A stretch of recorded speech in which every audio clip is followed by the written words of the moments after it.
Hi, welcome back guys. This is your friend, Lettuce Head Fanfics. Back with amazing fanfiction.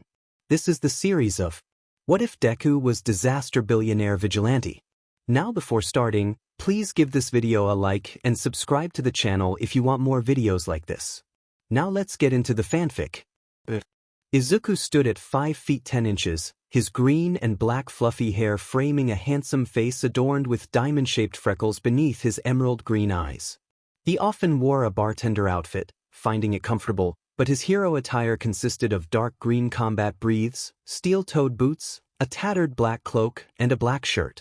Izuku had an incredible physique, having trained his body and combined 30 strength-enhancing quirks into one, making his strength comparable to that of All Might in his prime. He also merged 28 speed-enhancing quirks, allowing him to move almost as fast as light. His flexibility was remarkable, enabling him to bend his body in any way he desired.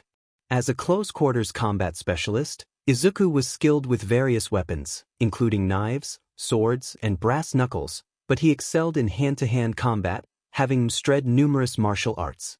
His intelligence was equally impressive. By the age of 16, he had earned a PhD in multiple fields, including quirkology, engineering, and economics.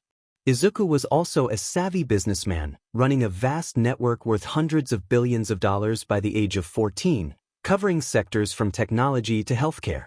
He had honed his craftsmanship skills, capable of creating anything from household items to entire houses, and was an accomplished cook, having learned over 130 recipes from his grandmother. His primary quirk, All for All, allowed him to take, give, copy, evolve, combine, erase, and disable other quirks. He had copied and evolved One for All, enabling him to enhance his speed and strength infinitely and power up his other quirks. This evolution also made his quirks immune to being stolen or copied. Izuku had also evolved the All-Tongue quirk, allowing him to understand and communicate in any language he encountered, as well as communicate with animals. Fa Gene, another quirk he evolved, enabled him to build and store energy for bursts of speed and strength without harming his body. With Danger Sense, he maintained a constant awareness of potential threats within a 2-mile radius, predicting enemy movements and attacks. The Black WHP quirk allowed him to create numerous black WHPs for combat and mobility, while Smokescreen enabled him to conceal his presence entirely. He had evolved the Float quirk into Fly, granting him the ability to fly and carry immense weight. His mastery of fire, ice, lightning, wind, and regeneration through various combined quirks showcased his versatility and power, making him a formidable hero. Izuku Yagi sat in the attic of the Yagi household, a well-known family in Mizudafu, Japan. At just 10 years old, he had dark green hair and striking emerald eyes. His cute, chubby face was dotted with freckles shaped like diamonds on both cheeks. He wore a simple white shirt, black shorts, and red shoes. However, what stood out were the numerous scars and burn marks that marred his skin, along with patches of dark purple and rashes. You might wonder how a 10-year-old boy came to have so many injuries. To understand, one must look back at his past. 6 years earlier, Izuku and his sister, Izumi Midoriya, who shared his green hair and eyes, visited the doctor's office to discover their quirks. Quirks had been a part of society for about 250 years, beginning with a baby born glowing in Qingqing City, China. Within 2 years, approximately 15% of the global population had developed quirks, leading to an era of chaos and darkness. In the midst of this turmoil, a new profession emerged: heroism. Izuku possessed remarkable abilities. He could heal from any injury almost instantaneously, even from severe wounds. He had also copied and upgraded various quirks, enhancing his physical capabilities and senses. His unique combination of quirks allowed him to create a protective sheen around his body, making him tougher than titanium. His eyesight was sharp enough to see clearly up to 10 miles away, and he could hear sounds from 5 miles away without damage to his hearing. His enhanced sense of smell allowed him to detect even the faintest odors, while he could feel vibrations from 3 miles away and discern subtle tastes. In addition to these abilities, Izuku could manipulate energy, create weapons of any kind, and even change his appearance at will. He had the power to restore non-living objects to their original state and store items in a pocket dimension where time did not affect them. His resistance to toxins and physical forces made him incredibly durable, and he could teleport to any location he had touched, allowing for rapid movement without fatigue. Izuku's fighting spirit was immense, visible as a large, fluctuating flame that represented his potential and skill. He could project this spirit to intimidate others, showcasing his strength and determination. Despite the challenges he faced, Izuku had dreams of becoming the #1 hero, bringing justice to his father, moving on from his past, and marrying his friend Nijire. He found joy in helping others, training and spending time with his friends, while harboring a deep dislike for villains and those who bullied the quirkless. As he sat in the attic, Izuku reflected on his journey and the path ahead, determined to make a difference in a world that needed heroes. Every kid wanted to be a hero, and that included Izuku and Izumi. When they arrived at the doctor's office, they waited patiently for their quirks to be revealed. Izumi was shown to have a very impressive psychokinesis quirk that, if trained, could be incredibly useful as a hero. Izuku, on the other hand, was quirkless. From that day forward, his parents began to slowly forget about him. It started with Izumi getting to choose dinner, then they forgot about his meals, and eventually, they overlooked the fact that he needed to be driven to school. Now, his parents didn't even remember him at all. Just yesterday, his mother had heard from another mother about her son and replied, "I've always wanted a son." His sister, however, remembered him, but only because he still wished to be a hero. When they were 3, they had promised each other, along with their friends, that they would all become heroes together. Izuku still held on to that dream, even though he was quirkless. This led Izumi to use her quirk on him, trying to make him say he wouldn't become a hero. Soon enough, all of his friends, including Shoka Todoroki, whom he had a crush on, Shoto Todoroki, whom he thought was a friend, and Katsuki Bakugou, whom he called Kachin, turned against him. Everyone at school either hated or bullied him, leaving him without a single friend in the world. This caused him to shut off from the world. He began writing journals on how to become a hero, analyzing heroes and everything about them, from their quirks to their training and applications. Izuku also worked out, doing push-ups, sit-ups, running, endurance training, and lifting weights whenever he could. He developed a personality focused solely on himself and his goal. Unfortunately, even after telling his sister and former friends that he wouldn't become a hero and had given up, they continued to use their quirks on him and didn't stop bullying him. Then it got even worse. Yesterday, after enduring an hour of being beaten by his former friends, he wobbled home. Sneaking into the basement, the room he had been given after being kicked out of his original room by his sister, he tried to patch up his wounds. Feeling hungry, he attempted to sneak up the staircase to the kitchen to make some food. However, when he arrived in the kitchen, he found his father, mother, sister, and former friends talking in the living room, so he decided to eavesdrop. "Izumi, Katsuki, Katsumi, Shoto, Shoka, there is something I need to tell all of you," his father, Toshinori Yagi, said. He was tall, with blonde hair that framed his face and piercing blue eyes. He wore a black business suit. "What is it, uncle?" Katsuki asked with a smirk. "I've been keeping something from all of you. You see, I'm actually a hero. But not just any hero, I am," his father said, standing up and revealing a superhero costume that everyone recognized. "I am the hero of peace, all might," he declared with enthusiasm, causing Izuku and his former friends to gasp in shock. "You see, your father has many enemies, so we knew we had to tell you the truth about him when you were responsible enough to keep it a secret. Otherwise, you'd all claim to be close to heroes and become targets. Izumi, your dad isn't the only hero in the family," Izuku and Izumi's mother, Inko Yagi, said. She had dark green hair and emerald green eyes, and she wore a simple housewife outfit. Then she revealed her own hero suit. "I am the psychic hero, Green Tornado. And we have one more secret to share with you, Izumi," Inko said as Izuku felt tears welling up at the realization that his parents were the heroes who inspired him to become one himself. His mother was ranked number 4 in the current polls, and his father was the number 1 hero. He couldn't believe it.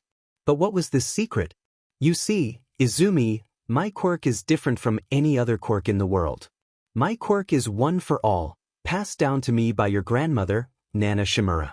I am the 8th user of this great power, and I wish for you to become my successor and the 9th user of One for All.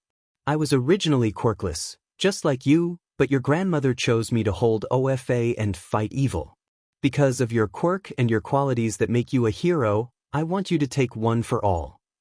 All Might explained, while Izuku's heart shattered. His father had been quirkless, just like him. Why had he neglected him? He must have felt the same pain, so why did he ignore him? Did Izuku do something wrong? Was it him? He wanted to be a hero too. Why couldn't he choose him to be his successor? He wanted nothing more than to help people. Wasn't that enough? Hey, why not give it to your son instead? Shoto asked, confused. You and Katsuki already have incredible quirks. You both can become top heroes without OFA. All Might replied, further breaking Izuku's heart. I accept, Dad. I'll become the strongest hero in the world. Izumi shouted, shattering Izuku's hope even more. After that, everything became a blur. He remembered going to the basement to sleep, but he couldn't find rest. His own father, who was supposed to help his children achieve their dreams, favored his daughter simply because she had a quirk. He understood the pain Izuku experienced, yet did nothing to help him. Not only that, but he didn't even consider him his son. Instead, he regarded the very people who bullied and abused him as his sons. When he woke up from his restless night, he noticed that his sister was at school and his parents were likely busy with work. Izuku did the only thing he could think of. He ran away. He couldn't bear to stay in a place that had the power to help him but chose not to. The thought of his own family forgetting him was unbearable. He no longer considered them family, neither his sister, nor his mother, nor his father.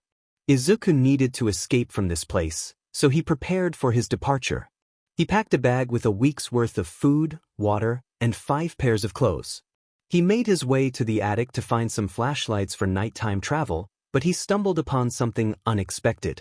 In the attic, Izuku discovered a picture he had never seen before. It depicted his mother alongside a man he didn't recognize. He had black hair, freckles similar to Izuku's, and wore a business suit with striking red eyes. Suddenly, everything clicked into place for Izuku. Toshinori wasn't his biological father, he was his stepfather. That was why he had neglected him. Anger surged through Izuku as he hurled the picture against a shelf, causing a book to tumble out. It was labeled Diary of Hayashi Midoriya. Curious, Izuku opened it and found a hidden page. As he peeled it back, he read the words inscribed there. My name is Hisashi Shigaraki. I am all for one, a former villain capable of taking and giving quirks. This journal serves to record my memories in case they are stolen or lost. My quirk, all for one, allows me to take, use, and give an unlimited number of quirks. I was a villain during the dawn of quirks, 230 years ago, until 3 years ago. My brother, whom I thought was quirkless, actually possessed a transferable quirk. When I gave him an emitter quirk that could store energy, it resulted in the creation of the opposite of my quirk, One for All. After defeating the past 7 users of One for All, I decided to live as a normal civilian. Society is beginning to accept quirks fully, including mutant quirks. I married the only girl I ever loved, Inko Shimura, who is the daughter of Nana Shimura, the previous user of One for All. I have been married to her for 2 years and can sense that she is pregnant with my child, a boy. Unfortunately, the 8th user of One for All, All Might, is friends with Inko. I have resolved to abandon her and my child. My only regret is not being there for my son and wife. I hope they can find happiness, but if I were to harm All Might, Inko would never forgive me, and both she and my child would suffer for my actions. If my son is reading this, know that I left to give you a better life. If you choose to become a hero, I trust you to bring me to justice. I leave everything to you. By the end of the page, tears streamed down Izuku's face. This was why he couldn't have a happy life. His father was a villain. It felt so unfair. All he wanted was to become a hero and save people, yet he was burdened by the actions of those who had never truly been part of his life. As he snapped back to reality, he heard the front door of the house open. Quickly, Izuku grabbed his backpack and made his way to the basement. He planned to leave after breakfast, so he sneaked into the pantry, pocketing some snacks and packets of dry cereal. When he stepped into the kitchen, he found Tashinori, also known as All Might, staring at him. "Excuse me, kid, but do I know you? What are you doing in my house?" All Might asked, confusion evident in his voice. Izuku felt a surge of anger. "No, you don't. I'll just leave." "Sorry." He brushed past All Might and exited the front door, leaving the hero bewildered. Unbeknownst to All Might, Izuku had awakened his quirk for the first time, one that was far more powerful than either One for All or All for One. Izuku wandered around the house and back into the basement to prepare for his escape. He ate some snacks to fuel his energy before picking up his backpack and leaving the house for the last time.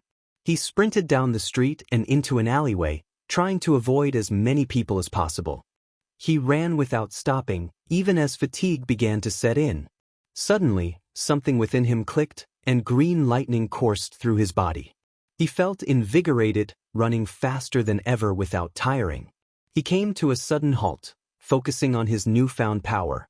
"Is this my quirk?" he wondered aloud as he began to lose consciousness, feeling himself being drawn into his mind. Inside One for All, Izuku slowly opened his eyes to an infinite expanse of dark, starry sky, with moving stars of various colors. In front of him stood 7 figures.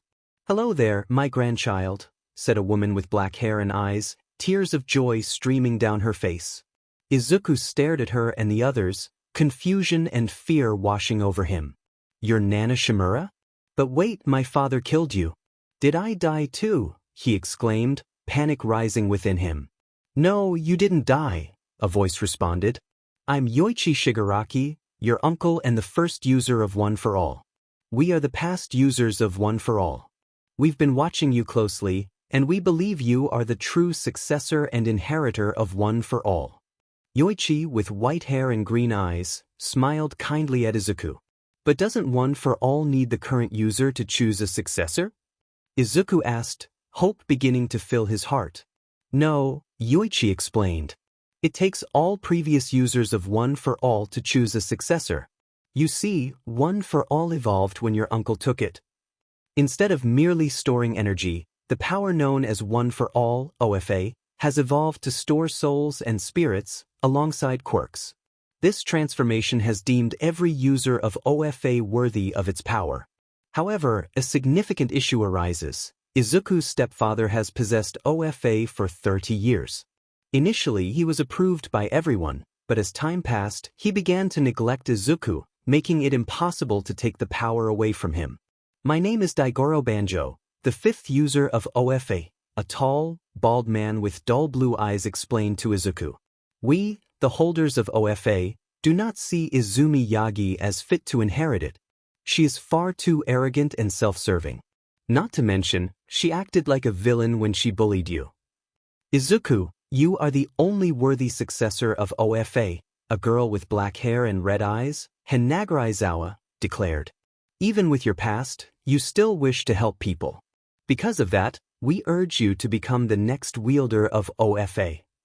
Mikatsu Anemoru, the 3rd wielder of OFA, added, "With your newly awakened quirk, along with OFA and all of our quirks, we can trust you to become a hero and save people in our stead." Hikage Shinomori, the 4th user of OFA, continued, "Since OFA has evolved within you, you will be able to access and use all of our quirks to their fullest potential. We can lend you advice, training, and our skills to help you become truly strong. You can achieve your dream of becoming a hero. So, do you accept?" Izuku, overwhelmed, asked, "Mikatsu, you mentioned I have an original quirk. What do you mean? Do I have another quirk aside from OFA?" "You do have a quirk, one that was dormant inside you, waiting for a strong emotion to awaken it," Nana explained. "Your stepfather's neglect and the crushing of your dreams triggered its emergence." "What is my quirk and how powerful is it?" Izuku inquired, astonished. "Your quirk is called All for All. With it, you can take, use, give, disable, combine, evolve, destroy, and copy quirks. With this ability, alongside One for All, you can become a hero, his uncle said, smiling as Izuku knelt, overwhelmed with emotion. He realized he could become not just any hero, but the strongest hero ever. Later, in OFA's mindscape, Izuku pondered, where should I go to train and live? I ran away to escape that house, but I need a place to focus on my training. The best place I can recommend is America, Nana suggested. There are many locations where you can practice your quirks without being noticed. I built a small forest house in Tennessee that could serve you well, though it may need some cleaning. And added, we should also ensure you stay educated. You're currently at grade 5, but you've studied up to grade 8. Apply for high school and aim for the highest scores you can achieve online. Once you do that, seek scholarships for free tuition. Hikage noted, eventually, you may need to buy a property. It's likely someone will discover where you're living, so creating a new identity as a businessman might be necessary. You'll also need a quirk that can change your appearance. I heard America has a diverse range of quirks, Izuku replied. I could find a quirk like that and evolve it to suit my needs.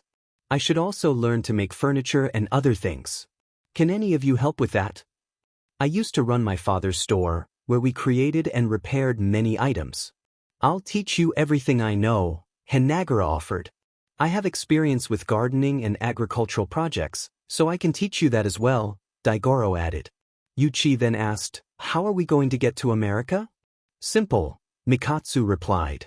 We can catch a ride on a shipment boat. With our skills and your ability to be stealthy, we should be able to sneak aboard a shipping container and make our way to America. Then, they gathered some food and water to survive. Mikatsu Anemoru suggested, actually, it would be better to hide out in an airplane instead. The security around luggage is quite low nowadays. He should be able to sneak right in and out. Nana agreed, and Izuku decided he needed to make it to the airport and find a flight to America. Izuku focused on exiting the mindscape of One for All and felt his consciousness return to normal. He woke up in an alleyway, everything still on him. Grinning at the fact that he had a quirk now, Izuku activated One for All and sped off. He experimented with the previous user's quirks and learned how to evolve them. He focused on One for All, feeding it power to grow and expand. Izuku evolved One for All, making the energy multiply every day and allowing him to store an infinite amount of energy while increasing his control over it. He powered up his senses, reaction time, and even enhanced other quirks. He did the same with the previous user's quirks and activated each one. Danger Sense allowed him to sense any threat to his life or others within a 2-mile radius. Black WP became stronger and was controlled by his thoughts, allowing him to summon more than Daigoro. Float evolved into Fly, enabling him to fly, levitate, and float in any position. He wondered how fast he could truly fly. Smokescreen concealed his presence, including sound, smell, sight, and vibrations. All Tongue evolved to allow him to understand and communicate with animals, while FA Gene could now store more energy and power up his quirks beyond their normal limits. Izuku was thrilled with the quirks and thanked the previous users profusely. He used Fly and Smokescreen to ascend into the sky, appearing like a cloud before spotting the airport. After safely landing in another alleyway, Izuku sought out the cargo hold. He found a flight heading to North Carolina and made his way to that airplane. Sneaking into the cargo loading section, he managed to evade the workers and hid among the luggage, hoping to reach Carolina without any issues. After a while, he felt the plane begin to move and soon realized it had taken off. To pass the time, Izuku decided to train with his new quirks. He practiced with One for All, Black WHP, and FA Gene. Fly and Smokescreen were difficult to practice in an enclosed space, but he could levitate and float. Smokescreen could attract attention, while All Tongue required no training at all. Izuku focused on summoning and stretching as many energy tendrils as possible, managing to create 15 that stretched around 15 feet. He practiced One for All, learning from the past users how to use it effectively. Spreading One for All. Throughout his body, he checked his percentage, which was at 3%. He smiled, using FA Gene to amplify it to its maximum, achieving what the past users referred to as 15%. After training for 2 hours, he took a lunch break to regain stamina and energy. Following the past user's guidance, he completed a physical workout, impressing them and filling him with happiness. For the first time in 6 years, he had people he could call friends. After more training, he grew tired and eventually fell asleep from exhaustion. After about 8 hours of sleep, Izuku woke with a start, noticing the plane seemed to be landing. Quickly rearranging the luggage, he hit again. Once the plane landed, he waited anxiously to avoid the workers. After 30 minutes, he heard the luggage door open. Seizing the moment, he dashed past the workers as they turned their backs and made his way to the main airport lobby. Now, all I need to do is make it to Tennessee. I should be able to fly there with my quirk alone. If not, I can always take stops, Izuku said, and the past users of One for All agreed. He slipped into an alleyway, activating Fly, One for All, and FA Gene, using all three to fly off as fast as he could, reaching about 40 miles per hour. After stopping a few times to rest, he arrived in Tennessee by around 7 a.m. Now I just need to find your vacation house. Grandma, do you know where to go? Izuku asked as he started to eat breakfast to regain energy after using all three quirks. Yes, go to the Smoky Mountains and head to the tallest mountain. Then go down the hill without a clear dirt path. If you walk for about 30 minutes or fly for around 10, you should find it, Nana instructed. Following her advice, Izuku flew to the Smoky Mountains and arrived at the tallest peak. He located the dirt path and chose to walk instead of fly, ensuring he wouldn't miss it. After following Nana's directions, he finally found the house. It was a small structure with a patio, a wood-burning grill, and a solar-powered AC. The house had 2 beds, an old fridge that needed replacing, a semi-working shower that required pipe cleaning, and a solid roof, though there was a small leak he could fix. About 20 feet from the house was soil perfect for gardening, and to the right was an open space ideal for training. Under one of the trees was a slightly rusty set of benches for squatting and bench pressing, along with a punching dummy nearby. Izuku got to work, and with Daigoro's guidance, he managed to cultivate a nice area for farming. Izuku took advice from Hanagura about fixing the roof, and with a lot of time and effort, he managed to make a good waterproof fix. And reminded him that he needed to get internet and a computer for his education, while Hikage suggested he should get a disguise quirk. Izuku sighed at all the challenges but nodded to himself. After hearing about a town near the Smoky Mountains called Gatlinburg, he decided to head there to find a computer and a Wi-Fi device. Remembering the location of the house, Izuku took off flying to Gatlinburg. He navigated through the trees and landed without being spotted. He noticed a few heroes patrolling the area, so he needed to look as inconspicuous as possible. His first stop was an electronics store, where he saw that all the computers were priced above $150, far more than he could afford. The Wi-Fi routers were around $130, which only added to his frustration. He pondered how he could earn money quickly, but he knew that no store would hire him without checking his background until he had a disguise quirk. As he walked away from the store, he spotted a group of teenagers in an alleyway nearby. Curious, he sneaked closer to eavesdrop on their conversation. So, you managed to sneak out a couple of computers, right?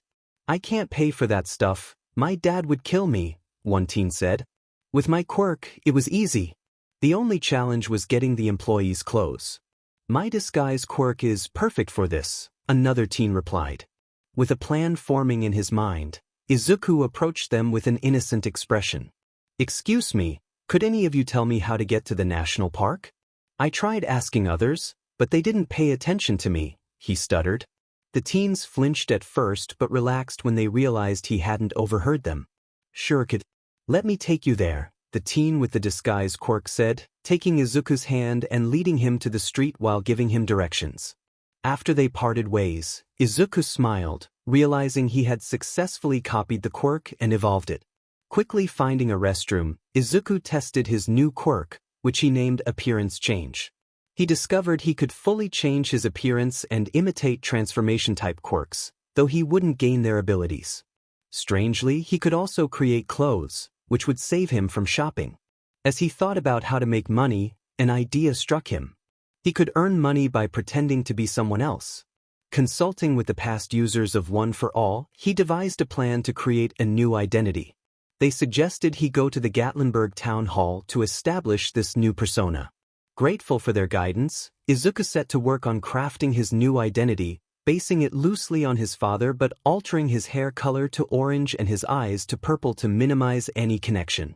He decided on the name Hayashi Yamafuka. At the town hall, he disguised himself as a guard and snuck in, eventually finding the main office.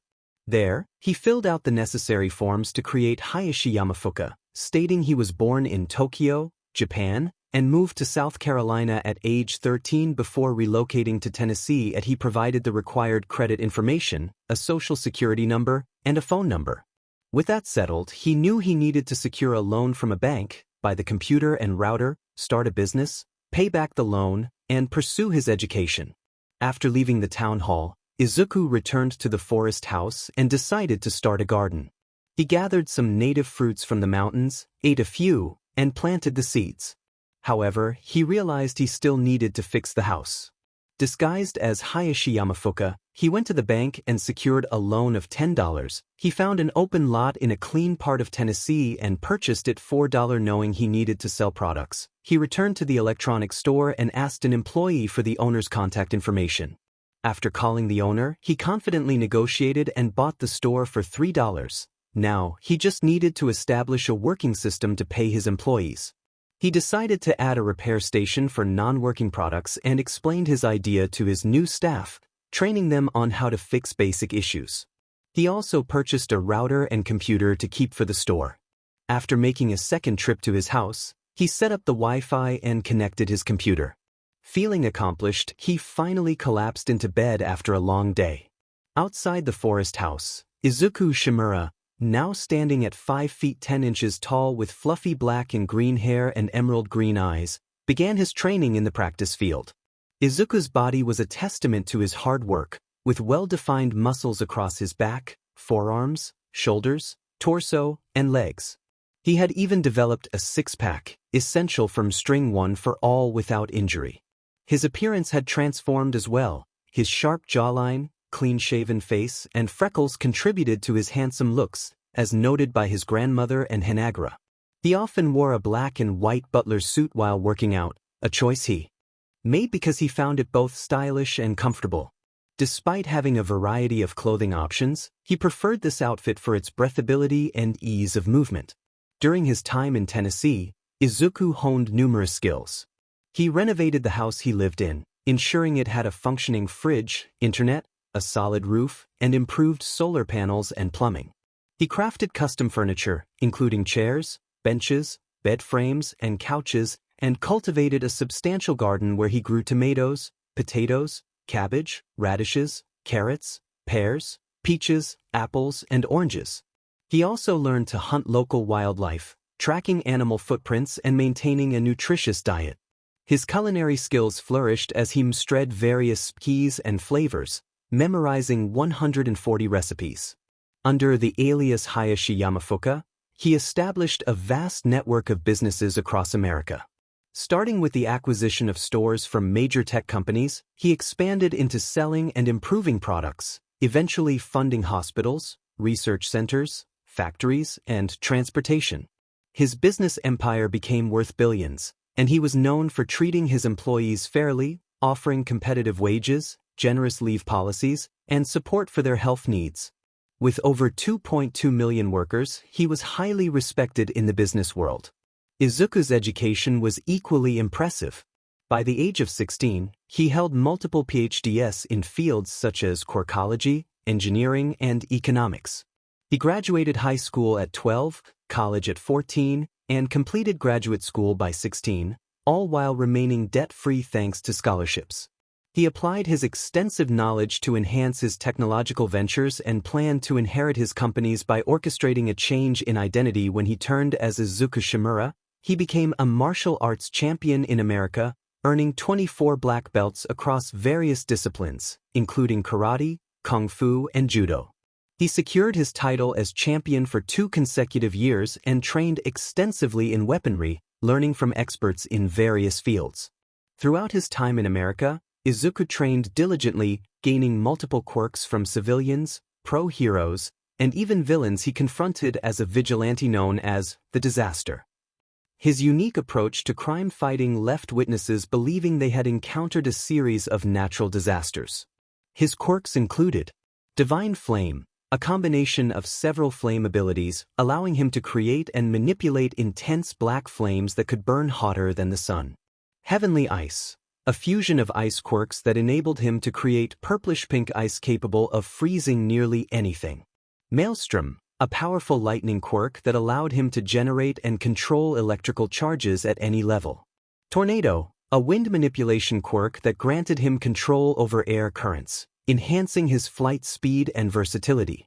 Hyper Regeneration, a remarkable healing ability that allowed him to recover from any injury almost instantaneously. With these skills and abilities, Izuku was well on his way to becoming a formidable force in both business and heroics. Izuku had acquired a unique set of quirks from a variety of sources, including criminals, civilians, and one hero, each enhancing his abilities in remarkable ways. One of his most powerful abilities was Armament, a quirk that allowed him to create a metallic sheen around his body or any object he held, significantly increasing their durability. This quirk was a combination of enhancements he had copied from several pro-heroes and one civilian. Another quirk, Increased Senses, enabled him to sharpen all 5 of his senses to extraordinary levels. He could see clearly up to 10 miles away, hear sounds from 5 miles away without damage, detect even the faintest odors, feel vibrations from 3 miles away, and taste subtle flavors. All of these enhancements came from civilians. Energy Manipulation was another quirk he had mastered, allowing him to create and control pure energy. He could unleash shockwaves and amplify his other quirks using this ability. Most of the energy quirks he had evolved came from criminals, with a few from a hero and a civilian. Izuku also possessed the Appearance Change quirk, which allowed him to instantly alter his outfit and physical appearance. This ability proved useful when he started his business under the alias Hayashi Yamafuka. He could create any clothing he envisioned and change outfits at will, having acquired this quirk from a teenage thief. Restoration was a quirk he had copied from an elderly woman he saved from an accident. This ability allowed him to restore non-living objects to their original state, including furniture and plants, though it did not bring back the dead. With the Weapon Creation quirk, Izuku could conjure any weapon he could imagine, from guns to swords. He primarily used this ability to create knives, swords, and pistols, having evolved it from a villain's original quirk. The Pocket Dimension quirk, which he improved upon, enabled him to store an unlimited number of non-living items and a limited number of living beings. He often used this quirk to keep his weapons, food, and clothing safe, and time worked differently within this dimension, preserving items as if they had never aged. Izuku's Resistance quirk was a culmination of numerous enhancements that fortified his body against toxins, extreme temperatures, and physical damage.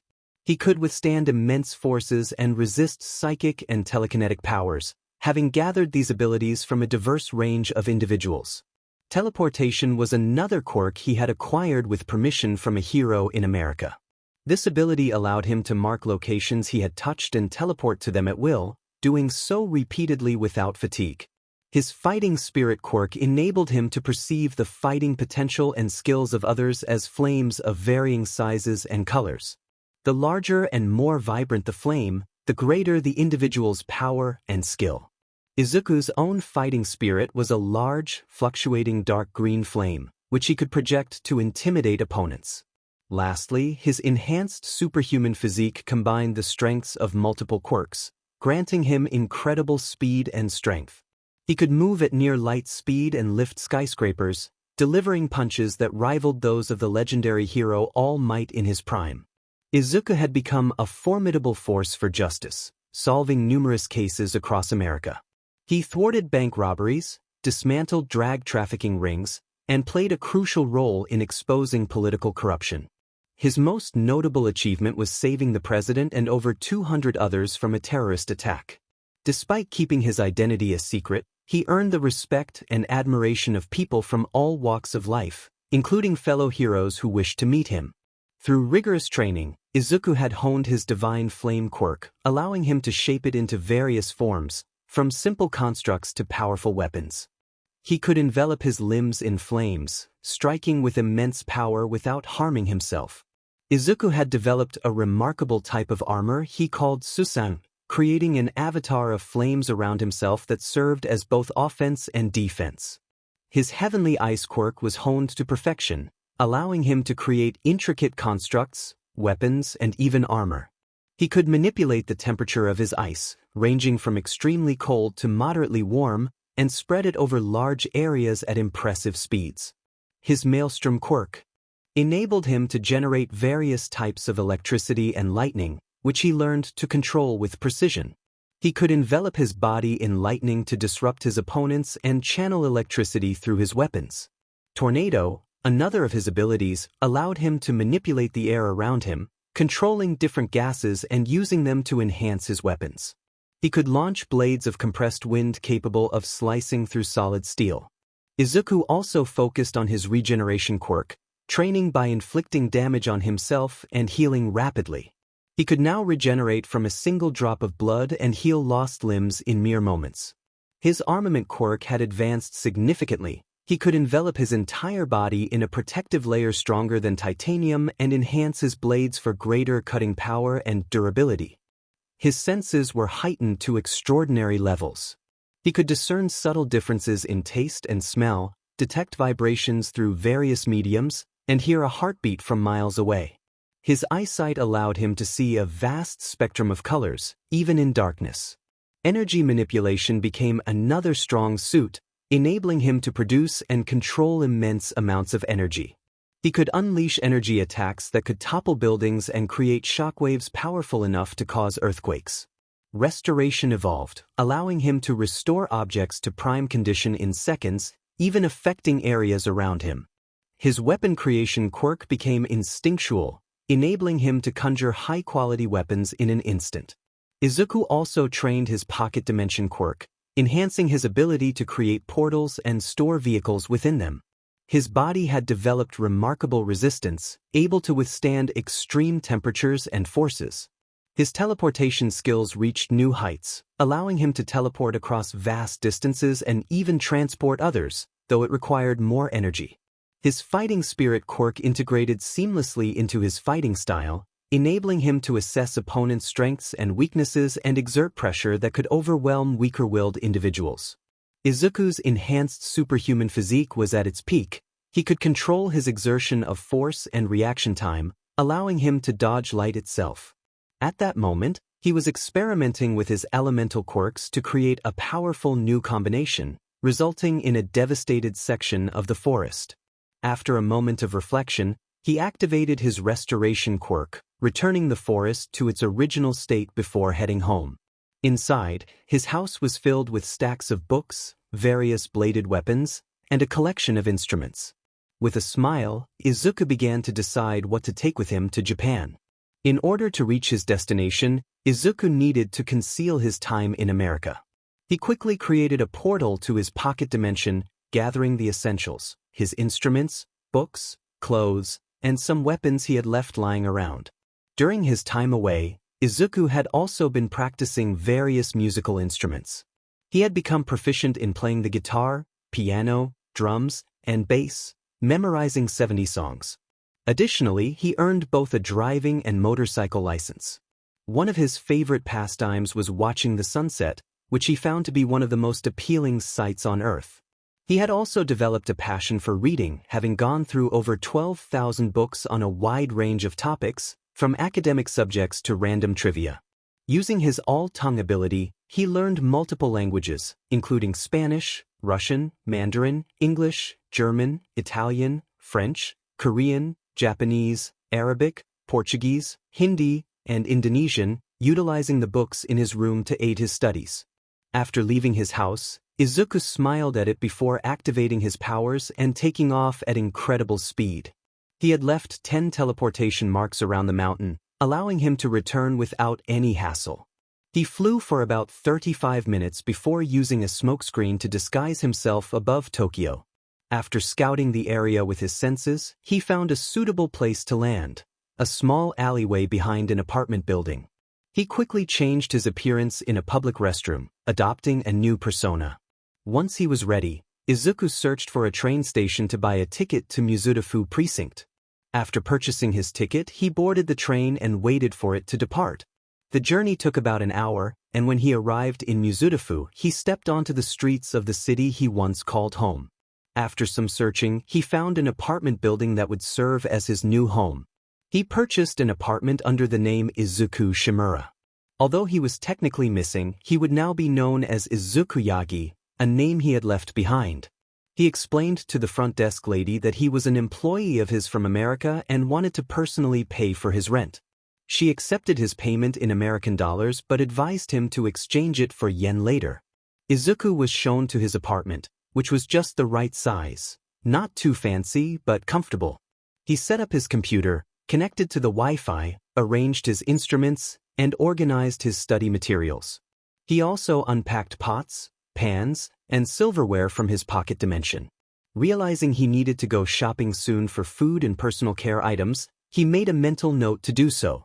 Before heading out, Izuku set a teleportation mark inside his room and went to inform the front desk lady about his arrival. He asked her to keep an eye out for Izuku Shimura, describing him in detail. The lady nodded and requested the key, which Izuku provided. After leaving the building, he found a grocery store just 4 blocks away. As he walked, he reminisced about being back in Japan. He purchased a month's worth of food and bathroom essentials, storing them in bags.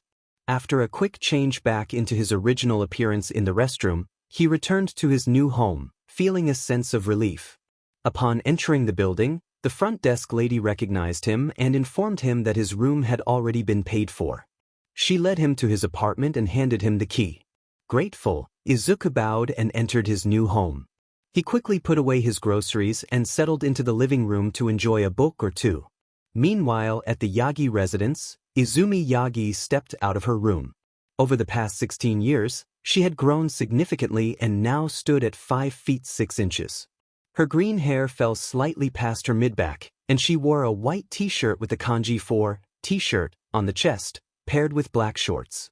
Having just completed 8th grade with top marks in all her exams, Izumi had also been working out frequently, developing some muscle. However, she faced her own challenges. When she was 10, her parents revealed that they were both heroes, and that her father was the legendary All Might. While that news had initially brought her joy, it later became a source of pain, as it led to the loss of something she had desperately tried to protect, her brother, Izuku Yagi. 6 years ago, on the day Izuku left, Izumi had just arrived at school and met up with her best friends, Shoto and Shoka Todoroki, and Katsuki and Katsumi Bakugou. They were all dressed in their school uniforms, chatting in class while waiting for someone who had yet to arrive. Izumi and her friends were growing increasingly worried as the school day progressed. Izuku had never been late to class, and they speculated that perhaps he had overslept or was busy making breakfast. They thought he might arrive by the next PRD, but as the day wore on, there was still no sign of him. This was unusual. Izuku had never skipped a day of school in his life. As they left the school, Katsuki voiced his frustration. "Where is the nerd today? He never skips school." "Maybe we were too rough with him yesterday," Shoka suggested, though she hesitated, knowing her feelings for Izuku. "That's not likely. We've pushed him harder before and he still showed up." "Maybe he finally decided to stay home," Katsumi replied, her concern evident. "We should check on him," Shoto said. "He might have a secret friend or something else going on." The group agreed and headed to Izumi's house. Upon entering, they found the house empty, which was expected since their parents were out. However, Izumi led them upstairs to check Izuku's room, only to find it completely barren. Confusion swept over them. This was supposed to be Izuku's room. "Where is Izuku's room?" Izumi wondered aloud. The group split up to search the house, checking every room until they reached the basement. When they opened the door, they were met with a shocking sight. The basement was dimly lit, with only a small window providing light. In the corner lay a small, worn mattress, and nearby was a rundown desk filled with first aid supplies.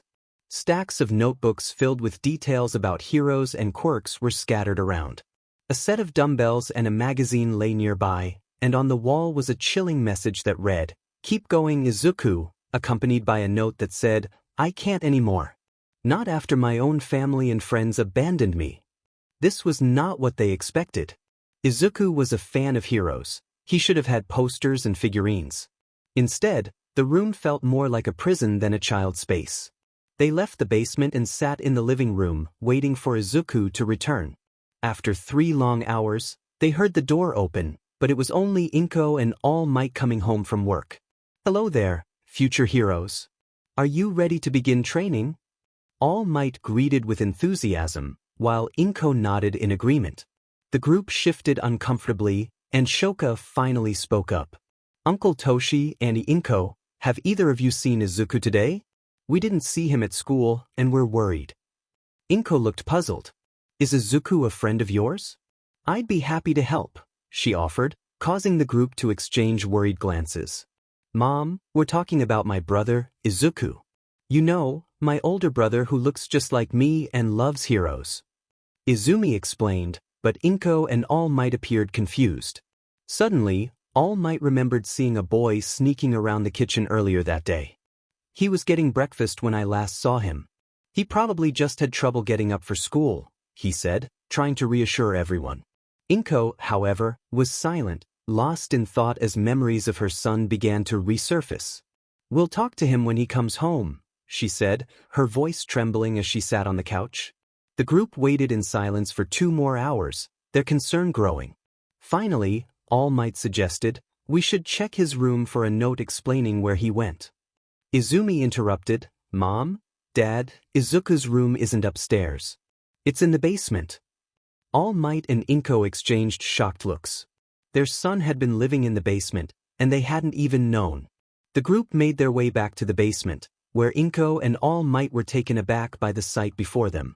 The room appeared untouched for ages, a lifeless space that felt unfit for a child. "This is my baby boy's room?" Inko exclaimed in shock, realizing the extent of her neglect towards her only son.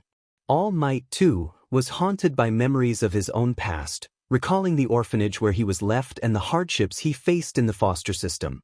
As they searched the room, they discovered a small note on the bed. Izumi's group, having missed it at first, gathered around to read it.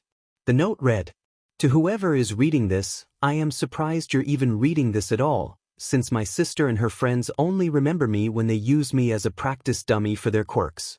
I imagine you're reading this after 2 weeks of celebrating not having to see me at school. Since my dad, or should I say All Might, and my mother, or should I say Green Tornado, have neglected me for 6 years since it was revealed that I was quirkless. They haven't given me a single present, hug, conversation, or even acknowledged my existence since I was announced quirkless. I was listening to your conversation. I learned that my own father was also quirkless, just like me, yet he still ignored me despite experiencing similar mistreatment.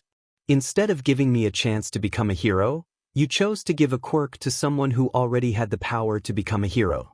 You gave your quirk to someone who tried to crush my dream every day for the last 6 years, simply because she had a quirk. You didn't even consider me an option at all. You forgot you had a son and instead chose 2 individuals who made my life miserable as your real children. Inko, you don't even remember that you had a son. The moment Izumi got her quirk, I didn't even get a chance to become a hero. I want you all to know this. Toshinori Yagi, I don't consider you my father. I hate what you've done, and you'll never be a father to me or my hero. Inko Yagi, I despise you entirely. You are not my mother, and you'll never be my family again. Izumi Yagi, you are not my sister, and I hope that One for All somehow rejects you. Katsuki Bakugou, I used to see you as my brother and rival, but now, I want nothing to do with you. Katsumi Bakugou, I considered you my sister, but you're just like your brother. I hate you and everything about you. Shoto Todoroki, I thought of you as my brother and best friend, but now, I want nothing more than to never see you again. Shoka Todoroki, I need to say this. I always had a crush on you, but after I became quirkless, I see you for what you really are. I will never fall in love with you or trust you again. I am running away from this place and hope to never see any of you again. Sincerely, Izuku. By the time they finished reading the note, everyone was in tears. Shoka and Katsumi were sobbing, realizing they had pushed their crush away. Izumi was devastated that her brother no longer recognized her as family. Katsuki and Shoto cried, feeling the weight of their actions that led to someone they cared for leaving. All Might knelt, overwhelmed with guilt for having neglected his son, while Inko was in the worst state, crying and trying to process her abandonment of her only child for something as trivial as a quirk. All Might stood up, turning to the group of distraught kids, his voice filled with fury. "What were you thinking when you decided to use your quirks on my son?" The group flinched at the intensity of his anger. "We only wanted to stop Izuku from becoming a hero. We thought if we made him afraid of quirks, he would give up." Izumi shouted through her tears. "Izuku, I didn't mean to hurt you. I love you, please come back." Shoka cried, collapsing to the floor in desperation. "Deku, I'm sorry," Katsuki whispered, tears falling. "I betrayed you even after you helped me. I'm sorry, brother. I promise you and my sister will be heroes together," Shoto said softly, looking down. "Izuku, please come back to me. I won't ever turn against you again. I love you and I'll make up for everything." Katsumi pleaded, her voice breaking. "Dubbied, both of you love my baby boy?" Inko exclaimed, shocked to learn that two of her surrogate nieces had feelings for her son. "Izumi, I won't give Ofa to you. None of you will inherit it. When I find Izuku, I'll give it to him and help him become a hero. From this day on, I won't help any of you. I used to consider you family, but not anymore." All Might shouted, tears streaming down his face. Since that day, things had spiraled downward, but recently, there were signs of hope for them all. At first, the group of friends wanted nothing to do with each other, blaming one another for Izuku's departure. However, after a year, they came to terms with the fact that they were all equally responsible for his running away. One significant event during this time was All Might's declining health. He had revealed the full history of One for All to everyone and had his final confrontation with All for One about 5 years ago.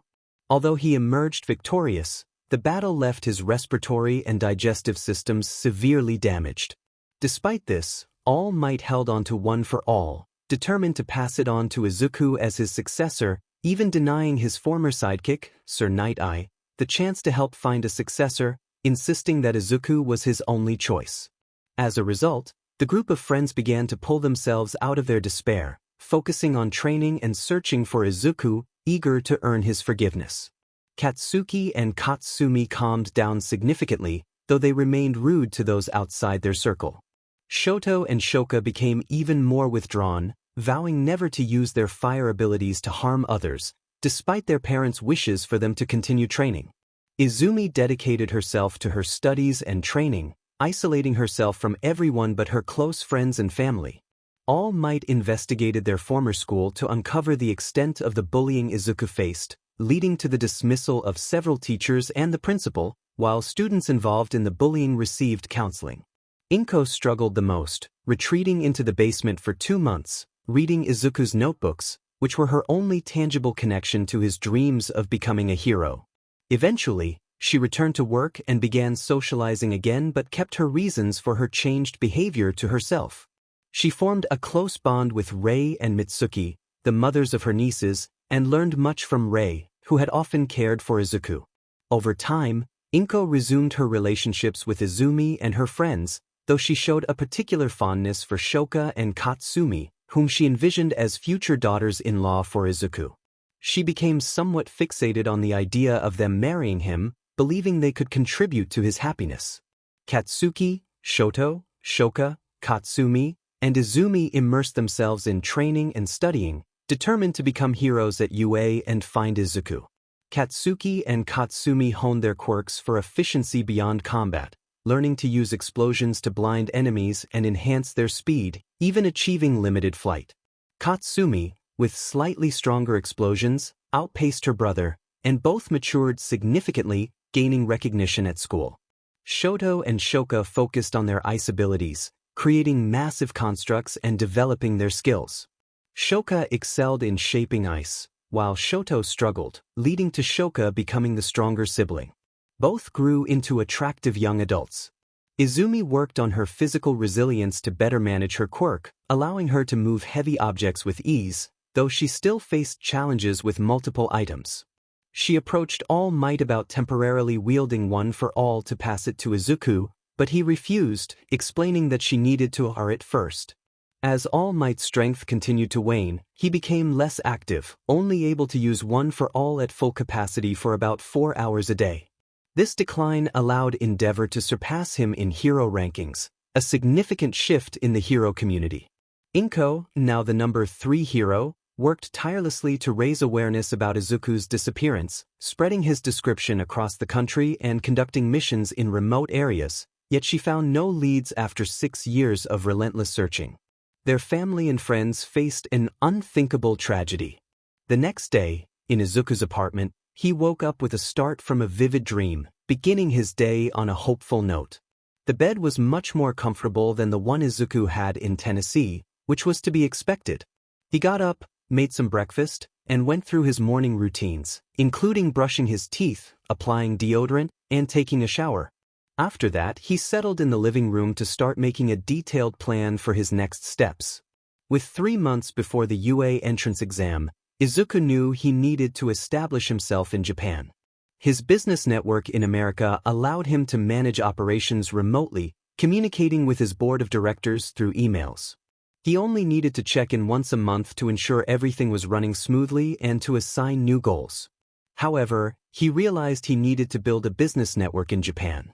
While he had some foreign investments in Japan, including a hospital in Hosu and a popular restaurant chain, he wanted to diversify his business ventures. It was important to create opportunities for various types of jobs, catering to both the unemployed and those with higher education. One of the most significant sectors in Japan was the hero business. Izuku aspired to fund and create a self-sustaining hero agency. Heroes received payment from the government, which allocated funds to the hero committee, distributing them based on the hero's popularity, strength, and contributions. Heroes who established their own agencies often had different arrangements, working under a higher-ranking hero and receiving payment through commercial contracts. Izuku considered the possibility of creating commercial businesses while supporting hero agencies to generate revenue. He thought of several top-ranking heroes but encountered some obstacles. All Might and Green Tornado were not options, and Endeavor was out of the question due to personal feelings. Other heroes like Mirko, Hawks, Wash, and Edgeshot had their own commitments that made collaboration difficult. The only viable options were Dragoon hero Ryukyu and Shield hero Crust, both of whom were open to commercial opportunities. Izuku decided to pursue a partnership with Ryukyu and also involve up-and-coming heroes like Kamui Woods and MT Lady. After formulating his plan, he called Ryukyu's agency and scheduled an appointment for 2 days later, introducing himself as Izuku Shimura. With that set, he focused on ensuring his companies were running smoothly and planned to visit the Hero Committee HQ to address some matters. Meanwhile, at the Yagi household, Izumi had just woken up and decided it was time to enhance her training. She made her way downstairs to find her friends and their parents gathered in the living room, engaged in a conversation centered around her brother. "I'll allow Izuku to marry Shoka, but he better have awakened that impressive quirk you say he has," Endeavor declared, glaring at All Might. He had dedicated his life to surpassing All Might and felt he had failed. The only way to achieve that was through his children or grandchildren. He had hoped to marry Shoto to Izumi, but All Might had refused, stating that Izumi didn't have romantic feelings for anyone yet. Endeavor was reluctant to let Izuku marry Shoka because he was quirkless, fearing weak grandchildren. However, All Might had mentioned that Izuku did have a quirk, just awakened later in life. "I still don't know. I want Katsumi to be happy, but are you sure Izuku will want to be with her? He did say he wanted nothing to do with us, so what if he has already found someone he loves?" Masaru pondered, prompting everyone to think it over, though not too seriously. "Izuku will love me. He said so in his letter that he has always been in love with me, so all I need to do is reignite that love, and he'll be mine. I know he will be mine, even Auntie Inko believes so," Shoka said confidently. "Yet I know I can make him fall for me. After all, I've got the old hag's good looks, so I can at least catch his attention. Besides, he said he loved me as a sister, so all I need to do is show him that I love him as a partner, Katsumi added, glancing at her father. I'm sure my daughter can make my nephew fall in love with her. The thing I'm most concerned about is how you both will share him, Endeavor remarked. Having a loving and caring boyfriend like Izuku was wonderful, but there were concerns about sharing him. Mitsuki looked at her daughter with worry. Are you sure Izuku can meet all your needs? Katsumi blushed at the memory of walking in on Izuku changing. Mom, if he has endurance, he can handle both of us. Besides, intimacy isn't everything in a relationship. Shoka chimed in, also blushing. I see Katsumi as a sister, so we won't fight too much unless one of us gets more attention from him. We can both be with him at the same time. Rei interjected, her concern evident. What if he's already in a relationship with someone else? What will you do then? Inko, determined, replied, that won't happen. Katsumi and Shoka are the only ones who can make my baby truly happy.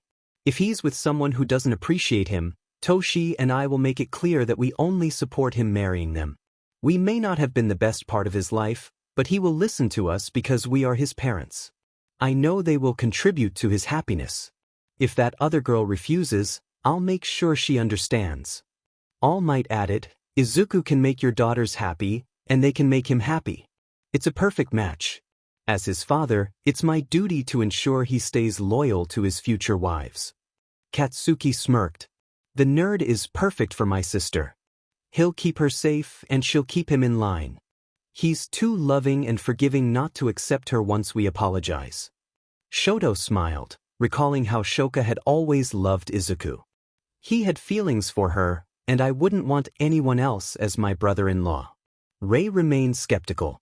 I still don't know if he can fall in love again after what you did to him. Izumi, listening intently, spoke up.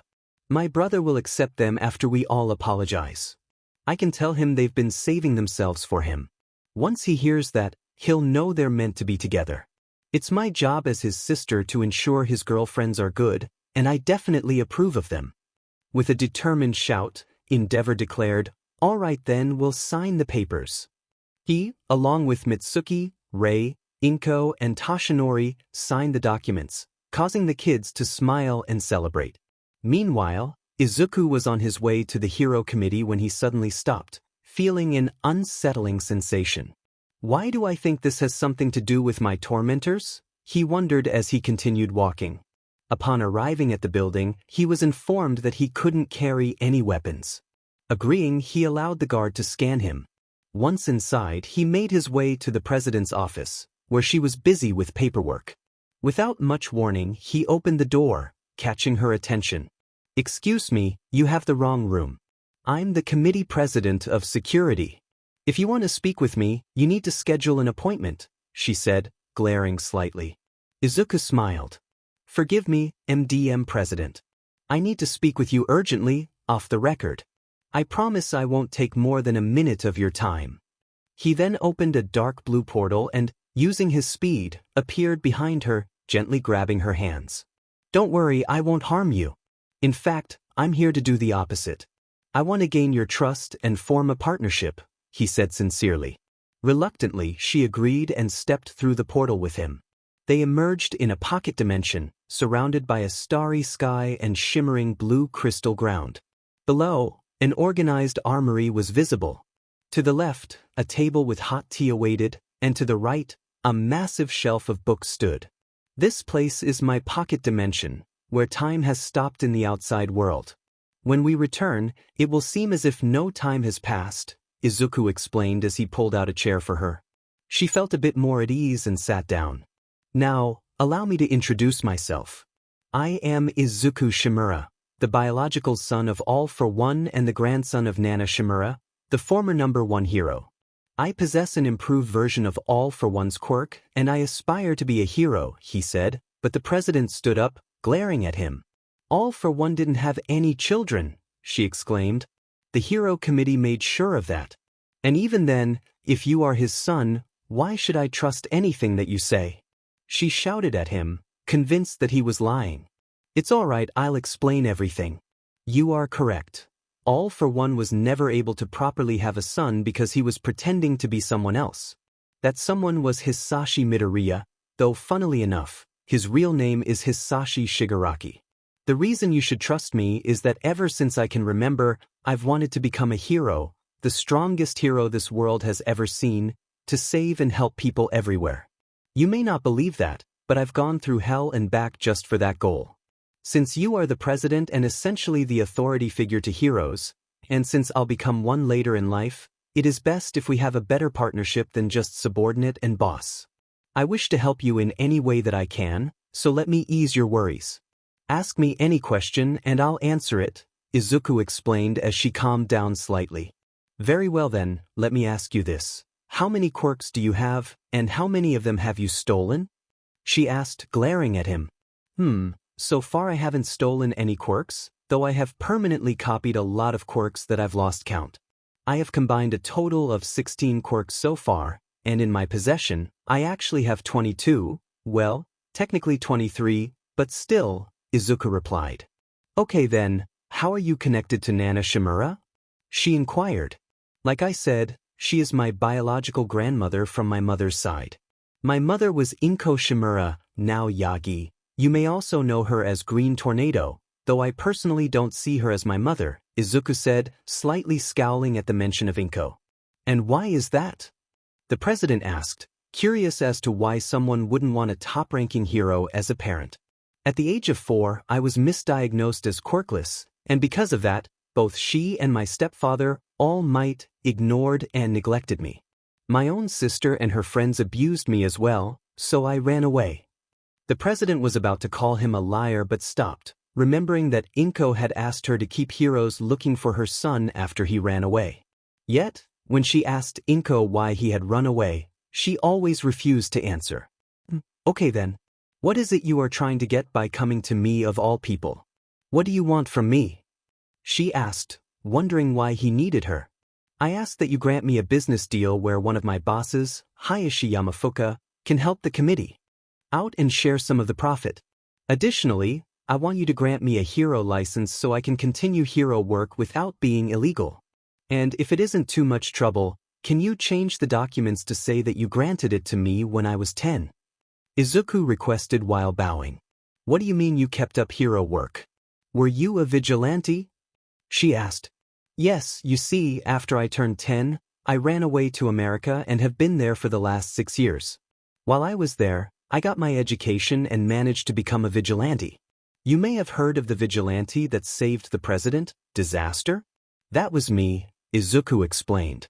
Sai, okay, I can set up and give you an international hero license, but I'd need to talk to the president of America's Hero Committee to make that official. Then you'd be said to be an undercover hero to help out America, and we can say that it was a plan that the president and I agreed upon, she said, remembering to give the other hero president a call. Thank you very much. That is really all I came to ask you about. Are there any other questions? Izuku asked, glad that he could finally become a hero. Not at the moment, but know that if you show behavior like your biological father, then we will have problems. This world isn't ready for another All for One as a villain, but they might be ready for one as a hero, she warned. Great. If you want, you can leave right now, or you can stay longer if you want. After all, the time of the real world hasn't even moved slightly, Izuku offered. No, let's go back. I have paperwork that I need to finish, she replied as Izuku agreed and created a portal for them to walk through together. When they returned, he was right. The plane flying over the building was still exactly as it had been before, and the coffee on her desk was still as hot as it had been, despite around 5 minutes passing. That's some quirk you have, she complimented Izuku, who simply smiled in response. Okay then, I'm going to go now, but when you mail me my license, send it to this address, he said, handing her a paper with his apartment and room number. All right then. If that is all, then you're dismissed. By the way, refer to me as MDM from now on, understand? She said sternly. Yes, ma'am. He replied with a bow as he teleported back to his apartment. The hero president rubbed her temples and sighed loudly. Why did I take this job when I'm 52? She asked tiredly, feeling a migraine coming on. 2 days later, at the Ryukyu agency, Izuku stood outside the building in his normal form, as Izuku Shimura. This was acceptable since when he made the call as Hayashi, he told Ryukyu that he was in America and that one of his top employees, Izuku Shimura, would be doing the deal with her agency. So, she at least knew to expect him. He wore his usual bartender outfit with a green tie and black shoes. His hair was wild, giving him a slightly unusual appearance. Walking up to the front door and into the lobby, Izuku immediately noticed the design of Ryukyu's agency. It was slightly traditional, with a red floor as part of the interior. Izuku quite liked it. Making his way up the elevator to the top floor, he headed to the office where he knew Ryukyu was, though he sensed someone else in the room. He opened the door and was met with Ryukyu in her hero costume, a red and yellow marked dress with white sleeves that weren't connected, paired with black boots. She had yellow hair and white claws over her right eye, with striking yellow eyes. Behind her head were what appeared to be black wings. The other person in the room had long periwinkle blue hair that cascaded down to her knees. She wore a fitted seafoam green, dark blue, and pale mint bodysuit, complemented by knee-high pale green boots adorned with turquoise spirals around the ankles, yellow gloves, and seafoam green gauntlets. Horns crowned her head. The two women turned to him, reminding him to introduce himself. "Hello there, my name is Izuku Shimura. I'm here on behalf of Hayashi Yamafuka for a business deal." "It's nice to meet you both," he said, bowing respectfully. Ryukyu returned the bow, and both she and the mystery girl took a seat on the couch while Izuku settled into a chair across from them. "Allow me to outline my requirements for this deal. We will not engage in anything inappropriate for myself or my employees, we will not participate in photo shoots, and we will not agree to anything we find unacceptable. Are these conditions agreeable to you?" she asked, her gaze sharp. "That is perfectly acceptable. My boss has no interest in such matters, viewing them as beneath him. He wishes to become a major partner with your agency, so he cares about maintaining a good relationship with you, which means nothing uncomfortable. Primarily, he wants you to promote some products from a food chain he owns and possibly assist in starting a few early businesses in Japan. Does that sound acceptable? If it conflicts with your employees' wishes, they are not obligated to participate," Izuku replied. "That is understandable. I'll sign the contract if you have it," Ryukyu said. Izuku nodded and opened a portal, causing her to sweat slightly. The other person in the room gazed at the portal in amazement. Reaching inside, Izuku pulled out a piece of paper, the contract. "Just sign here and I'll be on my way," he said, placing a pen across the table for Ryukyu. She hesitated before signing, then stood up, exasperated. "Did you really have to store something in a quirk? Nijire and I almost used our quirks on you." Nijire, now excited, bounced on her feet and began speaking rapidly. "Hey there! What type of quirk is that? Can you store things bigger than that? Is there a limit? Can you store anything? Can I go in there?" Izuku was surprised and pleased. Another person shared his deep appreciation and curiosity about quirks. "She kind of reminds me of myself." "Cute," he thought with a small smile. "In order, it's a pocket dimension quirk. I can currently store things the size of small buildings, and there's no limit as the dimension can expand as I choose. Yes, I can store anything, and yes, you can go in there, though not right now," Izuku explained, smiling. Nijire beamed at the answers but pouted at not being able to enter the portal. Ryukyu was completely astonished. Someone could understand all of her questions. "Well then, now that that's settled, I have to go. I'm making my debut as a hero today," Izuku announced as he stood up, piquing the curiosity of both women. "Excuse me, but aren't you 16 years old? Hayashi mentioned that in our call. Do you have a license?" Ryukyu asked, concerned about a child acting as a vigilante. "Yes, I'm 16, and I do have a license. I've had one since I was the only reason I haven't made my official debut is that I was in America as an undercover hero sent by MDM president. You might have heard of the vigilante disaster?" Izuku explained, to which both Nijire and Ryukyu nodded, realizing it made sense. Disaster was the world's most famous vigilante. "Well, that's me. I wasn't planning to reveal my identity to the public until now," Izuku continued, watching their eyes widen. Suddenly, Nijire grabbed him, shaking him excitedly before pulling him into a tight hug. Izuku felt flustered, his mind racing with thoughts of his past experiences. I can't believe I get to meet you. I have so many questions. I can't believe the disaster is younger than me. How can you control all the elements like you do? Can I see your quirk? How can you use your elements and the pocket dimension? She asked, her enthusiasm overwhelming him. Izuku managed to push himself out of the hug while coughing lightly. Please don't just hug me like that out of nowhere. Thank you for being a supporter. To answer your question, I have multiple quirks. My main quirk allows me to steal, give, evolve, copy, combine, destroy, and erase quirks. It's called All for All, he explained, still blushing as Ryukyu and Nijire processed the information. A quirk like that could be the strongest in the world. Anyway, I have to go. See you later, Izuku said, waving as he began to leave. Nijire grabbed his hand, turning him to face her. Her face was close and he could feel her breath. She looked at him intently before breaking into a bright smile. I'm Nijire Hado, hero name, the shocking hero, wave motion. It's an honor to work with you, she said, causing Izuku to blush slightly and smile back. Very well then, I'm Izuku Shimura, hero name, the hero for all, disaster. It is an honor to work with you too, Izuku replied kindly. She continued to smile as Ryukyu smirked at the two before leaving them be. If you want, let me give you my number.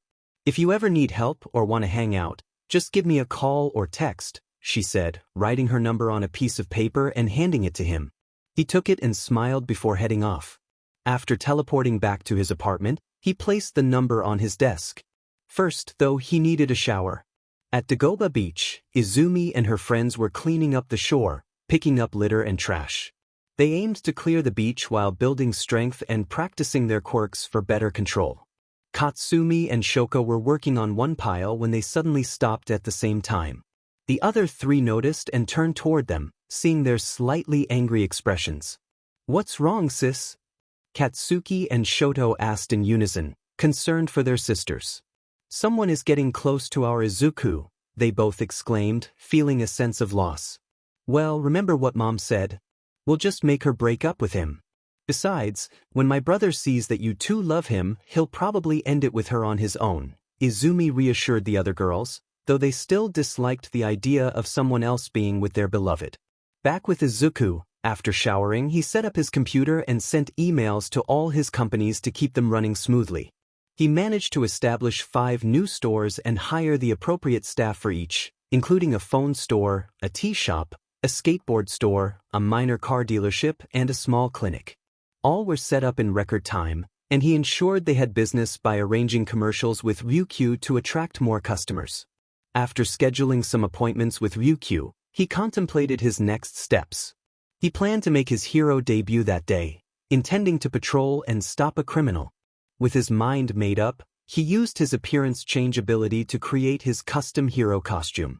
It consisted of a tattered black cloak, dark green combat breathes, a black shirt, and his signature red shoes. Though simple, he felt comfortable and powerful in it.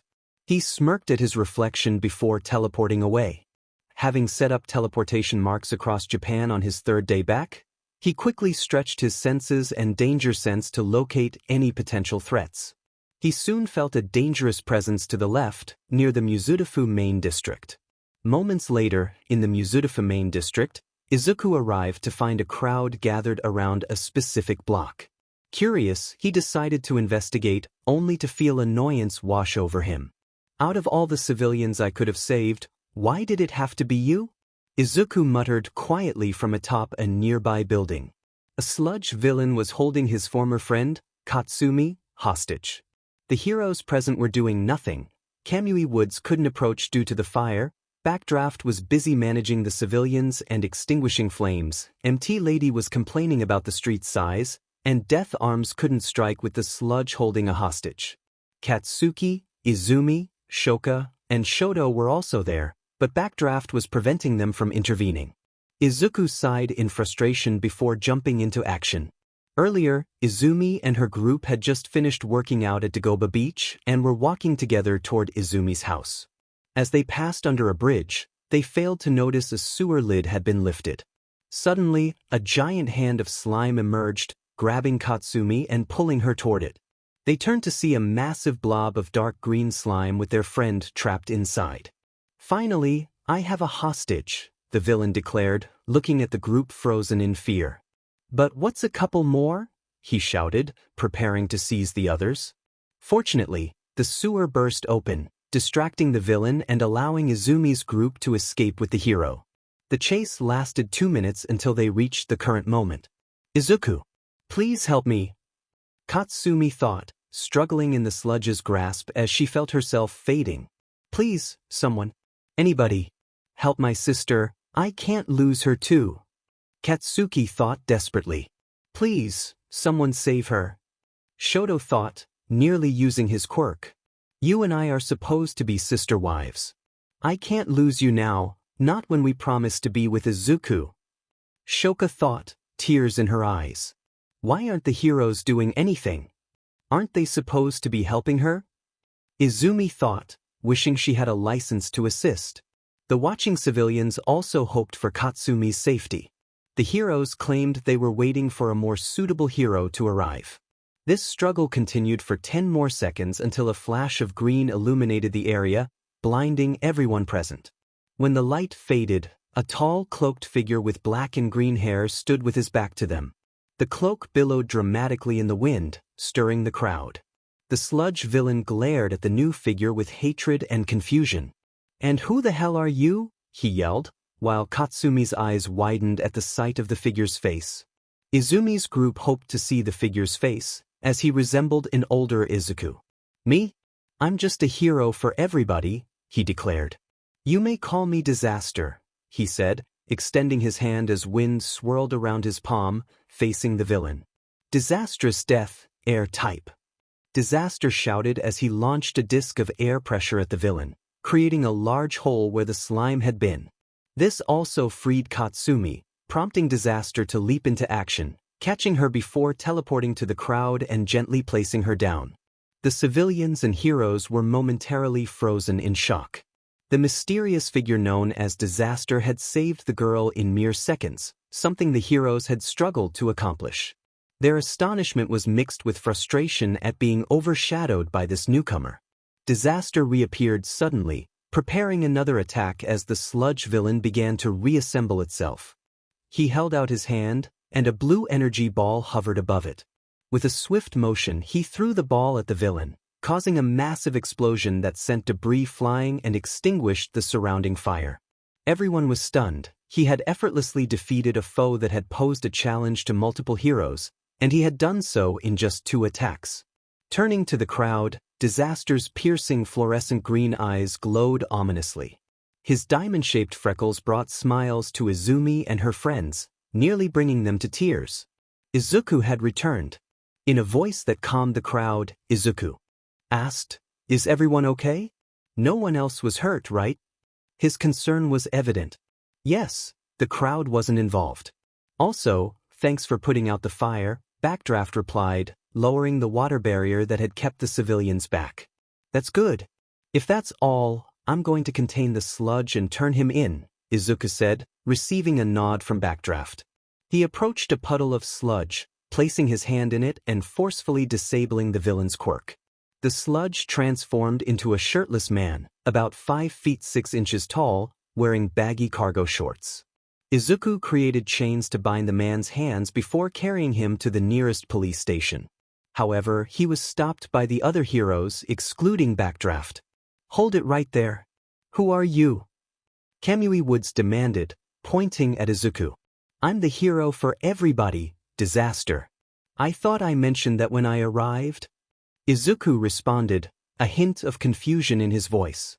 "I've never heard of you. Are you a vigilante? Wait, aren't you that vigilante from America?"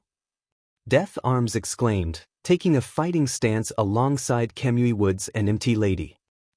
Here's my hero license," Izuku said, a nervous sweat forming as he held it up for them to see. Their eyes widened as they noticed his age and the date he received the license. "You expect us to believe you've been a hero since you were 10 years old? You're out of your mind." The lady exclaimed, still in a defensive posture until Backdraft cleared his throat, drawing their attention. He held up his phone, displaying a message from the Hero Net dated 2 days prior.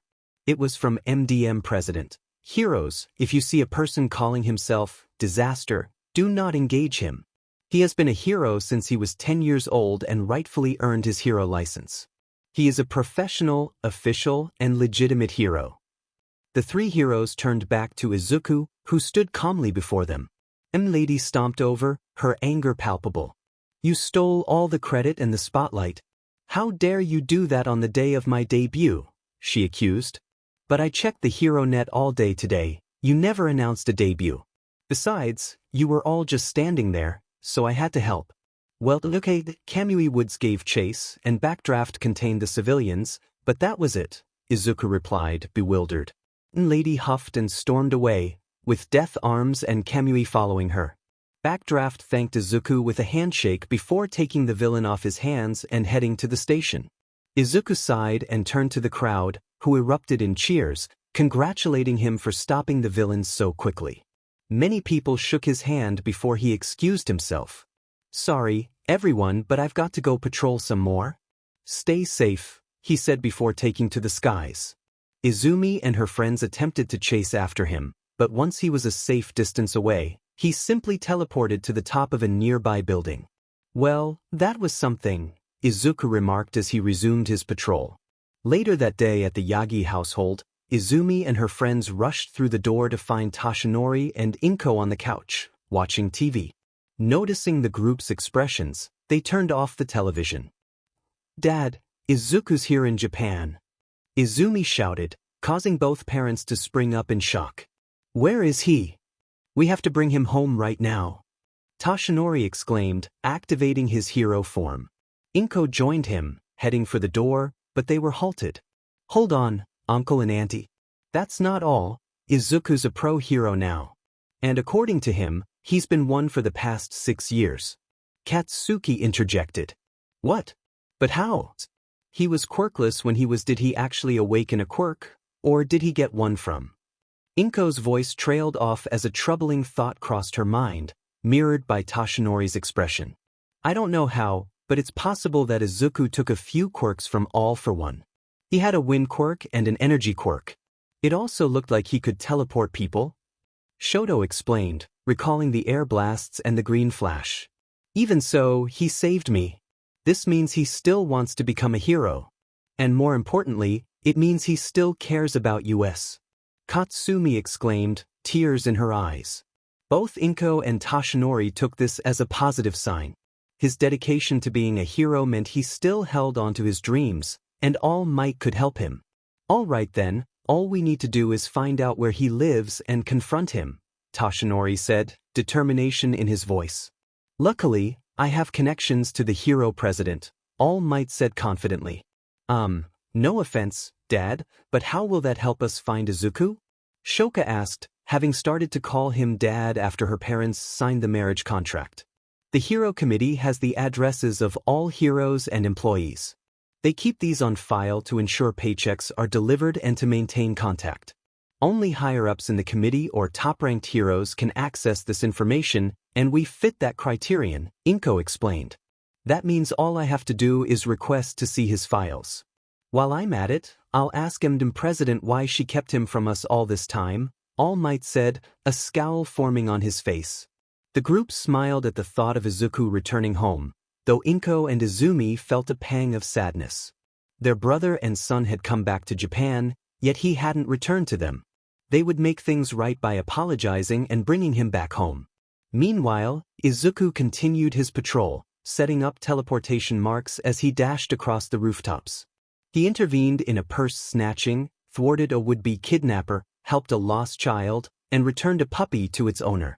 As he continued his patrol, he heard a child crying in a dark alleyway. Peering down, he saw a little girl with bluish-white hair, red eyes, and a small horn on the right side of her forehead. She wore a ragged dress, and bandages covered her arms and legs. It was clear she was hurt.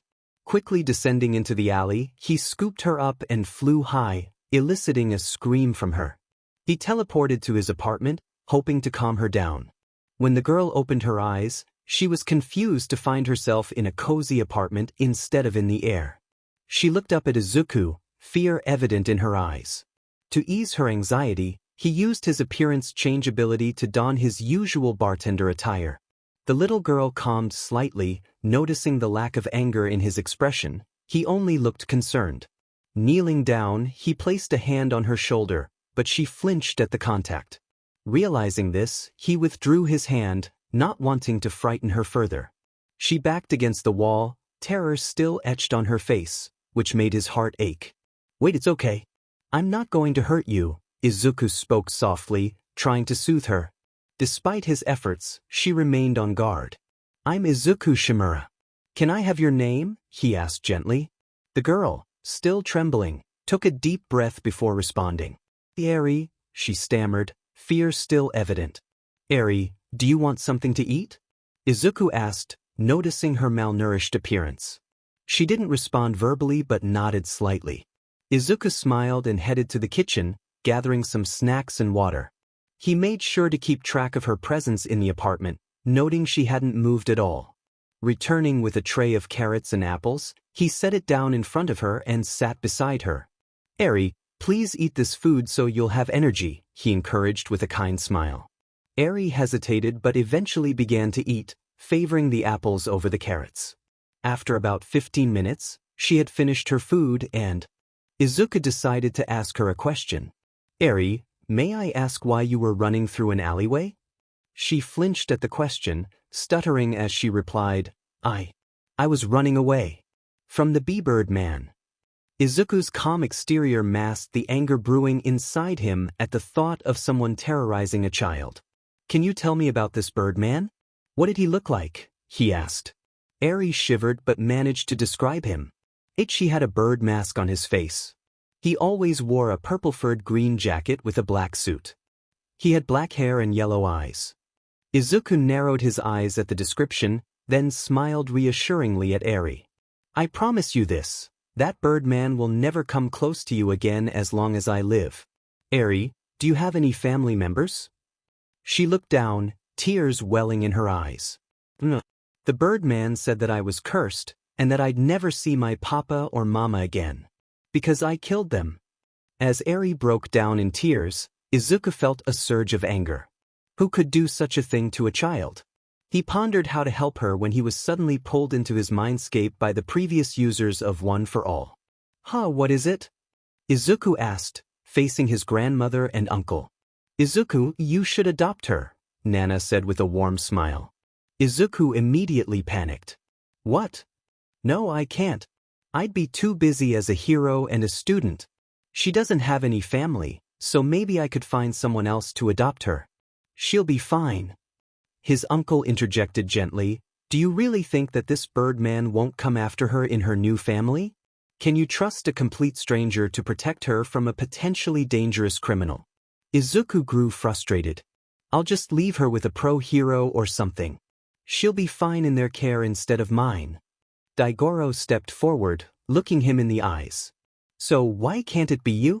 You are a pro-hero, and you won't necessarily be away from her for too long as a student. Remember, you already have multiple degrees. The only thing you'll need to do at UA is the hero course, and then you can leave for the day.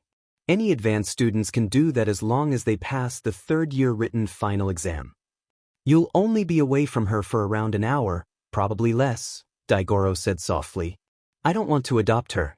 She'd be much better in someone else's care," Izuku replied sternly, though his face betrayed his inner conflict. "Izuku, we can all see that you're afraid. You think that if you become family to anyone else again, they will turn on you and abandon you. That's why you haven't had a single friend in all these years until Nijire," Hanagura said, her gaze kind yet firm. Izuku snapped back at her. "Think? No, I know she will. And Nijire isn't a friend. I just tolerate her because she reminds me of myself," Izuku said, glaring slightly. "Izuku, you're not thinking rationally. Do you really want to be controlled by your past? Do you want All Might and your tormentors to stop you from having a family?" And asked, his expression unreadable. Izuku glared at him, opening his mouth to respond but hesitating, finally looking down at the ground. and was right. He had avoided relationships for the past 8 years, giving up after being diagnosed as quirkless. Even when he moved to a different country, he never truly spoke with anyone. He had never tried to establish relationships beyond acquaintances, even during his college years. The only people he considered friends were the past users of One for All, but he never thought of them as friends in the traditional sense. They were more like family. Izuku, try to be a brother to her. Your life as quirkless has isolated you, but we are worried. Your only family consists of people who have passed, and they only talk to you in your head. That's not normal. You need friends and family outside of just us. Nana said, her eyes glistening with concern. Izuku stared at the ground, contemplating her words. He had been with the past users for 6 years, and they had taught him so much. They reignited his drive to become a hero, loving and caring for him unconditionally. He had decided that he wouldn't need anyone else, but perhaps he was wrong. Fine, I'll take her in and try to open up, Izuku said softly, a hint of shame in his voice. The past users smiled at him and embraced him, and he felt their warmth even within his mind. He sighed before hugging back and slowly began to leave the mindscape. Izuku snapped back to reality and saw Eri still crying. He knelt down and hugged her gently. Eri flinched at first but then relaxed slightly at the contact. Eri, I have an offer for you. Why not become my little sister? Izuku asked. Eri's eyes lit up with hope and happiness, but it quickly turned to disbelief and sadness. If you do, then I'll hurt you. I'm cursed. Just let me go back to him so you don't die. Eri shouted, tears streaming down her face. Izuku narrowed his eyes at her, which made her stop crying, though it didn't frighten her. Instead of the anger or disappointment she was used to, Izuku's gaze was filled with confidence and reassurance. Eri, I promise you this. I will never let anyone harm me, and I won't let him take you back to that terrible place. Whatever curse you have, I will face it with you. And if it involves death, then I guess it's a good thing that I'm practically immortal, Izuku said, smiling. Eri, please become my little sister and let me take care of you, he added, wrapping her in another hug. This time, she didn't tremble. Someone wanted a cursed child like her, something everyone had told her was impossible. And also, I can help you MSTR your quirk. Let me help you, and you can call me Big Brother, Izuku suggested, still smiling. Eri began to cry again, but this time it was different. Did you really think I can MSTR my cursed quirk? Eri asked, her voice shaky. With every fiber of my being. Izuku replied without hesitation. Eri, from this day forward, call me either Izuku or Big Brother. I'll help you with everything you need and be there for you, he said, his smile bright. Eri continued to cry, gripping onto him tightly. Izuku smiled as he picked her up and sat on the couch. After a few more minutes, she fell asleep in his arms. Izuku chuckled softly before carrying her to his bedroom and tucking her under the covers. He started to leave the room but paused when he heard Eri sniffling. Turning around, he saw her shaking in her sleep, clearly having a nightmare. He climbed into bed and hugged her close. Eri clutched his shirt in her sleep, and he noticed her trembling begin to subside. He smiled at her and held her even closer, slowly drifting off to sleep himself. The next day, Izuku woke up at 7:23 am to find Eri still holding on to him. He smiled at her before gently separating himself and getting up to make breakfast. He prepared cereal with an apple for Eri while he had waffles and eggs. After a while, he returned to wake her up. He shook her gently, watching as she stirred awake. At first, she looked frightened and bolted upright, trembling. When she saw Izuku, she began to cry again, so he wrapped her in a comforting hug. It's okay. I'm here. Your big brother is here, Izuku said soothingly. After a while, she calmed down, and he led her to breakfast. Once they finished eating, Eri seemed lost in thought. Izuku smiled at her and took her to the living room. Eri, is something wrong? He asked as he sat her down. No, it's just... What are you going to do with me? Eri asked, her voice trembling. Izuku smiled calmly before responding. Remember, you can call me either Big Brother or Izuku. Izuku smiled as he prepared to help Eri with her quirk. He placed his hand gently on her head and activated All for One, evolving her quirk. He learned that her quirk was called Rewind, which allowed her to turn back time for anything, living or non-living. However, it was tied to her emotions, meaning if she lost control, it could revert someone or something to before they were born. To help her, Izuku evolved her quirk into an emitter type, removing the emotional control aspect.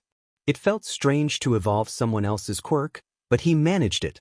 Removing his hand, he smiled at Eri and offered her an apple, taking a bite before handing it to her. She looked confused until he spoke. Eri, rewind this apple by 20 seconds. Although worried, Eri activated her quirk after Izuku stepped back. She focused on the apple, and for the first time, she could sense it reversing. Soon, she held an apple that was whole again. She stared at the apple for a moment before tears filled her eyes, and she broke down crying. Izuku hugged her tightly. See, whatever curse you may think you have, it doesn't matter to me. Eri, will you be my little sister? He asked gently.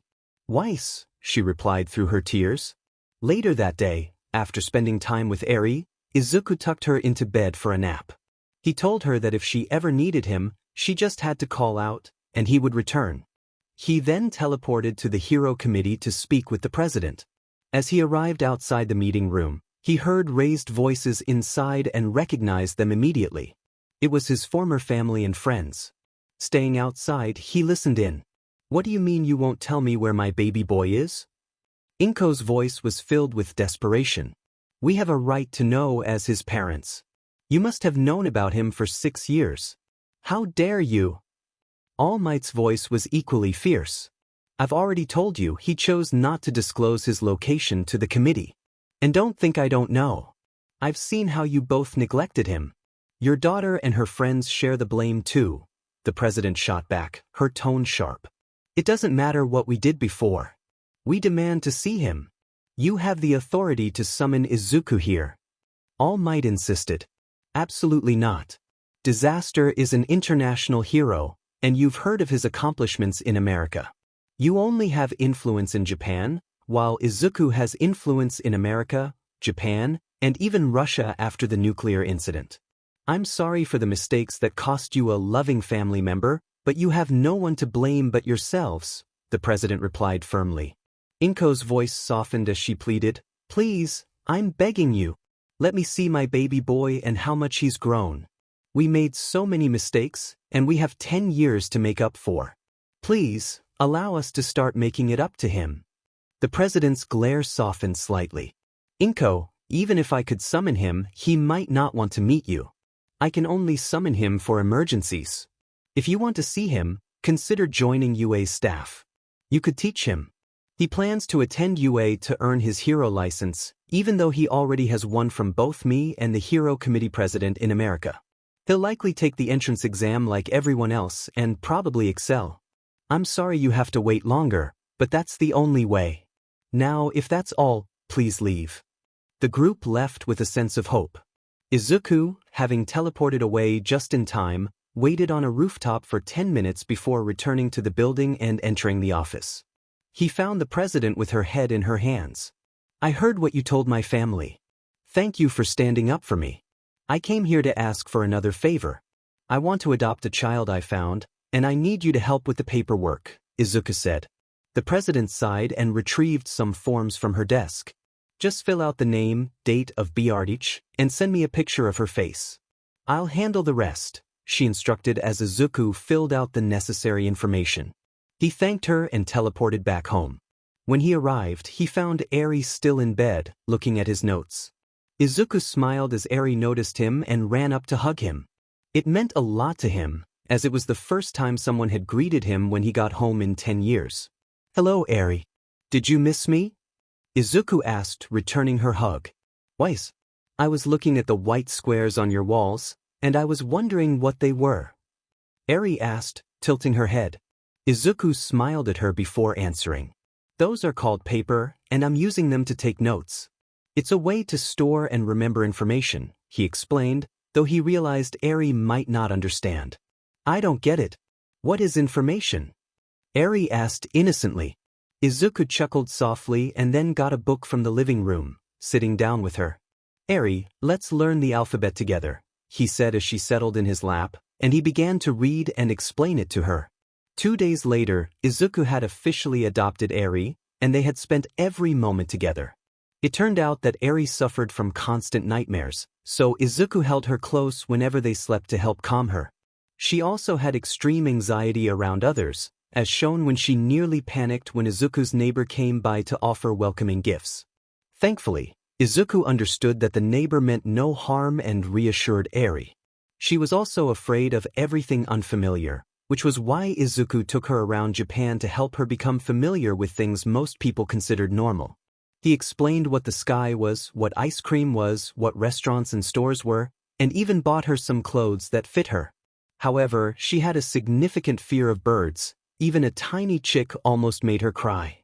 Eri found a way to stay close to Izuku, often clinging to his back or riding on his shoulders to avoid walking or talking to others. People who saw them thought it was adorable. Izuku also took it upon himself to teach her what every 6-year-old should know. She learned quickly, especially when he rewarded her with candy apples. He taught her numbers and letters in his pocket dimension, where time moved differently, allowing for more learning opportunities. Izuku took pride in the education he provided, knowing how valuable it was. As Izuku was preparing dinner for them, he heard his grandmother's voice in his head, reminding him about someone he had been avoiding. "Izuku, are you going to talk to Nijire? She gave you her number, and you haven't even texted her yet. It's not nice to keep a woman waiting," she teased. Izuku blushed at her words, feeling a bit guilty. After finishing dinner, he sat down with Eri. Eri, I have something I need to ask you. Would you like to meet your big brother's friend?" Izuku asked carefully, not wanting to frighten her. Eri paused, looking at the floor. She wasn't sure if she wanted to meet anyone besides Izuku. "Yeah, okay, but see, can I ride on your back for it?" Eri asked shyly. Izuku chuckled and nodded, making her smile. "Alright, I'll make a quick call. I'll be back in a moment," he said before heading to his room to retrieve his phone and the paper with Nijire's number. He nervously dialed her number and waited for her to pick up. After a few rings, he heard her voice. "Hello, who is this?" It's me, Izuku Shimura, from 3 days ago," he said nervously, hoping she would overlook his previous avoidance. "Oh, that's great. I'll save this number under your name. What do you want to talk about?" she asked excitedly. I was wondering if you wanted to meet up and hang out. It doesn't have to be anywhere special, just a place where we can talk," Izuku replied awkwardly. "Oh, how about this tea place I know? It's called the Jasmine Dragon, right next to the ramen shop. After that, we can go to the park and chat. I'm free tomorrow at 5 p.m. Does that work for you?" Nijire suggested. Izuku noted the place and responded. Yeah, I'm free then. I'll see you tomorrow," he said. "Okay, bye," Nijire said cheerfully before hanging up. Izuku put his phone down, blushing at the realization of what he had just done. The next day, outside the Jasmine Dragon at 4:57 p.m., Izuku stood outside the tea shop with Eri clinging to his leg. He wore a dark green shirt with black breathes and red shoes, while Eri wore a red dress and had her hair in ponytails. He waited until he saw Nijire approaching. She wore a sleeveless black shirt that highlighted her figure, paired with dark blue jeans and a pearl necklace. Her hair was styled the same way as when he first met her. She was smiling widely and scanning the area for him. When she spotted him, she waved and ran over, finally noticing the little girl beside him. "Ooh, hello there. What's your name? What's your quirk? Why do you have a horn? Are you friends with Izuku?" Nijire asked excitedly. "Why are you scared of me?" Nijire asked, pouting slightly as she noticed Eri backing away and hiding behind Izuku. "It's okay," Izuku replied gently. "She has extreme anxiety, so it might take her a moment to get used to you. Her name is Eri Shimura, and she became my legally adopted sister just 2 days ago. Her quirk is called Rewind, which was somewhat connected to the horn on her head. After I evolved Rewind, the horn became just a leftover mutation. It's nice to see you again, Nijire." Nijire's eyes lit up at the mention of Eri's quirk, and she made a mental note to ask more about it later. "Shall we get some tea?" Izuku suggested, and Nijire nodded in agreement. The three of them headed inside to begin their hangout. They were greeted by a slightly rotund man with a handsome gray beard and a bald head, dressed in a dull green long kimono with a dark brown obi. "Hello there, I'm Iroh, and I will be your waiter today. What can I get you to drink?" he asked with a warm smile. Eri whispered her choice to Izuku while Nijire browsed the menu. "I'll have the honey milk tea with black tea mixed in," Nijire said. "Eri will have green tea with some apple juice mixed in, and I'll have taro milk tea with cinnamon," Izuku added. Iroh smiled and took their menus before heading off. As they waited for their drinks, Izuku and Nijire engaged in a lively conversation about heroes and quirks. Izuku learned that Nijire's favorite hero was Ryukyu, fascinated by her dragon quirk and how she used it. Nijire was surprised to find out that Izuku admired Eraserhead, explaining how he fought essentially quirkless and had the ability to nullify other quirks, which she found incredible. She also appreciated that he chose to remain an underground pro hero rather than seeking the spotlight. Eri listened intently, feeling a bit overwhelmed by the depth of their conversation. Nijire made an effort to include her, though it was mostly Izuku who spoke. Nijire discovered that Eri loved apples and candy apples, and she found it adorable that Eri enjoyed riding on Izuku's shoulders. When their tea arrived, the conversation flowed even more freely. Izuku learned that Nijire was a second-year student at UA and part of the newly formed Big Three. She had been interning with Ryukyu since her first internship. In turn, Nijire was astonished to learn that Izuku lived in America, held 15 PhDs, and had hobbies in music and martial arts. She was impressed by his intelligence and the breadth of his knowledge. Izuku also shared that he joined Hayashi's company at the age of 14 to help establish international business in Japan. After finishing their drinks, the group left the restaurant and made their way to the park. Nijire immediately commented on how adorable Eri looked riding on Izuku's shoulders, causing both of them to blush. Once they reached the park, they settled on a bench, with Eri sitting on Izuku's lap and Nijire to his left. "So, Izuku, how did you become Disaster?" Nijire asked, a question that had been on her mind since she learned he was younger than her. Izuku hesitated, unsure if he wanted to share, but the encouragement from past users gave him the courage to open up. "In my original family, I wasn't wanted. My quirk, All for All, hadn't awakened yet and was dormant, leading the doctor to label me as quirkless. From that day on, I was neglected by my parents and mistreated by my sister and former friends. When I turned 10, I decided to run away, but my quirk awakened, allowing me to copy my father's quirk. I fled to America as an illegal immigrant, but I became legal after my first year there. I also worked as a small vigilante for a while. Eventually, I met the Hero Committee president in America, who granted me my hero license despite my age. When Japan's Hero Committee president heard about it, she granted me my license too, making me an international pro-hero. That's how Disaster was born," Izuku explained, looking down at the ground. Eri and Nijire exchanged concerned glances. Eri felt sad for her big brother, realizing he had endured such a difficult life. Nijire also felt a pang of sadness, knowing that someone who had done so much for the world had faced such hardships. "I'm sorry your life was like that," Nijire said softly. "But look on the bright side, you have an amazing and adorable little sister, you possess one of the strongest quirks in the world, and you've accomplished your dream of becoming a pro-hero. You're likely to become the #1 hero with your quirk, and making friends will be easier for you than it was for me in my years at UA." Izuku looked at her curiously. "What do you mean? Your quirk is powerful as it is. If you finish training with it, you'd easily make it to the top 10 of the hero rankings in just 3 years. How did you have it rough?" "When I first entered UA, my quirk wasn't nearly as trained as it is now, and it was far less powerful. I barely passed the entrance exam by 1 point, thanks only to my rescue points. At the sports festival, I made it through the first 2 rounds, but that was only because of my friends. I was knocked out easily in the 3rd round when I was on my own. My 2 friends were in the same situation. Mirio struggled to control his quirk, which left scars on his body, and Tamaki dealt with severe anxiety that limited his abilities. In a way, our shared struggles with our quirks brought us together as friends. Now that they were part of the Big Three, Nijire expressed her feelings of being overlooked by everyone at UA. Izuku's eyes widened in realization. He understood her struggle. She was just like him, someone who had been an outcast but had become strong through hard work.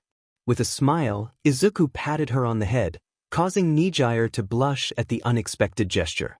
Eri, watching the interaction, looked confused, unsure of why her big brother was being affectionate with someone else. "I guess that makes us similar," Izuku said, his voice light with laughter. "We were both outcasts until we found our strength. What an incredible twist of fate." Nijire smiled back, joining in his laughter, though Eri remained puzzled. "Hey, Nijire, can I meet your friends, Mirio and Tamaki?" Izuku asked after their laughter subsided. "Sorry, but you'll have to wait until school starts in 3 months. Mirio is spending the summer with his grandparents, and Tamaki is visiting family in Kyoto. But don't worry, I'll tell them all about you. They'll love you," Nijire replied with a warm smile. "All right then, how about this? Will you let me help evolve your quirk?" Izuku suggested, his expression brightening. "Really? You'd do something like that for someone you just met?" Nijire asked, surprised by his kindness. "Yes. I can see that you genuinely want to help others, not just for fame or money. Plus, we're in the same boat, so I want to support you. And if you misuse the quirk, I can always take it back and give you a different one," Izuku assured her with a shrug. "Okay then, just make sure it's nothing too strange." Nijire chuckled. Izuku laughed softly before placing his hand on her head to evolve her quirk. Nijire's quirk, Wave Motion, allowed her to convert stamina into golden energy that spiraled from her limbs. While the spirals were slow, their power was impressive. Izuku modified her quirk to create a reserve of energy separate from her stamina, eliminating her drawback of draining her energy too quickly. He also enhanced the spirals to travel at the speed of sound, allowing her to control both their speed and power independently. After explaining the changes, Izuku found himself enveloped in a massive hug from Nijire, who was blushing with gratitude. "Thank you. You're amazing and you're such a good friend," she exclaimed, testing her quirk and feeling the differences. Izuku smiled, considering whether he should help her practice control, as it had taken him time to master his own evolved quirks. "Hey, Nijire, would you like to train with me while I set up some businesses in Japan and do some hero work together?" "Sure. I'll even treat you to tea and snacks. But I get to hug and play with Eri, she's just too cute." Nijire squealed, giggling. Eri looked confused until Izuku smiled down at her and explained. "Eri, would you like to have Nijire as your big sister?" he asked. Eri hesitated for a moment but, seeing Izuku's encouraging expression, nodded. Immediately, she was swept into a warm hug from Nijire. Over the past 3 months, Izuku felt happier than he had ever been. He cherished Eri and valued Nijire more than anything, a sentiment that made the past users proud, especially his grandmother. During this time, Izuku taught Eri all the material up to 1st grade and helped her make a friend. Initially, Eri struggled with her fear of people, but with counseling, therapy, and support from Izuku and Nijire, she managed to befriend a boy named Kota Izumi, who wore a red hat and had black hair. Izuku and Nijire grew close, spending their free time together watching movies, studying heroes and their quirks, and visiting the Jasmine Dragon store frequently. They became familiar with each other's homes, with Nijire visiting Izuku's apartment often and vice versa. Nijire's father worked from home, while her mother was in France expanding her internet business. Nijire and Eri also bonded, with Nijire showing her videos of heroes and encouraging her curiosity. They discovered a shared love for candy apples and spent time watching videos and reading about quirks that fascinated Eri, especially those of Izuku. Both Izuku and Nijire engaged in hero work daily. Nijire interned at Ryukyu's agency, gaining valuable experience in dealing with villains. Izuku mostly handled cases alone but occasionally teamed up with other heroes. He preferred to prevent accidents before they escalated but had collaborated with Edgeshot, Ryukyu, Eraserhead, and Hawks on various occasions. Hawks became one of the few people Eri felt comfortable enough to hug, as he and Izuku formed a strong friendship after successfully working together at a crime scene. Izuku also completed the setup of his businesses in Japan during this time. Thanks to the commercials featuring Ryukyu and her hero agencies, many small businesses had expanded significantly, generating substantial revenue each week and improving the community's quality of life. Izuku had also established his own hero agency, named the Disaster Hero Agency, which served as his temporary base of operations in Japan. The small building was equipped with numerous computers that allowed Izuku to monitor cameras across Japan, enabling him to respond to distress calls promptly. Recently, Izuku had invested in UA and arranged a meeting with the principal, Nizu, to discuss several important matters. Flashback 2 weeks ago, UA High School. Izuku walked through the halls of UA after signing up for the entrance exam scheduled for 2 weeks later. He navigated the corridors until he found the principal's office, eager for a private conversation with Nizu. Upon entering, he found Nizu seated on a couch with tea on the table before him. Nizu turned and smiled, clearly expecting Izuku's arrival. "Ah, you finally made it. Fantastic. Please, sit down, we have much to discuss." "Izuku Shimura," Nizu said, and Izuku understood why everyone regarded Nizu with such respect. His intelligence was formidable. "Thank you. I take it you were expecting me?" Izuku inquired as he took a seat and sipped from a teacup out of courtesy. "Indeed. After all, you are the son of All for One and possess his quirk. Additionally, you are the stepson of All Might and the grandson of Nana Shimura, so it is only natural that you'd want to speak with me," Nizu replied, impressing Izuku further. Izuku smiled at the compliment before sharing his intentions. "Actually, my quirk is called All for All, which is similar to All for One. I can take, give, copy, combine, erase, destroy, and evolve quirks. I came to discuss funding for UA and to propose a few special conditions." Nizu's interest piqued. "Now that's something I didn't know. Color me impressed." "Very well, I shall listen to these conditions, provided you offer valid reasons. I assure you, I will discern any falsehoods." "Thank you very much. My conditions are twofold. First, I request to attend only the Hero Course class PRD. I have already completed my education in all other subjects, as you may know from my numerous degrees. Second, I ask to be at UA for no more than an hour. This is because I have adopted a 6-year-old who has faced emotional and physical abuse, and she is waiting for me," Izuku explained. Nizu maintained his smile. "Very well then. Since you have been honest and your requests are reasonable, I shall make it happen. However, I expect full repayment. What can you offer in return? How about funding for all teachers and utilities at UA until I graduate? I can also provide business course and support course students with opportunities at my companies or connections to other businesses. Additionally, I will send UA 30 shipments of top-grade steel for your use, at no cost," Izuku proposed. Nizu was taken aback. The steel alone represented a value of nearly $100 million. Furthermore, the opportunities for students would allow them to thrive and grow, and with the utilities covered, he could focus on other projects he had postponed for years. "Very well then, I look forward to you fulfilling your end of the agreement," Nizu said, shaking hands with Izuku. Flashbackins. Izuku was determined to uphold his end of the deal, as he did not want to owe anything to someone like Nizu. He also needed to remain in Nizu's good graces, knowing the principal's influence could complicate matters if he chose to use it against him. In the meantime, Izuku had been training both Nijire and Eri to help them MST their newly evolved quirks. Eri could now activate her rewind ability on command without fear of it triggering unexpectedly. She learned to control the extent of her rewinding, able to revert objects up to 30 minutes. Nijire, on the other hand, improved her control over the power, speed, and length of her spirals, although she still required assistance with the speed aspect and developing her energy pool. Her progress was evident, as she had become the strongest under Ryukyu's agency. Izuku also dedicated time to his own training, focusing on spreading his teleportation quirks throughout Japan and honing his swordsmanship and close-quarters combat skills. He practiced disabling his quirks to rely solely on his swords and bare hands, surprised by his effectiveness. He could still cut through most rocks with ease and had considerable power in his punches.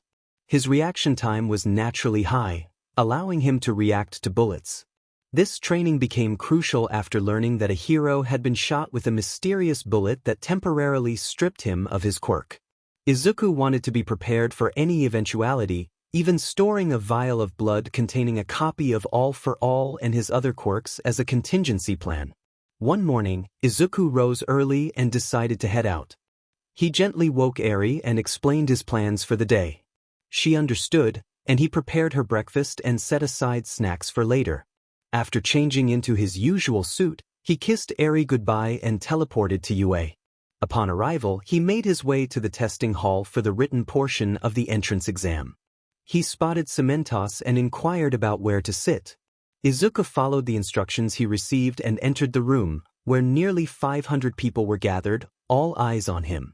Among the crowd, he spotted some familiar faces, his tormentors, but they were seated far from him. Ignoring their stares, he made his way to his designated seat and settled in. After a brief wait, the tests were distributed and he began. The test was straightforward for Izuku, containing only material he had memorized. With just 55 questions, he completed it in about 25 minutes and submitted it before heading to the auditorium. Present Mike informed him of his assigned seat and mentioned that he had 40 minutes before he needed to be seated. Nodding, Izuku marked his seat for teleportation and returned home. He spent about 35 minutes with Eri, sharing updates about his day and reading to her. When the time was up, he said goodbye and teleported back to his seat, arriving to the surprise of those nearby, especially the red-haired boy and the pink-haired girl beside him. Once they settled, Izuku introduced himself. "Sorry for startling you. My name is Izuku Shimura. Nice to meet you." "I'm Eijiro Kirishima." "Nice to meet you, bro," the red-haired boy replied with a wide grin. "I'm Mina Ashido. Nice to meet you too," the pink-haired girl added, also smiling. Just then, Present Mike entered and took the podium to give instructions. "Hello there, everybody. My name is Present Mike, and I'll be your guide for the practical exam. There will be 3 main types of robots: 1 point, 2 point, and 3 point. You earn points by destroying or disabling them, but you only have 10 minutes to do so. You'll be sent to one of 5 cities, and then the test will begin." "There why?" Suddenly, a loud voice interrupted him. A boy with slick blue hair and glasses stood up, pointing an accusatory finger at Izuku. "You claim there are 3 types of robots, yet this pamphlet states there are 4. If UA is such a prestigious school, it should be ashamed of this critical error." "And you," he shouted, directing his ire at Izuku. Izuku sighed, feeling the weight of his tormentor's gazes. "Are you finished?" "You," interrupted Present Mike, who was about to explain the 0-pointers. "You're the one not taking this seriously, thinking you can interrupt teachers at you, teachers who can expel you at any moment. You clearly lack respect for them, and if you do have any, you're not showing it." The auditorium buzzed with whispers at his words. Present Mike grinned. "Thank you, little listener. As I was saying, there will also be a 0-point robot, which gives you 0 points. It's just there to serve as a trap or an annoying obstacle that's best avoided. Now, are you ready?" 5 minutes later, in City C, Izuku stepped off the bus and was greeted by the sight of a massive city surrounded by an even larger wall.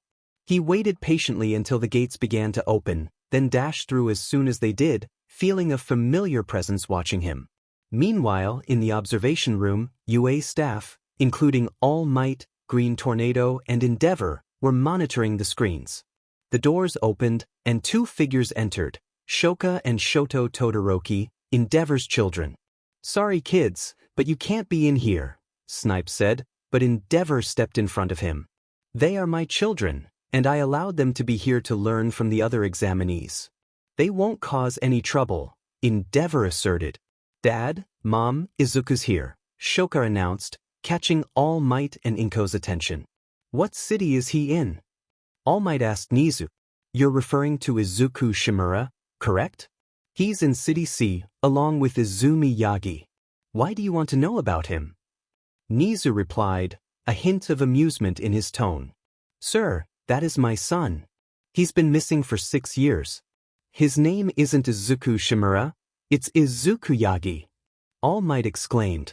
According to this file, he legally changed his identity from Izuku Yagi to Izuku Shimura, and you and Inko have lost all guardianship over him. He's no longer your son legally, Nizu stated, sipping his tea with a smirk. But Nizu, he's my baby boy. I gave Biyardage to him, he's my child. Surely you can see that? Inko shouted. Perhaps, but on paper and in the eyes of the law, he is no longer your son. All legal documents concerning Izuku Yagi are null and void. The only way you could regain that status is if he legally accepts it with a signature. Good luck with that, Nizu replied, chuckling to himself. Regardless, this will be a great opportunity to see if Izuku is worthy of marrying you, Shoka. I hope you weren't thinking of lying about your son having a quirk, All Might, Endeavor said, casting a glare at All Might. He's right, it will be a good opportunity to see just how many quirks Izuku has. Izuku, please tell me it isn't too late to save you from All for One, All Might thought to himself. Dad, Izuku has a very powerful quirk. He's been a hero since he was 10 years old. Meaning that he is more than worthy of marrying Shoka, Shoto said, glaring at Endeavor. He was determined not to let his sister's happiness be overshadowed by something as trivial as a quirk strength. Can we at least speak to Izuku after the exams? Inko asked, tears in her eyes. Not unless Izuku agrees to it, so maybe, Nizu replied. Mom, it's okay. I'll talk to Izuku with Katsumi, and we'll convince him to be with us. It means nothing if he isn't legally engaged to us. We can just have him become Izuku Yagi again. Don't worry, we'll make things go back to the way they used to be, Shoka reassured her, managing to bring a smile back to Inko's face. Back in City C, Izuku had his eyes closed, sensing that the gates were about to open. He summoned a katana in his hand, ready to fight. The moment the gates opened, Izuku burst forward at incredible speed, taking out 2 clusters of robots in an instant. Hey, you'll be expelled for starting early. Here, shouted a blue-haired boy in frustration. Hey, follow that green-haired kid. There is no countdown in real life. Go, go, go. Present Mike called from atop a building. Everyone rushed to catch up, but there were hardly any robots left after Izuku's onslaught. In the observation room, everyone was stunned by Izuku's performance. He demonstrated a weapon creation quirk along with impressive speed and strength. That's your son, All Might? I'm impressed. He showcased at least 2 quirks, as expected from the son of the #1 hero, Snipe remarked. He has a teleportation quirk, a strength quirk, a speed quirk, a wind quirk, an energy quirk, and now a weapon quirk. That is quite the powerful combination, Recovery Girl added. Ha, you were right, All Might. That is quite the quirk Izuku has.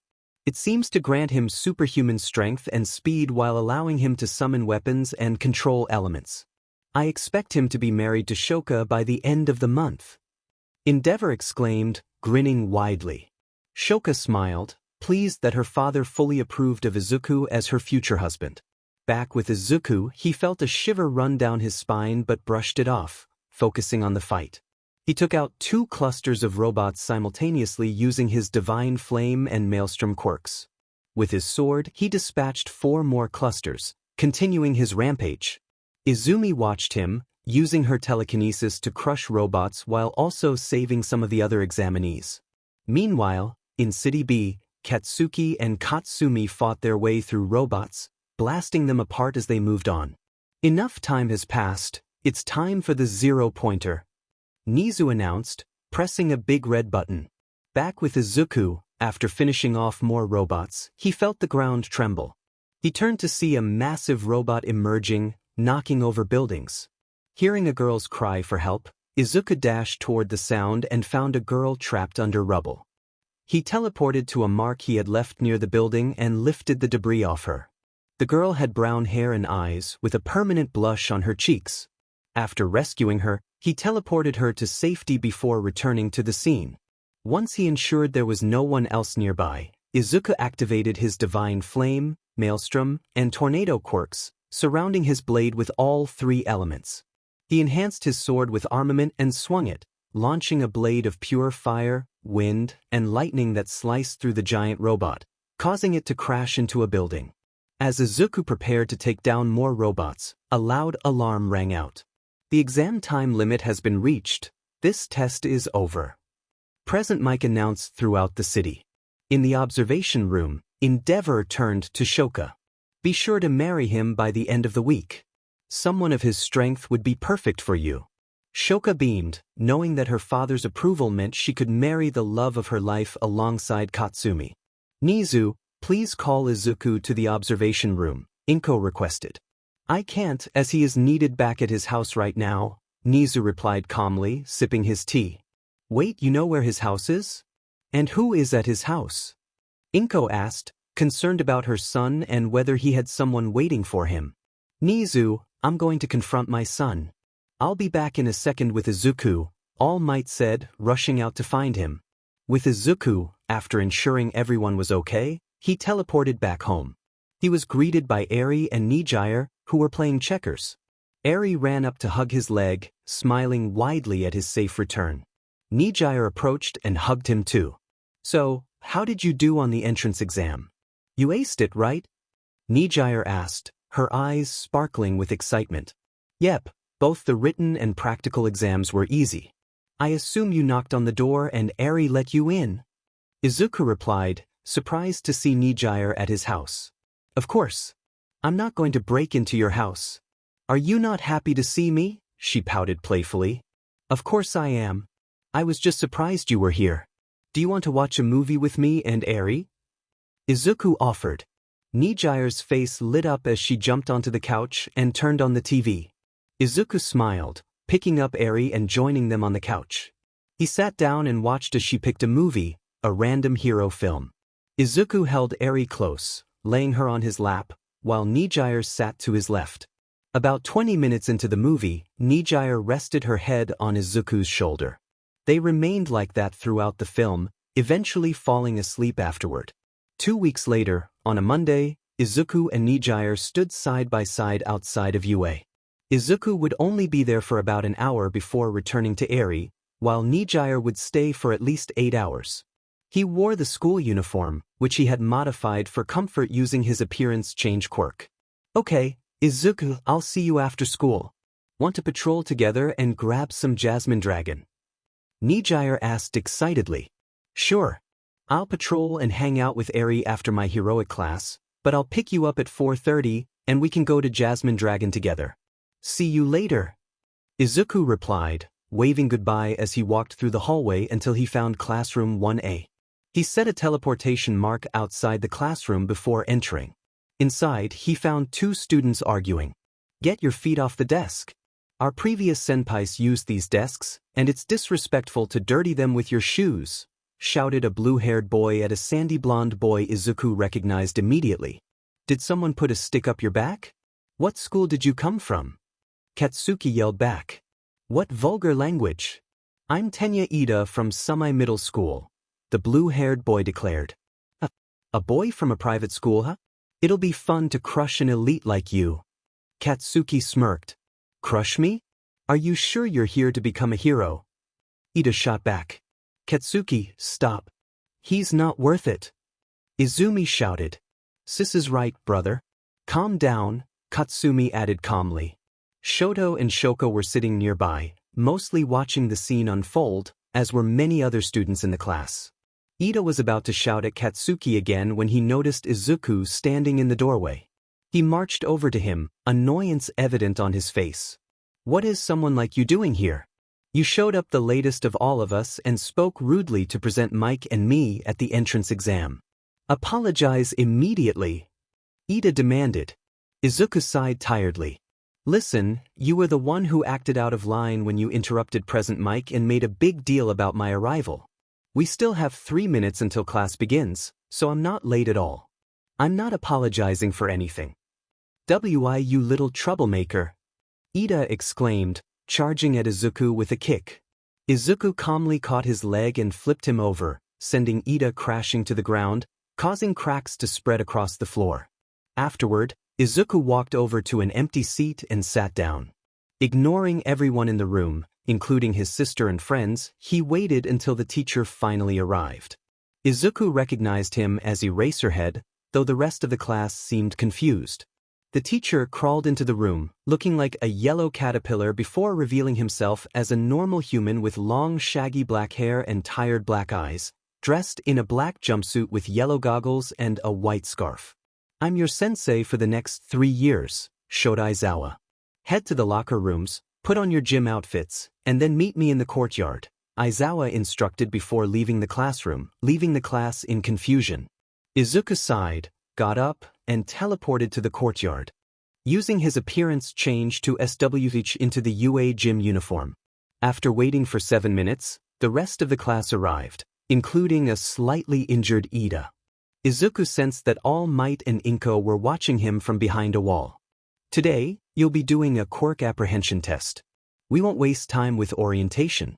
You will do push-ups, sit-ups, seated toe touches, a 50-meter dash, grip strength, distance run, standing long jump, and ball throw.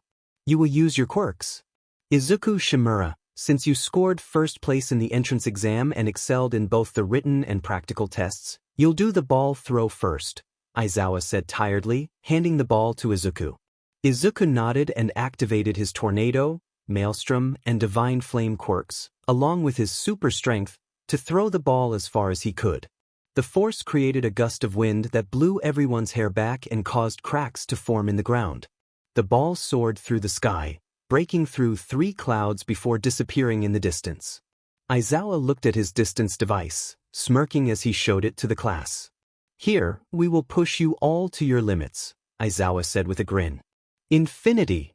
most of the class shouted. "How did my husband get so strong?"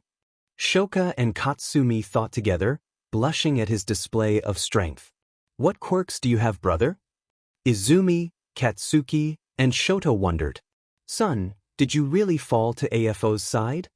All Might and Inko thought anxiously.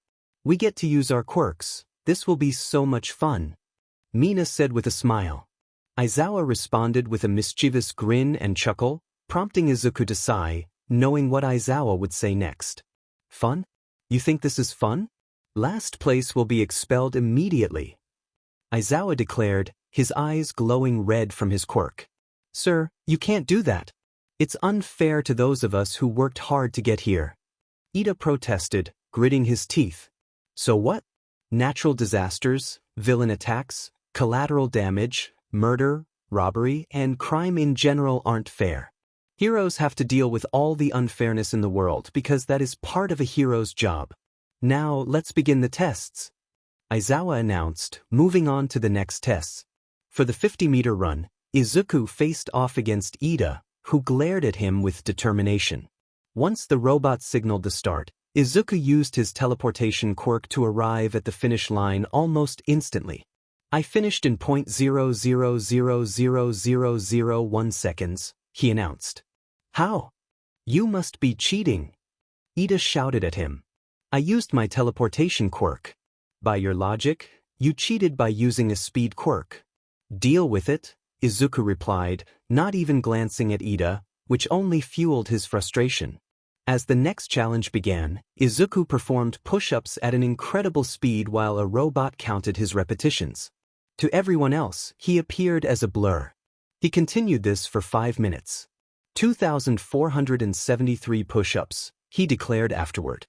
Next came the sit-ups, where Izuku again moved swiftly, leaving the robot to keep track of his count. 2,568 sit-ups, he announced. For the grip strength test, Ijiro marveled at Shoji's score of 560 kilograms when suddenly, a loud crunch echoed through the area. Everyone turned to see Izuku with the broken device. Aizawa sighed and noted it down. That was a device designed to withstand 1 million kilograms of pressure. "Oh well," Aizawa commented. During the long-distance jump, Izuku activated his fly quirk and levitated over the sandbox, leaving everyone puzzled about the nature of his abilities. When it came to the distance run, Izuku dashed around the track at an astonishing speed, maintaining a constant pace for about 30 minutes. While others struggled to catch their breath, he showed no signs of fatigue. In the seated toe touch, Shoji matched Izuku's impressive reach, both touching 5 inches past their toes. As Aizawa prepared to announce the results, the class felt a wave of nervousness wash over them. Alright, here are the results, he said. Izuku Shimura. Momo Yaoyorozu. Shoka Todoroki. Katsumi Bakugou. Izumi Yagi. Shoto Todoroki. Katsuki Bakugou. Tenya Ida. Fumikage Tokoyami. Mizo Shoji. Mashireo Ojiro. Ijiro Kirishima. Mina Ishido. Uchako Uraraka. Kujikoda. Rikido Sato. Tsuyu Azui. Yuga Oyama. Antasiro. Denki Kaminari. Kyokujiro. Torohagakure. Minoru Mineta. Oh, by the way, I was joking about the expulsion. Go back to class. The syllabus is in your desks, Aizawa said casually. Sir, I demand that Izuku Shimura be expelled for injuring me and showing disrespect to the staff. Ida yelled, prompting a simultaneous sigh from Aizawa and Izuku. Aizawa turned to Ida. I guess I should address this now instead of later. Ida, let go of this grudge against Izuku, or you'll face expulsion. I witnessed the incident during the entrance exam. If you bring this up again, consider yourself expelled and marked for peer bullying. With that, Aizawa left the courtyard, leaving Ida speechless. The class returned to their room, while Izuku teleported to retrieve his syllabus. He needed to stay for another 20 minutes before heading home, having only been there for about 40 minutes. He used his appearance change quirk to don his UA uniform again and decided to relax for the remainder of the class. As time passed, the class returned, and Izuku struck up a conversation with Ijiro and Mina, finding them friendly and easygoing. He discovered that he and Ijiro shared a passion for working out and martial arts, while he and Mina both enjoyed music and dance. Mina, a professional dancer, agreed to give Izuku some lessons, and he offered to share his workout routine with Ijiro. While they chatted, Izuku felt a hand on his shoulder and turned to see Ida again. What do you want now? Izuku asked, already weary of him. Why can you use your quirk so freely? Why do you seem familiar enough with UA to avoid normal punishments? Ida questioned, glaring. I've been a pro hero since I was 10 years old. My hero name is Disaster, and I've teamed up with Aizawa on multiple occasions. His hero name is Eraserhead, Izuku explained, growing increasingly annoyed. How are you a hero at 10? How are you so far ahead of us? Ida pressed. Unfairness. You'd be surprised by what quirkless people endure. Picture this. You're 4 years old, quirkless, bullied by friends and family, and every day you return to a basement to tend to your wounds. This continues for 6 years until you finally gain a quirk. The world isn't fair. It will challenge you until you either adapt or break. You have a loving family, a bright future, and a good quirk. So why are you complaining about what I do? Izuku explained, his voice steady. The entire class listened, some flinching at the harsh reality he painted. Izumi and her friends felt guilt wash over them, as did All Might and Inko, who were outside the classroom. Ida, listen carefully. Stop complaining about fairness or rules. Don't ask questions until you fully understand the situation, and don't interrupt until someone has finished speaking. Also, don't expect help from others. You need to stand on your own if you want to survive in this world, Izuku continued, before standing up and heading toward the door. I need to use the restroom. See you later. Izumi and her friends excused themselves and followed Izuku, leaving the rest of the class in confusion. As Izuku walked in search of a restroom, he unexpectedly encountered two people he had hoped to avoid, Tashinori Yagi and Inko Yagi, his former parents. The three stood still for a moment, taking in the changes in each other since 6 years ago. All Might and Inko noted how much taller and more muscular Izuku had become, his once bushy green and black hair now longer than they remembered. Inko noticed how handsome Izuku had become over the years and felt hopeful about his future with Katsumi and Shoka. Izuku also saw significant changes. All Might, in his skinny form, looked frielier than before, barely taller than Izuku. Inko appeared shorter as well and had gained a bit of weight, though she still looked slender. Izuku was the first to break the silence. What do you two want? Make it quick. He started to walk past them. All Might transformed into his muscular form and reached out to place a hand on Izuku's shoulder, but Izuku quickly grasped his hand, applying pressure. Inko watched, concerned. If you value this arm and your life, you won't put your hand on me, Izuku said, his tone flat. All Might winced, both emotionally and physically, before nodding and withdrawing his arm. I'm leaving if all you want to do is stare, Izuku said, continuing to walk away. Wait. We just want to know where you've been and what you've been doing. Inko called out, reaching for him. Izuku paused and turned back, his expression still unreadable. I'm not in a position to share my whereabouts or activities, but if you must know, I was in America for my education and to become a hero, Izuku replied simply. Both All Might and Inko were taken aback. An education in America was a rare achievement, and becoming a hero there was no easy feat. Izuku-kan, All Might began, but Izuku interrupted. It's Shimura to you both. Fine. Shimura, where did you get your quirks? And don't lie, this is serious, All Might said, feeling strange addressing his son by that name. If you think I went to All for One, you're mistaken. Inko probably remembers Hisashi Midoriya, right? That was just a cover name. I'm actually his biological son, not yours. Hisashi is All for One in disguise, meaning I'm the biological son of Japan's worst villain. My quirk is All for All, which allows me to take, give, use, copy, evolve, disable and destroy quirks, Izuku explained, leaving All Might momentarily breathless. Inko felt disturbed by the revelation of Izuku's true parentage and wondered how he had discovered it. Izuku took some satisfaction in seeing All Might's heartbroken expression upon learning that his wife had a past with All for One. I haven't taken any quirks yet, I've only copied them from others, Izuku added, trying to ease Inko's distress. Please, Shimura, can you come home with us? Inko asked, her voice trembling at the thought of having Izuku back after all these years. No, Izuku replied almost immediately, turning to walk away. Wait! All Might shouted, startling Inko. It doesn't matter that you have his genes. You are my son and my family. Please, come back home with us. Izuku was slightly taken aback by All Might's words. He had expected anger or denial, but instead he felt indifferent. No. I told you to call me Shimura. Besides, I have a little sister waiting for me at home. Then come home to me, big brother, Izumi said as she arrived with her friends, standing in front of Izuku. He had sensed them approaching but chose to confront them now rather than avoid the encounter. You are Izuku Yagi's little sister. I'm Izuku Shimura. Don't get it mixed up.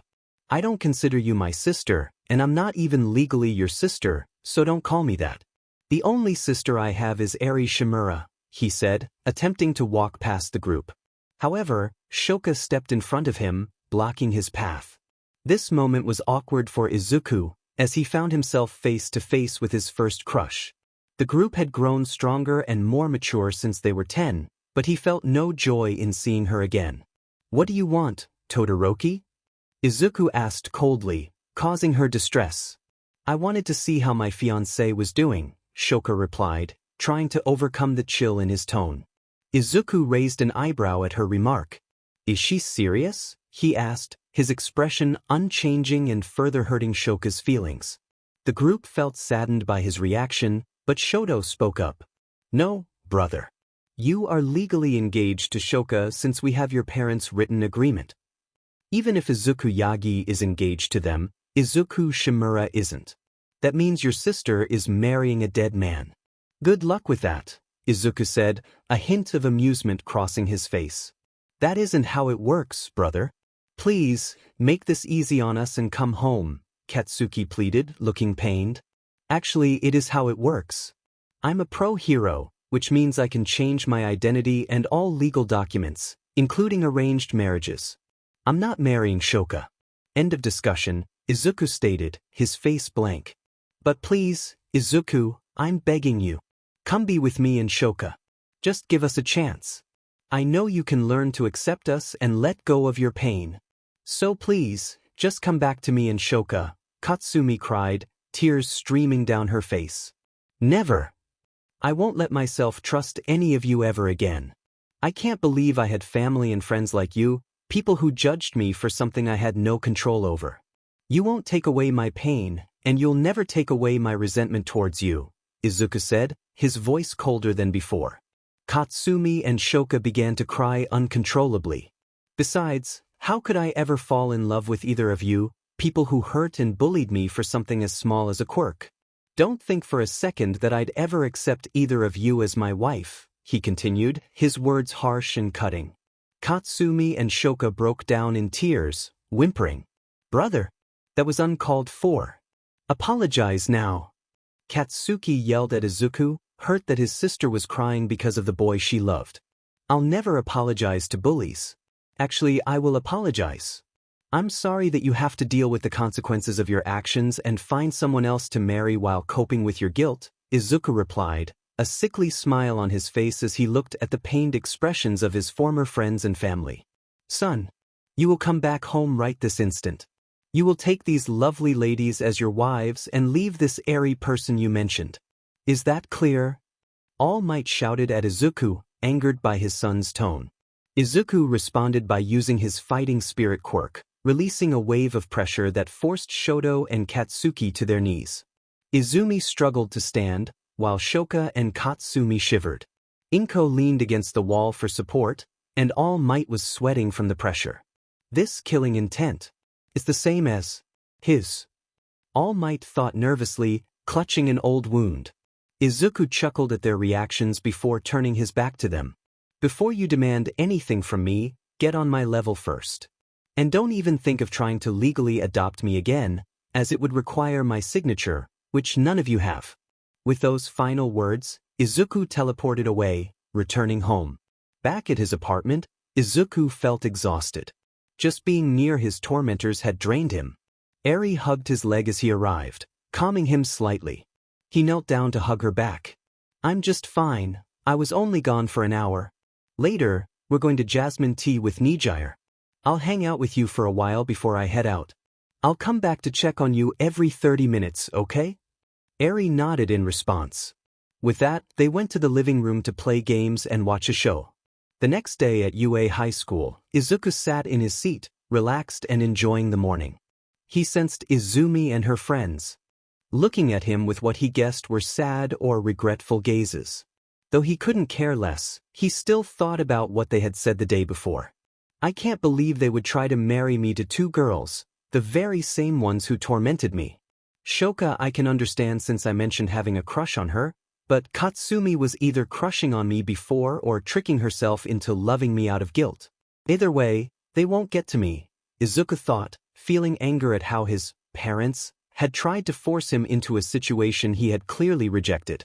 Meanwhile, thoughts swirled in the minds of his former friends. Shoka desperately wondered how she could make him fall in love with her again.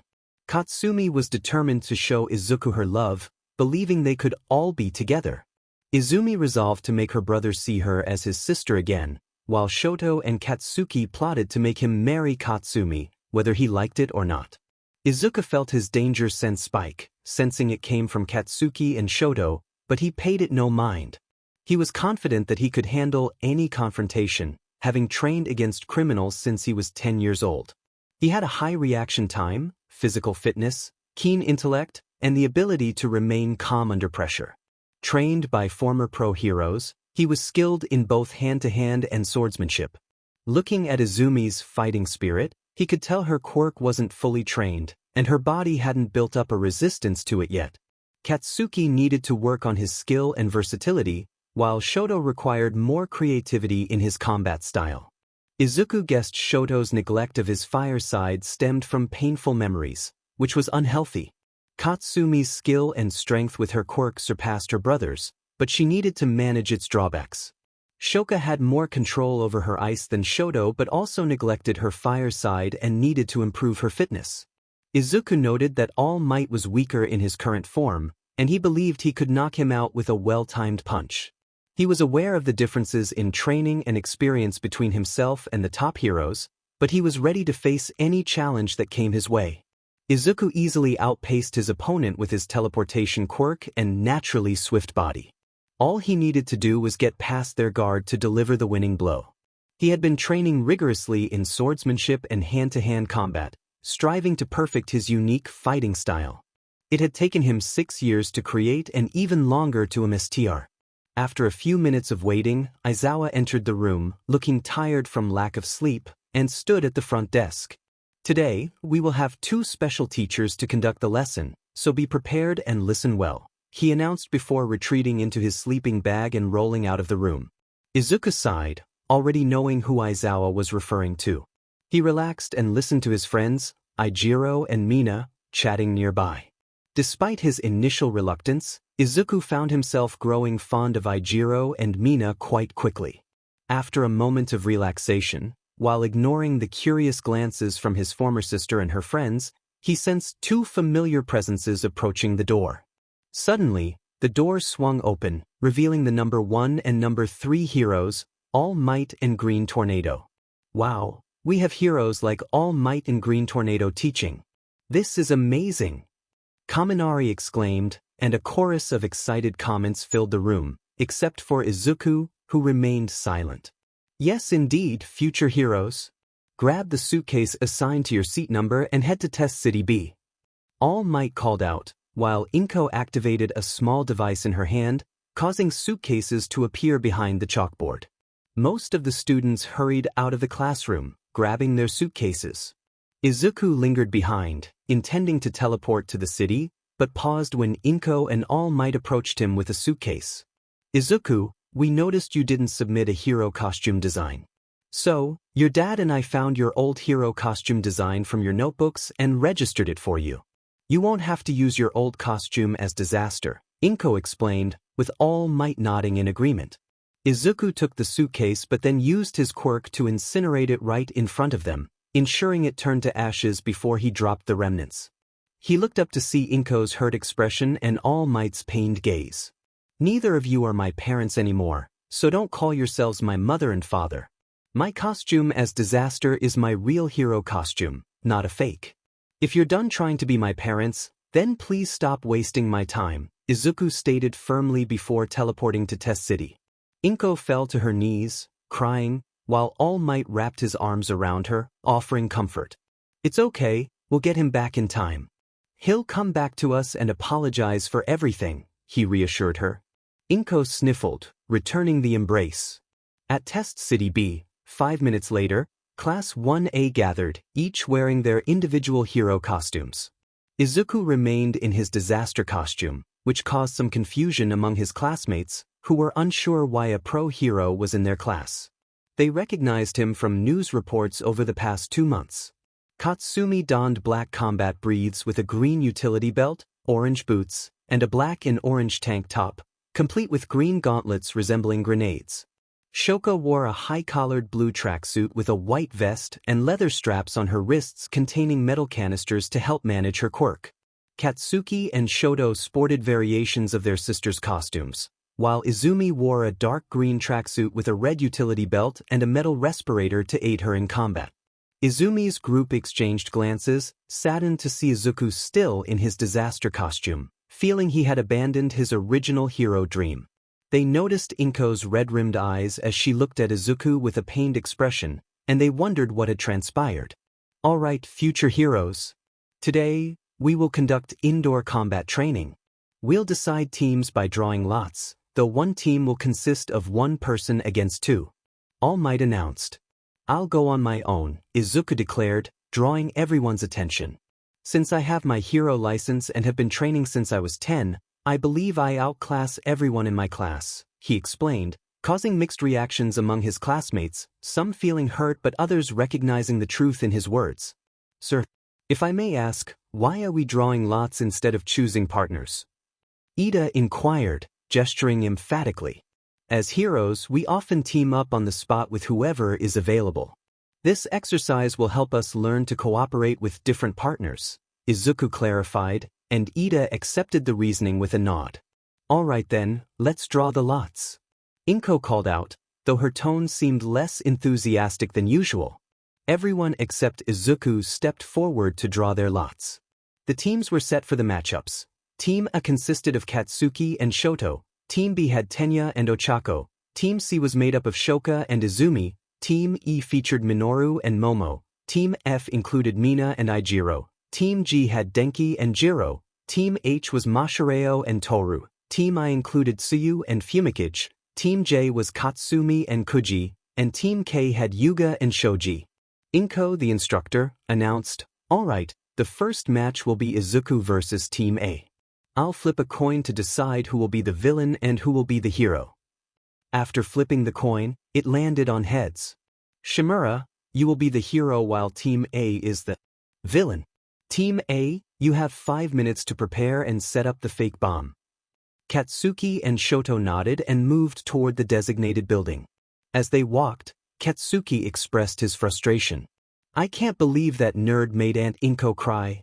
I understand he's upset, but he took it too far. We need to make him apologize." Katsuki's voice was filled with anger. Shoto, maintaining his usual calm demeanor, had an intense look in his eyes. "I agree, but how can we force someone stronger than us?" Shoto asked. Katsuki glared at the ground, momentarily at a loss for words. After a moment, he looked up with a determined smirk. "That pressure we felt yesterday was probably just a quirk he copied. It doesn't matter how many quirks someone has, what matters is mastery over them. We've been trained by 2 of the top heroes in Japan. We can definitely handle Izuku." Izuku, overhearing their conversation, scoffed at Katsuki's assertion.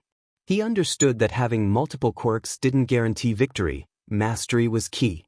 For the past 6 years, he had focused on mastering all of his abilities.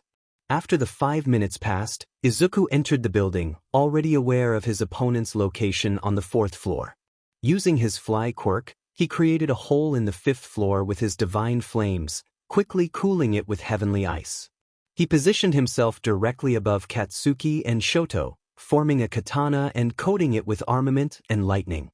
With a swift motion, he cut through the ceiling, surprising both of them as he landed behind them. "Shall we get this over with?" Izuku's voice was cold, his posture reflecting his seriousness. "Damn it, brother. Apologize to your mother. I know she neglected you, but we've all made up for what we did." Katsuki shouted, recovering from his shock. "I understand you're angry, but we've all suffered from your absence. If you come back home with us, we can return to the time when we all wanted to be heroes. We can go back to that happy time." Shoto added, his voice rising in desperation. Izuku glared at them, shadows cast over his eyes. "Those happy times were an illusion. I suffered for 6 years from those who were supposed to care for me, only to be met with coldness and neglect. Inko forgot about me, and All Might was never my biological father. Let me be clear." He looked up, revealing his eyes glowing a radioactive green. "None of you mean anything to me, you're just a mere annoyance." With that, Izuku charged at Shoto. Shoto barely managed to block the first punch, which still hurt immensely. The next punch landed in his stomach, knocking the wind out of him. Katsuki reacted quickly, attempting to unleash an explosion at Izuku, but Izuku caught his hand and used armament to block the blast. Izuku delivered a roundhouse kick to Katsuki's face, sending him crashing into the wall. He was about to continue the fight when his danger sense alerted him to ice forming. He dodged to the side, noticing Shoto on the ground, pained. Izuku swiftly cut through the ice and burned it away with his sword and divine flames. He then stomped on Shoto's head, knocking him out. "Don't do it, Katsuki." All Might's voice echoed over the speakers as Izuku turned to see Katsuki holding his palm toward him, ready to pull the pin from his hand grenade.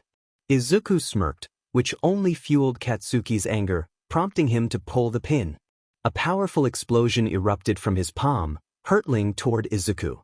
Realizing that dodging would put Shoto in danger, Izuku used his divine flames and armament to create a perfect defense. Just before the flames reached him, a wall of black flames surged from the ground, taking the shape of a skeletal ribcage with a glowing aura. It completely surprised Katsuki and withstood the explosion without a scratch on Izuku. In an instant, Izuku teleported to Katsuki and ended the fight with a powerful uppercut to his chin. H-Hero team wins. All Might announced, and Izuku nodded before picking up both Katsuki and Shoto and teleporting them to Recovery Girl's office. He teleported back to the observation room and was met with a range of expressions from his classmates: shock, sadness, and even awe. "Bro, you are so impressive," Ijiro exclaimed, with many in the class nodding in agreement. "I assume you took the 2 of them to the nurse?" All Might asked, and Izuku simply nodded, prompting Katsumi and Shoka to exhale in relief. Who was the MVP of the match? Inko inquired, glancing at Izuku with a hint of pride, though it faded when he shot her a glare. It was Shimura. He showcased multiple abilities with his quirk and used them flawlessly. He minimized the injuries to both Todoroki and the building, handling the situation perfectly and calmly, Momo explained, and Inko nodded in acknowledgement. If I'm not needed to participate again, then I'm going home, Izuku stated as he turned to leave. Wait a second, Shimura. You might learn something if you watch your classmates participate. All Might called out, hoping to spend more time with his son. Inko agreed, while Izumi, Katsumi, and Shoka all wished to be around Izuku a little longer. No offense, but there's nothing I can learn from these matches. Besides, my little sister is waiting for me, Izuku replied before teleporting away. Izumi felt heartbroken and dejected at her brother's apparent disregard for her. Inko and All Might contemplated the girl named Eri, whom Izuku considered family, each thinking of different ways to approach the situation. Maybe I can use her to get Izuku to forgive us. After that, I guess we can adopt her, though she won't be my favorite like Izuku is, Inko thought, focusing on how to win Eri's affection and reason with Izuku. That Eri is not Izuku's sister.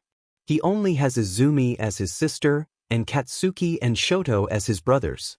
If I find this girl, I'll make her leave Izuku. All Might thought angrily about Eri. After teleporting back to his apartment, Izuku spent time with Eri, taking her to school just 5 minutes before the first bell. He had a teleportation mark at the school and dropped her off with a gentle kiss on her forehead. Following that, Izuku teleported around the city, dealing with crime. He faced mostly small-scale villains and criminals, but one particularly tough encounter almost resulted in a building explosion. He rescued people from a fire, saved a dog, stopped a car crash, and apprehended a bank robber.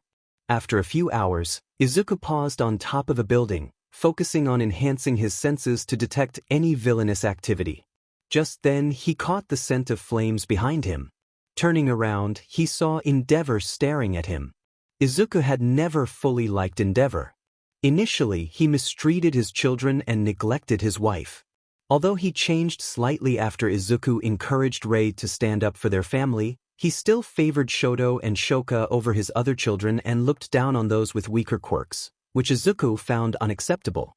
Deciding to break the silence, Izuku asked, "How come I didn't hear your flames before you landed?" "I can control the expansion of the flames to make no sound when they touch the cold air. I've just mastered it recently," Endeavor replied in an intimidating tone.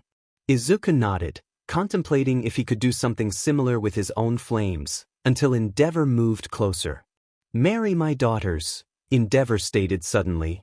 Izuku didn't hesitate in his response. "No. Shoka would give you strong children. Imagine the possibilities with your quirk combined with hers. They could be top heroes before they even turn 16. Endeavor argued. "I'd rather marry anyone other than Shoka. I want to be with someone I love," Izuku replied, slightly irritating Endeavor, though the older man grinned afterward. "Then what about Fuyumi?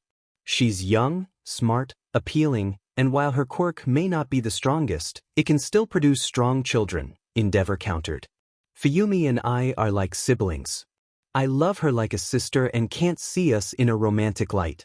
Besides, she's 4.5 years older than me, which is too significant a gap for a 16-year-old, Izuku explained, causing Endeavor to grow more frustrated. "Why don't you want to marry? If you don't want to love someone, then you never will. If you just give both of them a chance, I'm sure you'll grow to love them," Endeavor shouted.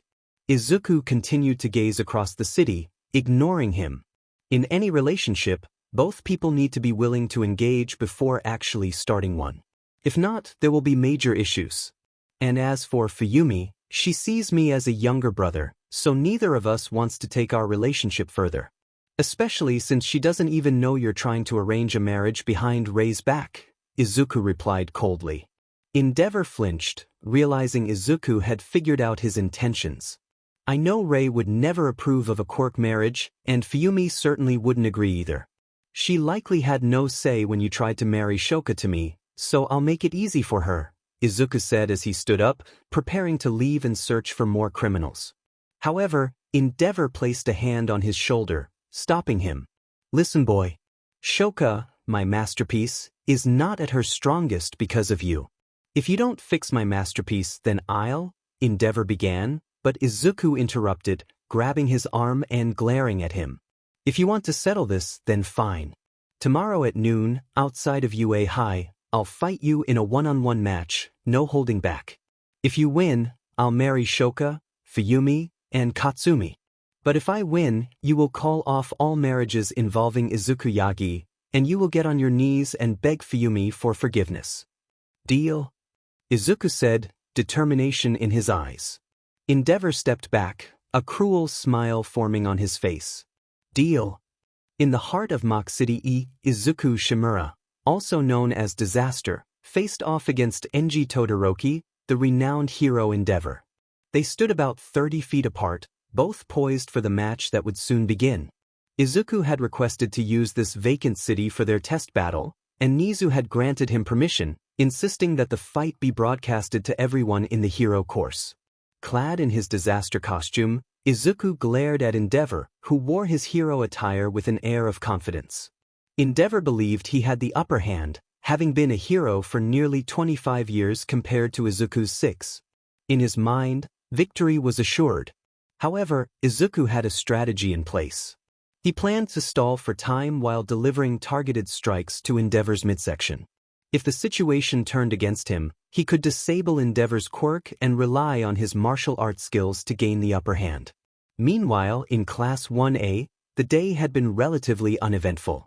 They had completed a routine exercise designed by Aizawa to practice their quirks. The only unusual occurrence was the activation of the alarm system, which turned out to be due to media coverage. As they sat in their classroom, their teacher, Snipe, wheeled in a television. Today, we won't be following the planned lessons, Snipe announced. Nizu has ordered me to show you a heroic battle between two pro-heroes. Just watch and learn, no notes required. Class 1A, especially Izumi and her friends, were captivated by the unfolding drama on the screen. In Class 3, Nijire was chatting with Mirio and Tamaki about Izuku.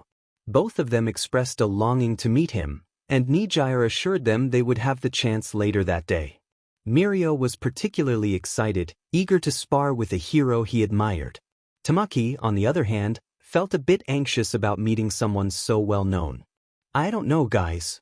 Maybe he's a loud person, Tamaki said hesitantly. Nijire reassured him, Izuku is a good person.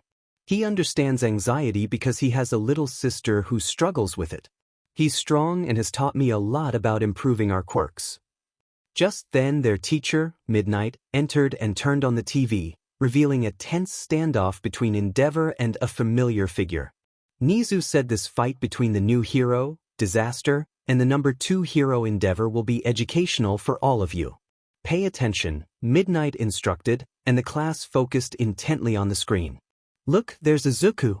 I wonder why he's fighting Endeavor. I'll ask him about it after school. Nijire exclaimed, while Mirio grinned in anticipation and Tamaki fidgeted nervously. In the staff lounge, All Might and Inko were engaged in a heated discussion about Eri. We need to win Eri over instead of forcing her away from Izuku. Inko argued passionately. That girl isn't our child, she means nothing to us. We'll make Izuku choose between her and us. All Might retorted. But that could push him away even further. We could use her to mend things with Izuku, and then let him take care of her. Inko insisted, not realizing the irony in her words. Their argument was interrupted when the TV in the lounge suddenly turned on, displaying the match between Izuku and Endeavor. Endeavor! They shouted in unison. Setting aside their disagreement, they rushed to Nizu's office, bursting through the door to find him watching the same broadcast. You both arrived just in time. Come, take a seat. I have front row seats to this fight. Nizu said excitedly. Sir, you have to stop this fight. Izuku is just a kid, he doesn't stand a chance. Inko pleaded. Nizu smirked. I think you mean Shimura, as he specifically requested you not to call him by his first name. I can't refuse his request. He's a significant reason for UA's funding. Besides, it's too late now. The match is about to begin. But sir, this is unfair. Izuku may be strong, but he can't possibly win against Endeavor. He could get hurt. All Might exclaimed desperately. According to Izuku, if anyone is at a disadvantage, it would be Endeavor. This fight is meant to show you, along with his former friends and sister, that he no longer needs your help. Be quiet and watch, Nizu said in a calm tone that sent a shiver down both of their spines. Suddenly, they turned their attention to the TV as the start alarm was activated, signaling their son's entry into the fight. Back with Izuku, the moment the alarm sounded, he activated armament. He remembered how intense Endeavor's flames could be 6 years ago, but he wasn't sure of their current strength, so he decided to proceed with caution. After enveloping himself in the protective layer, he summoned a tornado to create a large dome of wind around him, making it harder for medium-range flames to reach him. Endeavor, noticing both quirks, launched his attack.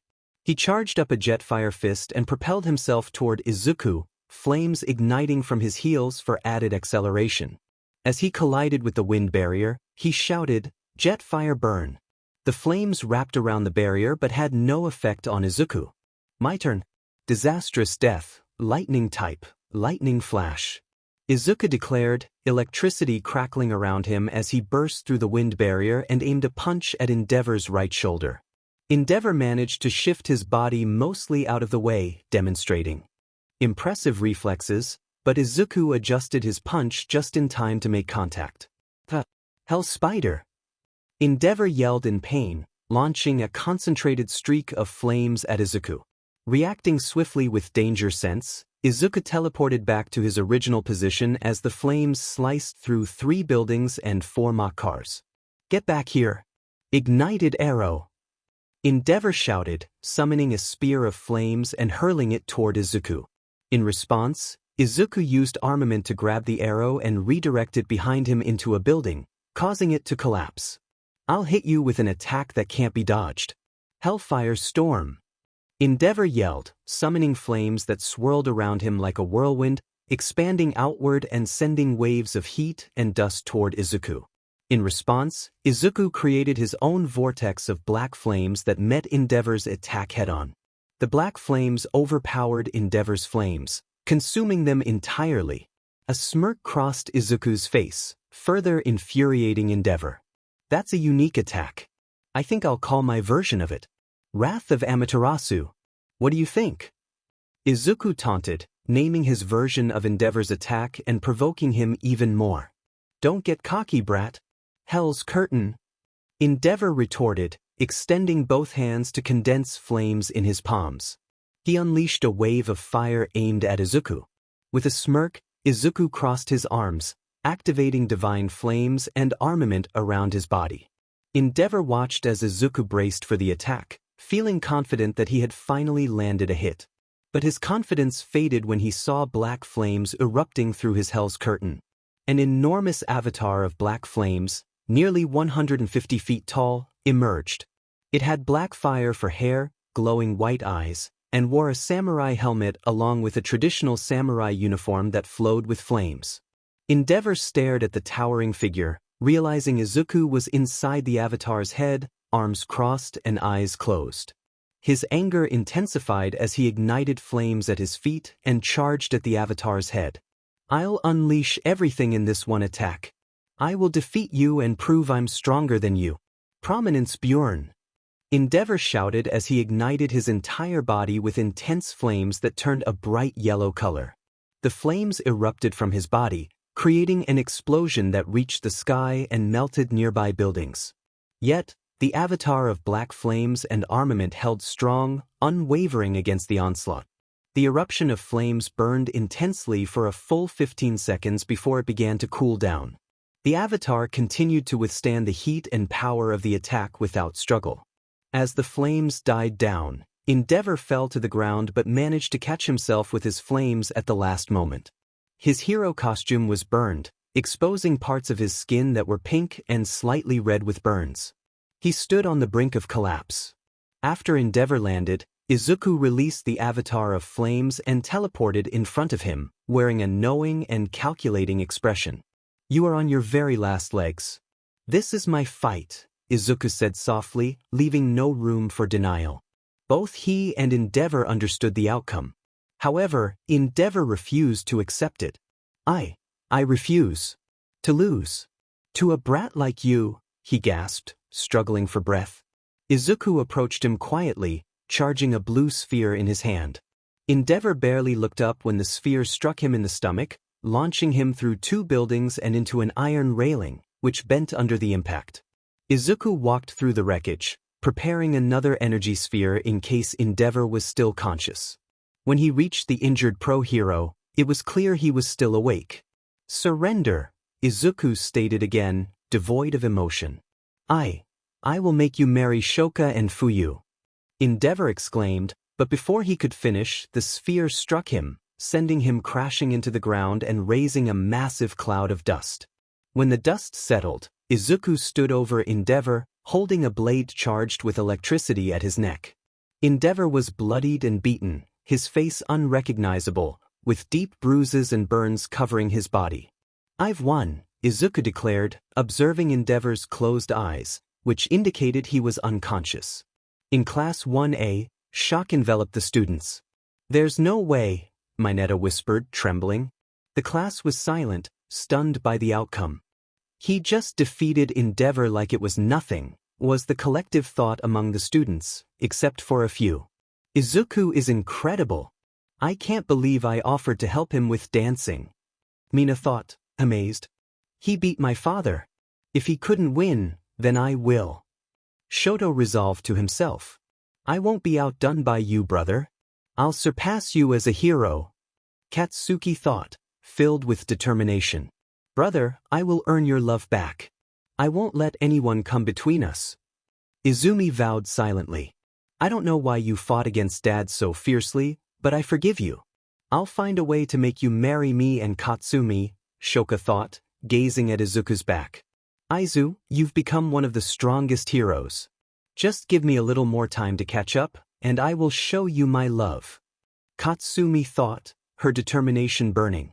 The next day at UA, on a bus to the unforeseen simulation joint, the students of Class 1A were filled with excitement.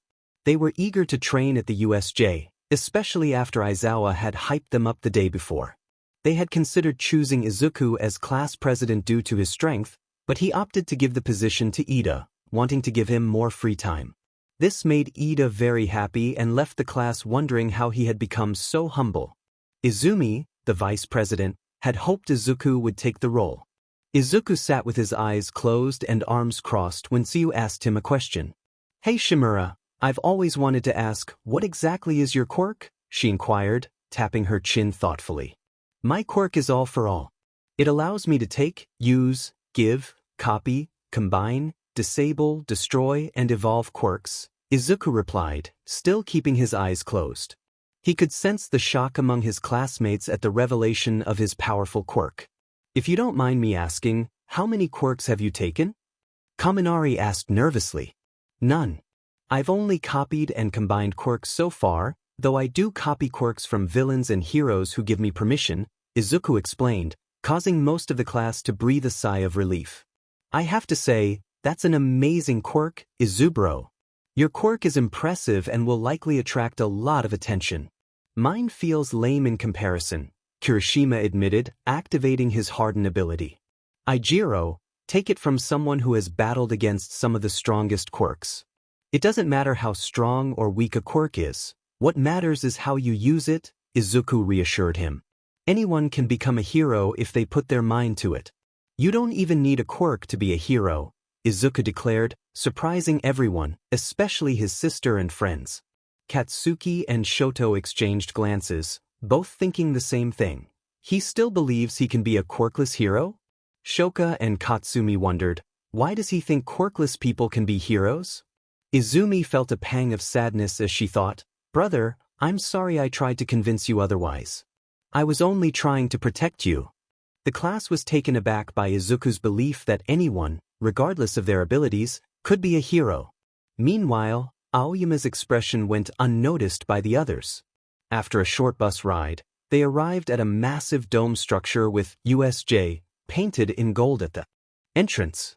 As they stepped inside, they were greeted by various mini-environments: a stormy city, a shipwreck, a plaza, and a landslide zone, among others. They also spotted a hero in a spacesuit, which both Uraraka and Izumi recognized immediately. "Oh my gosh! It's Space Hero 13, they exclaimed. While the class buzzed with excitement, Izuku appeared indifferent, which saddened his sister and former friends. "You would normally be thrilled to see a hero like her. You've changed too much, brother," Izumi thought, feeling a sense of loss. "Did our bullying really extinguish your love for heroes?" Katsuki and Shoto pondered, guilt weighing on them. "Don't worry, Isizuku. We'll help you become the nerdy, hero-obsessed boy I fell in love with," Katsumi and Shoka thought, determined to support him. "Where's All Might?" Izuku overheard 13 whisper to Aizawa, who responded with a hand gesture indicating 3 fingers. Both 13 and Izuku understood and moved on, though Izuku's thoughts were troubled. That guy can't even keep track of his own time limit. "All right, students, today you will be working on using your quirks and skills for rescue operations. My quirk is destructive and dangerous, yet I can still save people easily. You will focus on using your quirks to help others, not to fight. Any questions?" 13 explained. "Are those fake villains?" Ijiro shouted, pointing at 3 large purple portals from which numerous villains emerged. "No, those are real villains. Eraserhead, handle the villains in the plaza. 13, stay with the students, and I'll take care of the large bird creature with 3 quirks," Izuku responded, activating his hero costume. "I don't think so," a villain said as he emerged from a portal, dressed in a bartender outfit with a metal neck brace. "I think I do," Izuku replied, launching a quick fire blast that was redirected through a portal behind him. His quirk allows him to create up to 6 portals that can redirect matter and energy. "I need to focus on stopping him first," Izuku assessed as he dodged his own fire blast. Using his speed quirk, he flew around the villain and disabled his quirk, causing the portals to close. "What?" the mist creature said, confused. "My quirk just disabled yours." "You're under arrest," Izuku stated, using his maelstrom ability to incapacitate the villain. He quickly tapped the villain's shoulder and copied his quirk, Warp Gate, which transformed a black fog into a portal for instant transportation. Izuku evolved it to create more portals and transport multiple people. 13, take the students through the portal," Izuku shouted, creating a portal to just outside UA. 13 nodded and led the students through, but 8 remained behind. "I refuse to leave you here alone. I know it's against the rules, but I can't abandon you," Ijiro declared, activating his hardened quirk. "I can help, so I'll stay," Denki added with a nervous smile. "My quirk is versatile, so I'll be here to assist," Mina chimed in cheerfully. "We're not leaving you alone again," Izuku's sister and her friends said in unison, prompting a sigh from him. "Fine, you can use your quirks, but stick with me and follow my lead," Izuku said before charging at the villains alongside Aizawa, with the 8 students trailing behind. Aizawa quickly deactivated the villains' quirks and used his scarf and martial arts to take down several of them. Izuku followed closely, using his elemental quirks to create massive waves that incapacitated many villains, while any that got too close were swiftly dealt with using martial arts enhanced by his armament quirk. Ijiro engaged the villains up close, surprising them with his strength and speed. Mina used her acid to trip villains, then released a gas to knock them out. Shoto and Shoka unleashed ice to trap enemies, though Shoka found herself distracted by Izuku's fighting style. Katsuki and Katsumi charged at the villains, taking them down with explosive speed and power, though Katsumi too was distracted by Izuku. Izumi attempted to assist Izuku, but he always seemed to be one step ahead, dealing with villains before she could reach him. This continued for several minutes until over 80% of the villains were either knocked out or incapacitated. Izuku noticed that the bird monster and a villain covered in hands remained still, their fighting spirit indicating they were likely the leaders of the group. Izuku Midoriya observed the chaos around him, realizing that the bird monster posed a significant threat. His attention was quickly drawn to the hand villain, who nearly harmed Aizawa by decaying the ground beneath him. I have to step in, Izuku thought, teleporting to Aizawa's side and attempting a kick at the hand villain. The villain narrowly evaded the attack by performing a backflip. This guy is as nimble as a cat. He needs all 5 fingers to activate his quirk, Izuku noted as he dodged the villain's attempts to grab him. To create some distance, he summoned a gust of wind with his tornado quirk. Eraser, let me handle him and the bird monster. You take care of the students and the other villains, Izuku said quietly. Aizawa nodded and moved away quickly. You really are a cheater. It's no fun when a well-planned attack gets thwarted by a secret boss, the hand villain remarked, scratching his neck and revealing his gleaming red eyes. This isn't a game. Don't joke about hurting people. Who are you and why are you here? Izuku asked, his tone serious. I am Tamura Shigaraki, and we were sent by the League of Villains to kill All Might. But it seems you will have to die to bring him here, Tamura replied, and Izuku's mind raced with implications. So he's related to my biological father. That means one of 2 things, either Tamura seeks revenge for All for One's defeat, or AFO is still alive and orchestrating this attack, Izuku deduced. I won't be dying today. I assume you work for All for One? Izuku asked, noticing Tamura's momentary freeze before he responded. How did you know about that? Did you cheat and find out? Tamura accused, anger evident in his voice. So I was right. Should I confront my father myself, or let All Might handle him again?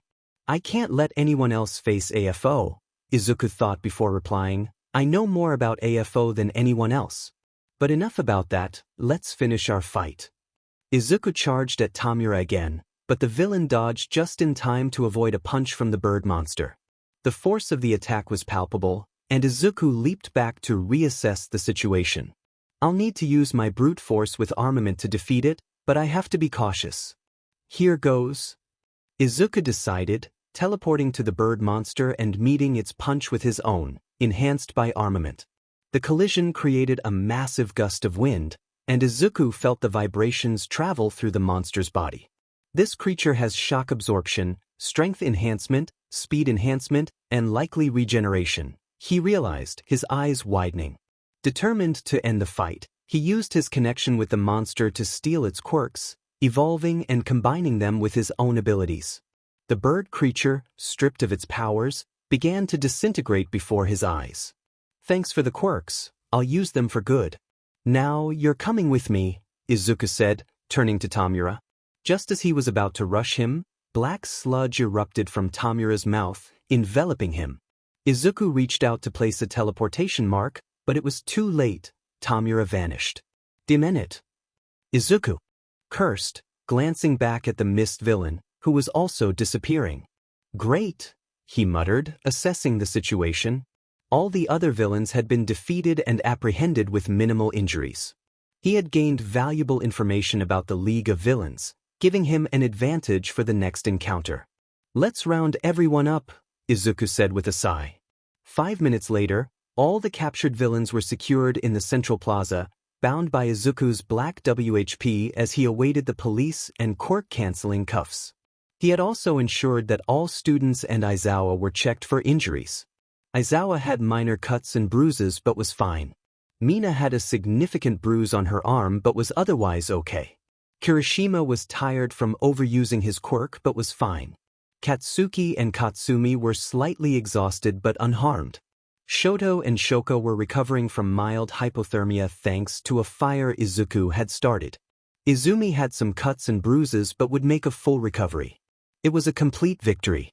The entrance to the USJ opened, and the UA hero staff entered, including Nizu, All Might, Green Tornado, and Class 1A, all in their hero costumes. We have brought reinforcements. Ida shouted. Never fear, for I am here. All Might declared in his heroic form. The villains have been dealt with. We called the police, and they should arrive shortly, Izuku reported, relieved that everyone was safe. Nizu, please get Aizawa and the students to help Recovery Girl. The rest of you, assist me in detaining the villains, Izuku said calmly, prompting a shocked expression from All Might and the others. Disaster, Can you describe what happened after the students left? Nizu ordered. Sir, Eraserhead, Mina Ishido, Eijiro Kirishima, Shoto and Shoka Todoroki, Katsuki and Katsumi Bakugou, and I stayed behind to handle the villains at the USJ. We managed to defeat all of them with minimal injuries. The two main villains orchestrating this were likely Tamura Shigaraki and a mist user I fought, both of whom escaped. They also had a bird-like monster with 4 quirks inside it, Izuku explained, detailing the noteworthy events. The last part of his explanation shocked the class and the staff, but All Might, Inko, and Nizu shared the same thought. AFO is still alive. The next day, Class 1A gathered in their classroom at 9:20 a.m., still feeling anxious from the previous day's events. It was their first real encounter with the harsh realities of being a hero. Izuku sat quietly with Eijiro and Mina, twirling a pencil. His mind was preoccupied with thoughts of his biological father. Should I chase him down, or wait until he reveals himself? He pondered, feeling the weight of responsibility on his shoulders. The class fell silent when Aizawa entered, bandages on his left arm and a band-aid on his cheek. All right, class, following the incident at the USJ, UA has decided to showcase its strength. In 2 weeks, we will hold the annual sports festival and all of you will participate, except for Izuku, Aizawa explained, causing confusion among the students. Isn't it a bit early for such a big event after an attack? Siu asked, a finger on her cheek. Perhaps, but it will demonstrate that UA remains a safe environment for students, Aizawa replied casually. Why isn't Izuku participating? Eijiro inquired, puzzled. The primary purpose of the sports festival is to showcase students for internships at hero agencies. Izuku is already a pro hero, so it would be unfair for him to compete, Aizawa clarified, leading the students to nod in understanding, though Izumi and her friends felt disappointed that Izuku wouldn't be joining them. Both Katsuki and Shoto thought to themselves, brother, I wanted to face you to give my sister a chance.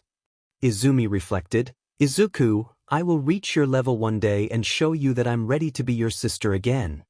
Katsumi longed, how can I face you again and have you see me as a woman? Shoka thought sadly, if I hadn't bullied you, you'd be here with me, married to Katsumi and probably with a child on the way. Izuku considered taking Mirio and Tamaki to Jasmine Tea during the sports festival, but realized Nijire would likely want to watch it live. Should I tell her about Izumi and her friend's struggles? I should just get it over with, he resolved. The past users of One for All smiled at Izuku's progress. For months ago, he had been antisocial, showing only blank or fake emotions. Now, he was opening up to those he trusted. Nana and Yoichi were pleased that their grandson-nephew could finally move on from his difficult upbringing. You will all use these 2 weeks to train your quirks to their limits and expand their uses. Izuku, since you've improved enough, you can do your own thing during this time. If that is all, you are dismissed, Aizawa concluded. Yes, sensei, the class responded as Izuku stood up and left the room. He needed to speak with Nizu about something he had been considering for a while.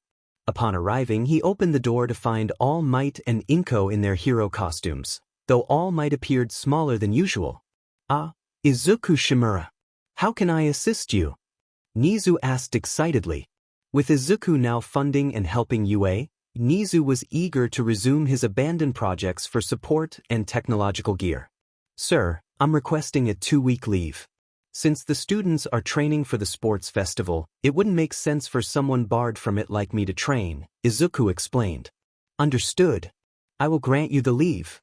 Also, Izuku, I wanted to ask if you could supervise a project I'm working on, Nizu replied. Wait, why is Izuku barred from the festival? He deserves the chance to receive internship offers. All Might interjected, causing both Izuku and Nizu to sigh in unison. All Might, why would a hero with an agency need internship offers? Nizu questioned, leaving All Might and Inko momentarily speechless. They probably wanted to have me in the festival, assess my quirks, and then offer me an internship at Might Tower for family bonding, Izuku said with his eyes closed, causing both Inko and All Might to freeze. I'll take your silence as confirmation. Like I would ever need help from someone like All Might or a failure of a mother like you, Izuku said coldly, glaring at the two. Honestly, the fact that even a fraction of my blood comes from you makes me sick, he added, causing Inko to burst into tears. All Might, displeased, transformed into his buff form in an attempt to intimidate Izuku. Apologize to your mother right now. All Might yelled at Izuku, who responded by using his fighting spirit to assert his will, causing All Might to struggle to breathe. I won't apologize for speaking my mind, Izuku retorted, glaring at All Might before teleporting away, allowing All Might to finally catch his breath. I've said this once and I'll say it again. The sooner you accept that Izuku isn't coming back, the better it will be for you, Nizu said, frustrated that Izuku hadn't fully listened to his offer. All that followed was an uncomfortable silence. Jasmine Dragon, 2 days after the USJ attack. Izuku sat in a booth with Nijire and Eri, both of whom were enjoying tea and complimentary pudding. You might wonder why Izuku and Nijire weren't on Hero Patrol, so let me explain. Flashback, Izuku's apartment, 2 hours earlier. Izuku was relaxing in his apartment with Eri, watching television. He was contemplating how to spend his day since he had 2 weeks before returning to UA. He needed to start a few more businesses, create commercials with Ryukyu for his new ventures, and gain more control over his new portal quirk. Izuku had discovered that his portal quirk was actually 2 quirks combined. After some effort, he separated them. One was called Cloud, which allowed the user to create clouds of various sizes that could carry people and conceal objects. Izuku enhanced it so that it could support over 1,000 pounds and fly autonomously. The other quirk, Warp, enabled the creation of a portal to places the user had previously visited, initially limited to the size of a basketball. Izuku evolved it to create portals up to 10 meters in diameter and to generate multiple portals. He decided to combine Smokescreen with Cloud, creating a new quirk he named Myth Cloud. This quirk could obscure vision while also transporting allies and villains within the cloud. As he pondered his plans, the apartment door opened, and Nijire entered. It was Saturday, so Izuku was surprised to see her instead of at Ryukyu's agency. Nijire, what are you doing here? Shouldn't you be at Ryukyu's agency? He asked, as Eri rushed to hug Nijire, who returned the embrace warmly. I was called by Ryukyu for a 2-week rest PRD. Since I became one of the strongest at the agency, I was working almost as much as Ryukyu herself. She said I needed to take a break and focus on school since the semester just started. So, I thought I'd hang out with you and Eri. Nijire explained, making Izuku blush at her words. He had never shared this with anyone but the past users of One for All, but he had a crush on Nijire. Well, we could take turns watching Eri while the other does hero work, or we could just relax today, Izuku suggested, trying to hide his blush. I think we should take the day off. You might not realize it, but you've been overworking yourself for the past 2 months. We should probably relax a bit, Nijire proposed, cutting off Izuku before he could respond. Don't pretend you haven't been overworking yourself either. You've been on patrol for a total of 80 hours a week for the past 3 months. It's clear you need a break, she added. How did you know that? He asked. I'm very observant, she replied. Well, okay then. Jasmine Dragon? He asked. Jasmine Dragon, she confirmed. Flashback ends, Jasmine Dragon, present. Izuku reflected on how surprised he was that Nijire kept track of his work hours. He suspected she did the same for Mirio and Tamaki. Suddenly, he felt a pull as his grandmother brought him into One for All. Why did you bring me here? Did something happen? Izuku asked, noticing all the past users gathered before him. Izuku, we've been watching you interact with Nijire, and we've held our tongues long enough. Just ask her to be your girlfriend already, Nana exclaimed. As the realization hit him, his face turned bright red. What? Nijire as my girlfriend? There's no way she likes me. Sure, I might have a crush on her, but she already has Tamaki and Mirio. She's probably interested in them. Izuku protested, flustered. Izuku, Mirio, and Tamaki are gay for each other, Hinagawa Aizawa stated seriously. What? Izuku replied, bewildered. Nijire is bisexual and can see these things. They are definitely not straight, and added, and Izuku nodded slowly. Izuku, It's obvious she returns your feelings. She blushes whenever you touch her, calls you by your first name, and looks at you with affection. You may be denser than a cubic meter of gold, but we can see it clearly, Daigoro Banjo explained. But even if what you said is true, being with her would put a target on her back. I'm the son of All for One, Japan's worst criminal, and All Might, Japan's strongest hero. Even if I don't associate with them, people will connect us and go after her, Izuku reasoned. But you aren't them. Remember, you're Izuku Shimura, and you have both All for All and One for All, two quirks that ensure the government will take your word seriously. Not only that, but you have no physical connection to either of them in terms of looks, so your quirk could be mistaken as just a random iteration of All for One that just happened by chance, Yoichii reminded him. Izuku, you let Eri and Nijire into your life and cherish them both. The least you can do for Nijire is repay her by being honest with both yourself and her. Just admit it to her, and she may just return the feeling. If she doesn't, then it's not the end of the world. There are plenty of women out there who can appreciate you. And if she does, then it's even better, Mikatsu encouraged him. But I'm afraid of how much it'll hurt. If she doesn't want me, then only Eri would ever truly want me, and that's only because I provide her with things, Izuku said, only to be punched in the jaw by Hikage. He looked up to see Hikage and the rest of the One for All users looking at him with sadness. Izuku, don't ever think that just because she doesn't love you as a partner, that she doesn't want you. She cares about you at the very least and actively tries to hang out with you, even introducing her friends to you. And Eri loves you too, not because you give her food, but because you are there for her. You told her she wasn't cursed, that you would love her unconditionally. Do you really think a 6-year-old like her, who went through all that she did, wouldn't return the feelings? We want you to be around us. Mirio and Tamaki do too. Hawks, Kirishima, Mina, they all want to be around you. Not because you're strong, but because you are you. Hikage shouted, finally realizing the impact of his words. The next day, in Izuku's apartment at 6:30 a.m., Izuku woke up with a smile, thinking he had a wonderful dream last night. That thought lingered until he looked in the mirror and saw blue lipstick marks on his cheeks. Oh my god, I actually have Nijire as my girlfriend. Izuku exclaimed in realization. Did you think it was a dream? He heard his grandmother call from the kitchen. Yeah. It was so good I thought I was having the best dream of my life, Izuku replied. He smiled the rest of the morning while making food for Eri and enjoying his breakfast. When Eri got up and noticed her brother's happy expression, she wondered why he was smiling like that. Brother, why are you smiling? She asked innocently. Eri, I have Nijire as my girlfriend now. She's more a part of our family than ever. Izuku told her, still smiling. What's a girlfriend? Eri asked, her curiosity piqued. You see, a girlfriend or a boyfriend is a person who is dating another person that they love. I love Nijire, and she loves me, so I asked her yesterday and she said yes. Izuku explained. Does that mean she's not my big sister anymore?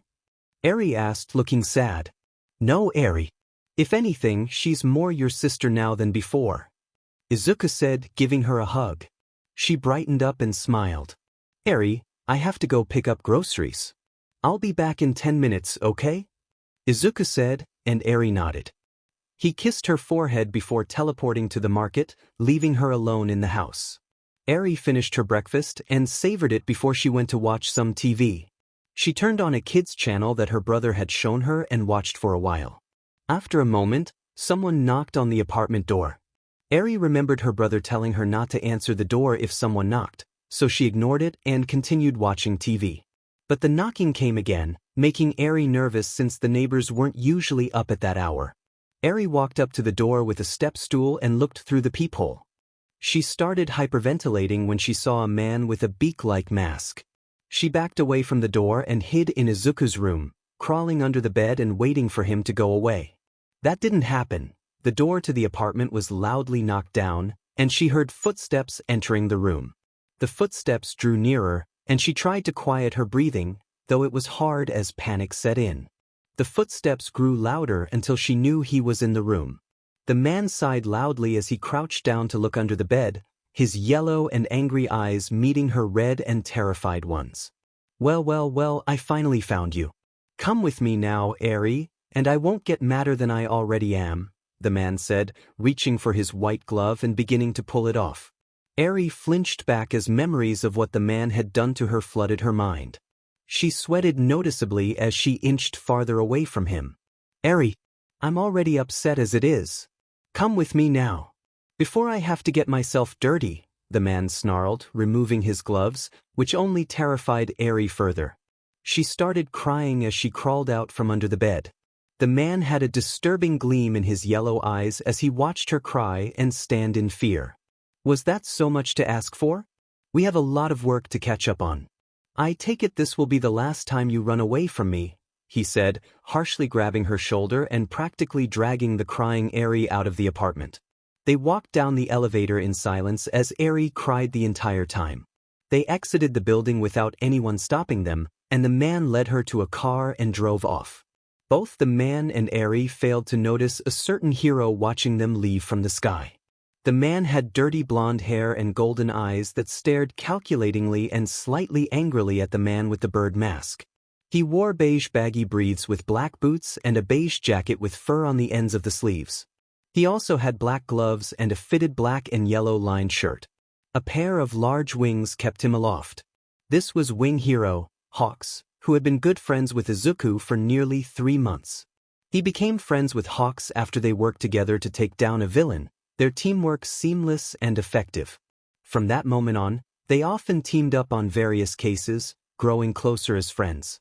Hawks, with his bird-like features, was the only one who could hug Eri, whom he affectionately called his little sister because of her adorable nature and insatiable curiosity. That must be Overhaul that Izuku warned me about, Hawks thought, quickly sending a text to Izuku while trailing a suspicious car. He let a few of his feathers attach to the vehicle to track its location. Meanwhile, Izuku had just finished grocery shopping and was about to teleport home when his phone buzzed with Hawk's message. His heart raced as he read that Overhaul had left his apartment with Eri. He quickly checked out and stored the groceries in his pocket dimension.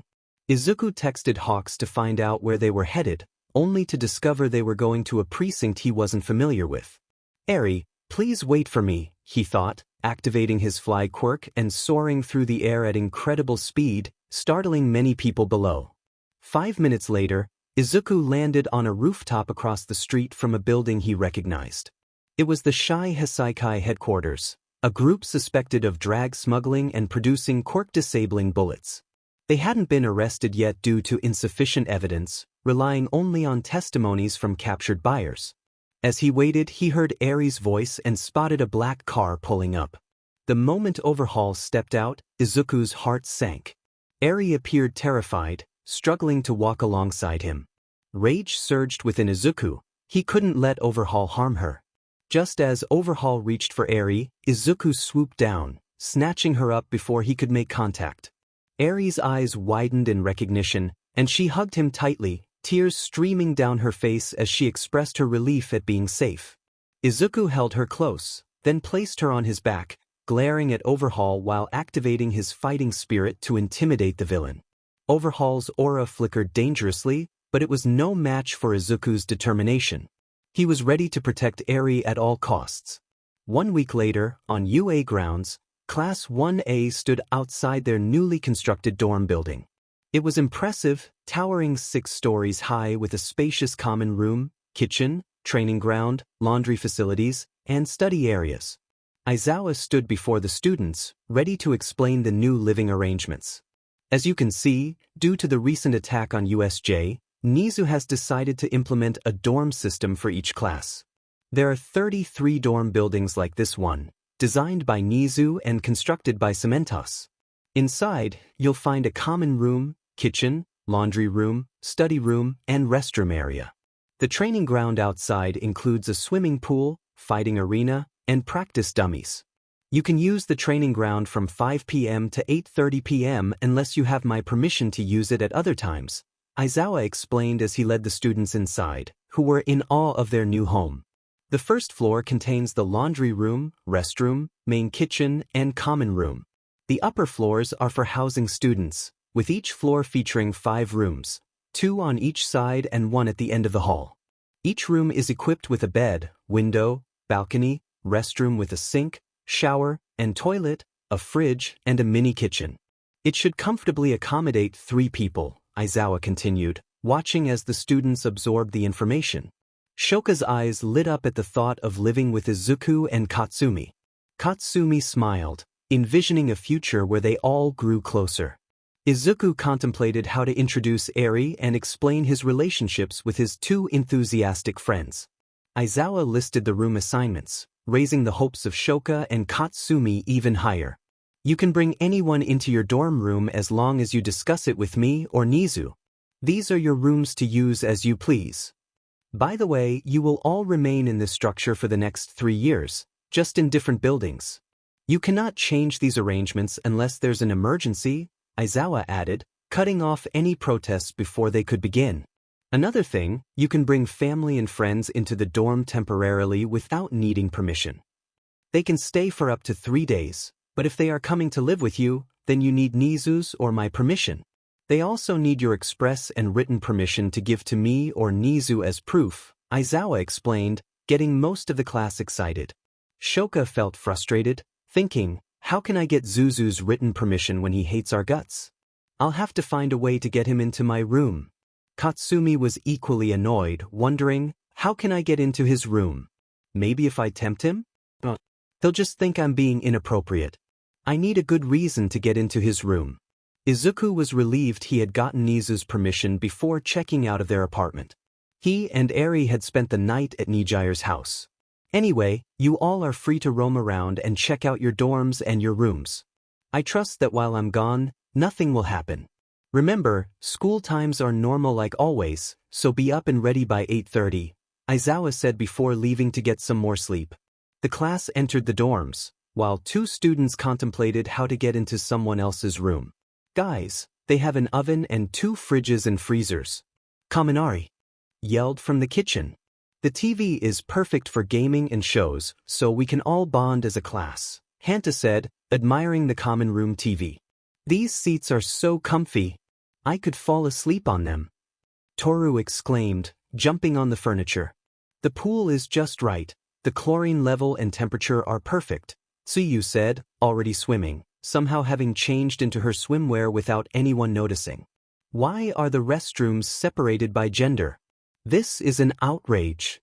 Mineta shouted, tears in his eyes, prompting the girls to glare at him. The training ground is definitely impressive, Kirishima said, already punching some dummies. The study room has plenty of books and literature to dive into, plus the air is perfect for focusing, Yayarozu noted while browsing the shelves.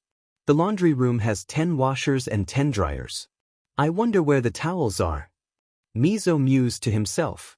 Hey everyone, we should have a room competition. We each have 1 hour to set up our rooms and make them look the coolest, and then we'll tour each other's rooms. The one voted the best by the class wins. Mina suggested. Ready and go. Mina announced as everyone rushed to set up their rooms. This is my chance to impress Zuzu Aiken, Katsumi and Shoka thought simultaneously. 1 hour later, Mina gathered everyone on the 2nd floor. Alright, let's start with the 2nd floor. Wanna come see what I have in my room? Mineta asked, but everyone walked right past him. This is my room, I got myself some baking appliances. Rikido announced. Nice. It has a dash of personality. Mina complimented before moving on to Shuji's room. Mine's pretty bare, Shuji admitted as they entered to find only a desk and a bed. Yeah, that's pretty boring. Next room. Mina said, leading them to Kuji's room. Pretty nice. It has the right amount of personality. Next floor. Mina exclaimed. My room is a bit embarrassing. Izumi said, revealing her room decorated with All Might merchandise. I see she still looks up to him despite everything, Izuku thought, feeling slightly annoyed. Well, it's a tad extreme, but oh well. Next room, Mina said, surprised by the obsession. My room took a while, but it was worth it. Shoka said, showcasing her room in an old traditional Japanese style. It's incredible that you pulled it off. Very nice. Mina praised. Shoka smiled at Izuku, but he seemed uninterested, looking away. She felt a pang of sadness and wondered how to get his attention again. Mine's pretty much the same as my sister's, Shoto said, revealing a room identical to Shoka's. Huh, kind of creepy that you twins think alike. Next room. Mina said, moving on to Katsuki's room, only to be met with an angry Pomeranian. No way. Go check someone else's room, I'm not competing, he yelled, prompting Mina to sigh and move on to Katsumi's room. Pretty good, don't you think? Katsumi said, showcasing her room with an orange bed, green blinds, books, and posters of various heroes. Pretty nice. It has a lot of personality and a competitive vibe. Mina replied. Izuku, please appreciate my room. Katsumi thought, glancing at him, only to see he was focused on his phone. She looked down, trying not to cry. Next room. Mina called as they ascended to another floor.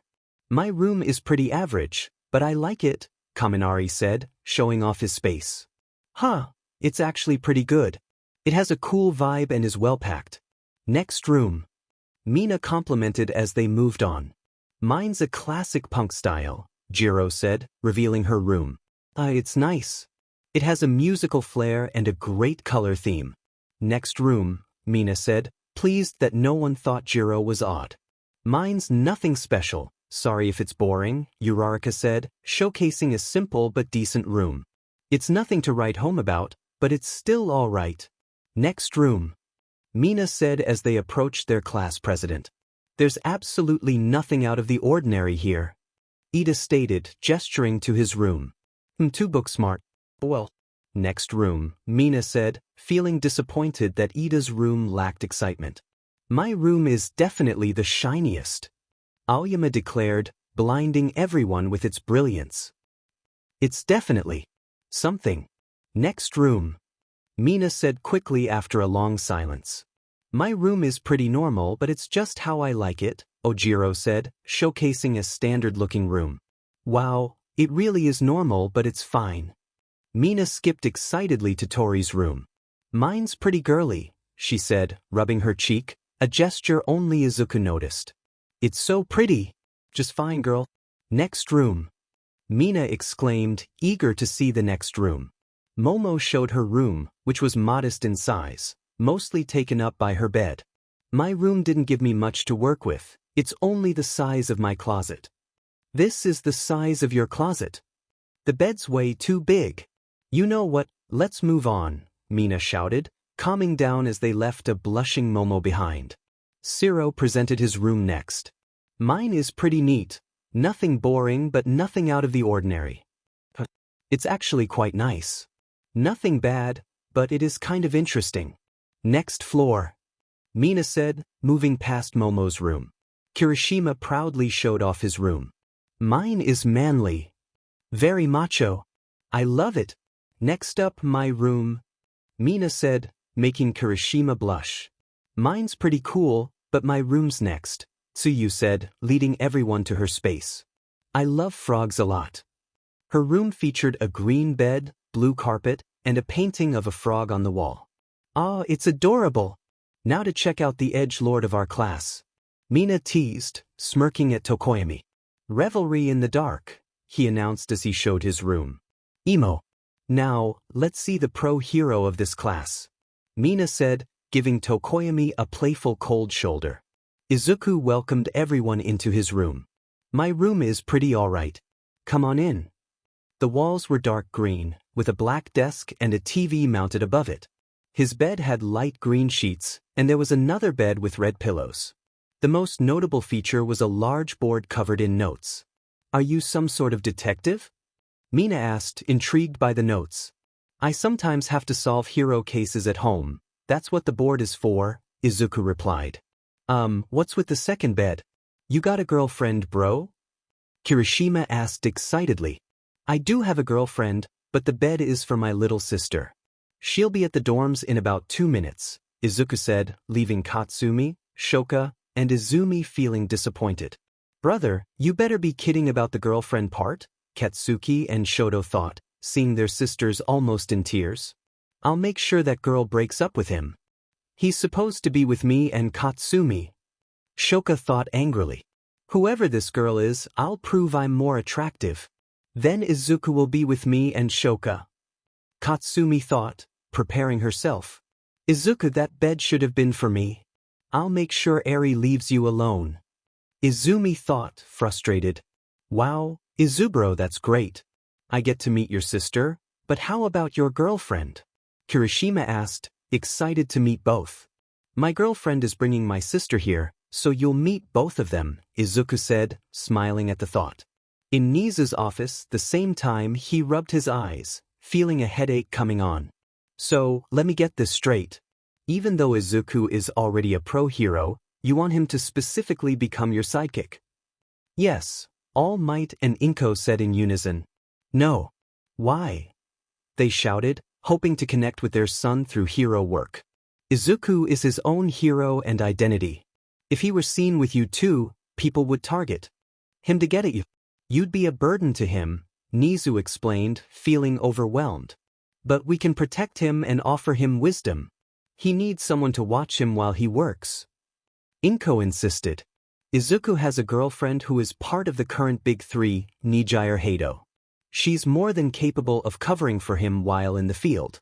And emotionally, Nijire and his little sister, Eri, keep him happy, much more than you or your daughter and her friends, Nizu said, hoping they would leave him alone. Sir, where are Nijire and Eri? We need to speak with them, All Might said, a dangerous tone in his voice. If you're thinking of hurting them or separating them from Izuku, you'll have a lot more than Izuku to deal with, Nizu warned. I'm a good liar.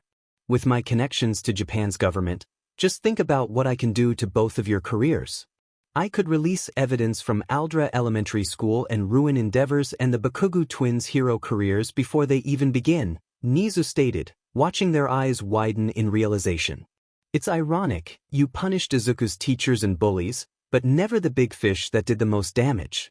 I've been holding evidence against you without you even knowing it. Imagine the public's reaction if they discovered that the daughter of their symbol of peace had driven her own brother to run away from her bullying. Nizu's words hung in the air as All Might and Inko paused, contemplating their daughter's actions. Izuku has proven himself to be a good person and a worthy hero. If you take away his support, not only will you have the strongest person on the planet hunting you down, but you'll also miss the chance to see your precious daughter and her friends become heroes. I will stand by Izuku when the time comes, Nizu declared, making his allegiance clear. Sighing, Nizu continued, Nijire Hado and Eri Shimura will be arriving at Class 1A's dorm building soon. Just remember, I won't take responsibility for the consequences of your actions. Thank you, All Might replied, leading Inko to find the dorm building and confront their son. Toshi, wait. We need to think this through. Inko urged as All Might pulled her along. What is there to think about? Just as you said. All Might exclaimed, and Inko's eyes widened as she realized the implication of his words. Eri is the key to Izuku. If we can win her over, we can bring Izuku back to our side, All Might explained. Inko nodded, determined to find Eri. Meanwhile, in Class 1A, Mina confronted Izuku, her voice filled with mock outrage. How could you not tell me you had a girlfriend? Aren't I your friend? I've known her for 3 months and started dating her just a week ago.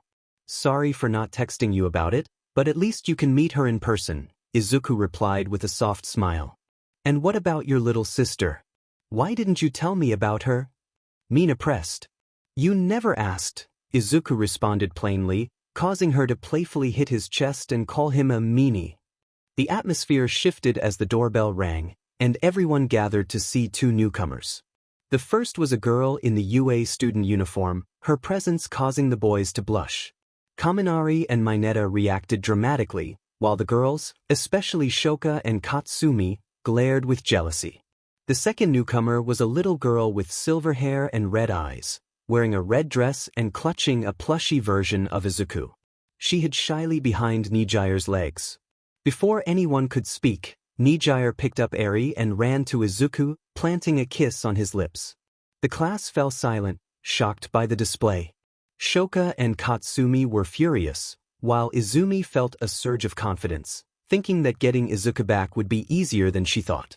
After a brief moment, they separated, and Izuku lifted Eri onto his back. Most of the class blushed, except for Mineta, who was still overwhelmed. "Hey, Nijire, did you really have to kiss me in front of everyone?" Izuku asked, smiling. "Of course. I wanted everyone to know we're a couple." Nijire replied cheerfully. "Can I see your room, big brother?" Eri asked, resting her head on Izuku's shoulder. Before he could respond, Mina and Toru rushed over, squealing at Eri's cuteness. However, they halted when they noticed Eri's anxious expression, prompting Izuku to glare protectively. "Eri is a little scared of new people. Please, no loud noises. If you scare her, I won't just be upset," Izuku warned, leaving the class uncertain if he was serious. "Sorry," Mina and Toru said in unison. Izuku sighed and gently set Eri down, who quickly hid behind him. "Eri, these are my friends," he introduced, feeling odd referring to his classmates as such.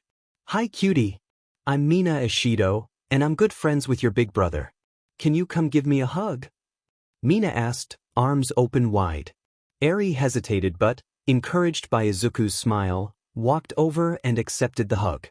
"Ah, you're so precious," Mina exclaimed after releasing her. Soon, most of the girls surrounded Eri, eager to get to know her. Izuku watched proudly as Eri nervously answered their questions. Suddenly, Mineta charged at Izuku, his eyes bloodshot. "How did you get a girl like her to date you? Tell me your secrets," he shouted before Izuku swiftly punched him into the wall, knocking him out. "Talk badly about Nijire, and I will hurt you worse than I did Mineta," Izuku warned, glaring at the boys, who fell silent. "So, you're Izuku's girlfriend. You seem really strong," Kirishima said to Nijire, grinning widely. "But I'm a girl. Most people think I'm pretty girly. Why do you call me strong?" Nijire asked, puzzled. "I'm complimenting you. You both have a loving relationship that you're not afraid to show, and that's admirable," Kirishima explained. "Oh, thank you." Nijire beamed, making the boys blush at her smile. In that moment, Katsuki and Shoto both thought, "I think she's the one for me." They looked towards Izuku, who was picking up Eri, unaware of the blush on their faces. "Brother, I want to see your room," Eri exclaimed, pouting adorably at Izuku. He chuckled, ruffling her hair before taking her upstairs in the elevator, with Nijire following closely behind. As soon as the elevator doors closed, the class began discussing Nijire and Eri. "She was so adorable. I could just die holding her," Mina squealed, her excitement mirrored by Toru. "I can't believe Izuku ended up with someone like her. She's appealing, way out of our league," Kaminari remarked, glancing at Mineta, who was still sniffling. The class was taken by surprise when All Might and Inko entered the building. "Izumi, Bakugou twins, Todoroki twins, we need to talk to you all," Inko said, leading the group outside behind the training ground for a private discussion.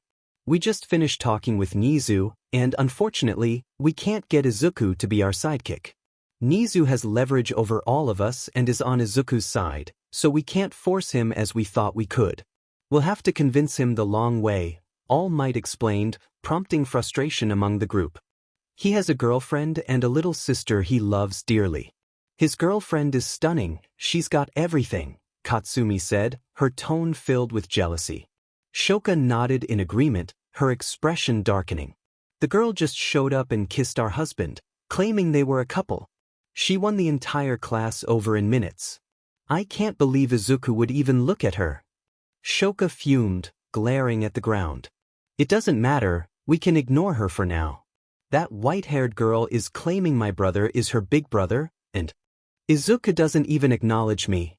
She has to go first." Izumi shouted, recalling the way Eri looked up at Izuku. "Actually, we need to discuss Eri. We've been brainstorming ways to win Izuku over, and we think Eri is key. We don't trust Nijire with his happiness, that's for Shoka and Katsumi, but if we can get Eri to love and listen to us, she can persuade Izuku to do the same," All Might explained. "Izumi, I know you may not like this, but it's the only way it will work. Once Eri is on our side, Izuku will break up with his girlfriend when Eri tells him to, and he'll come back to Shoka and Katsumi.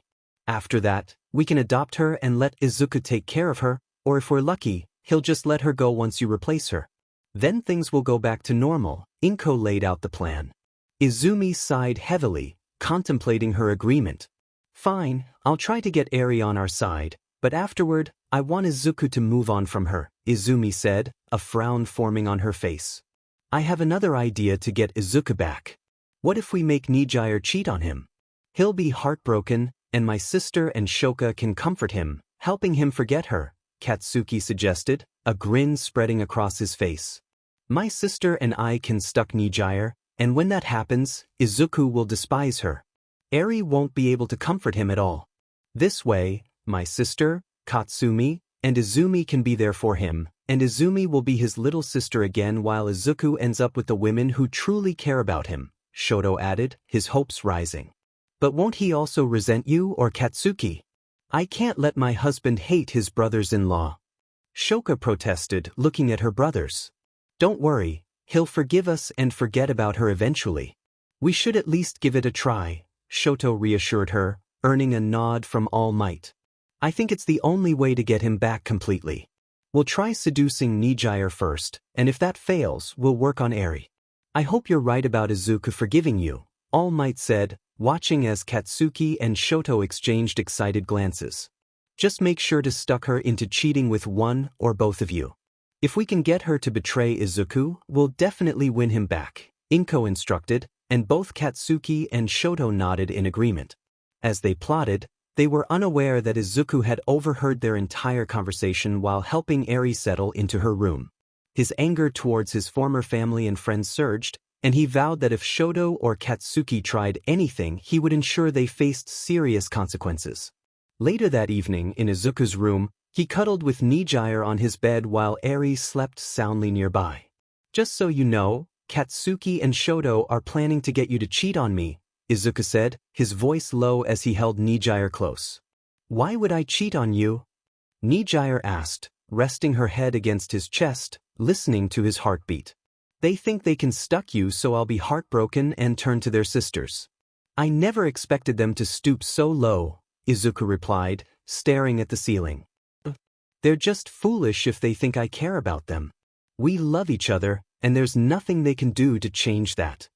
Nijire declared quietly, her determination evident. I didn't know you could be so feisty. It's cute. But I agree with you. You're not the type to cheat, and I know I'll never cheat on you, Izuku said, smiling as he held her closer. Nijire smiled back, shifting slightly so Izuku's head rested against her. She ran her fingers through his hair, enjoying the moment. You know, your hair is really fluffy and soft. It's nice to hold, she complimented, causing Izuku to blush.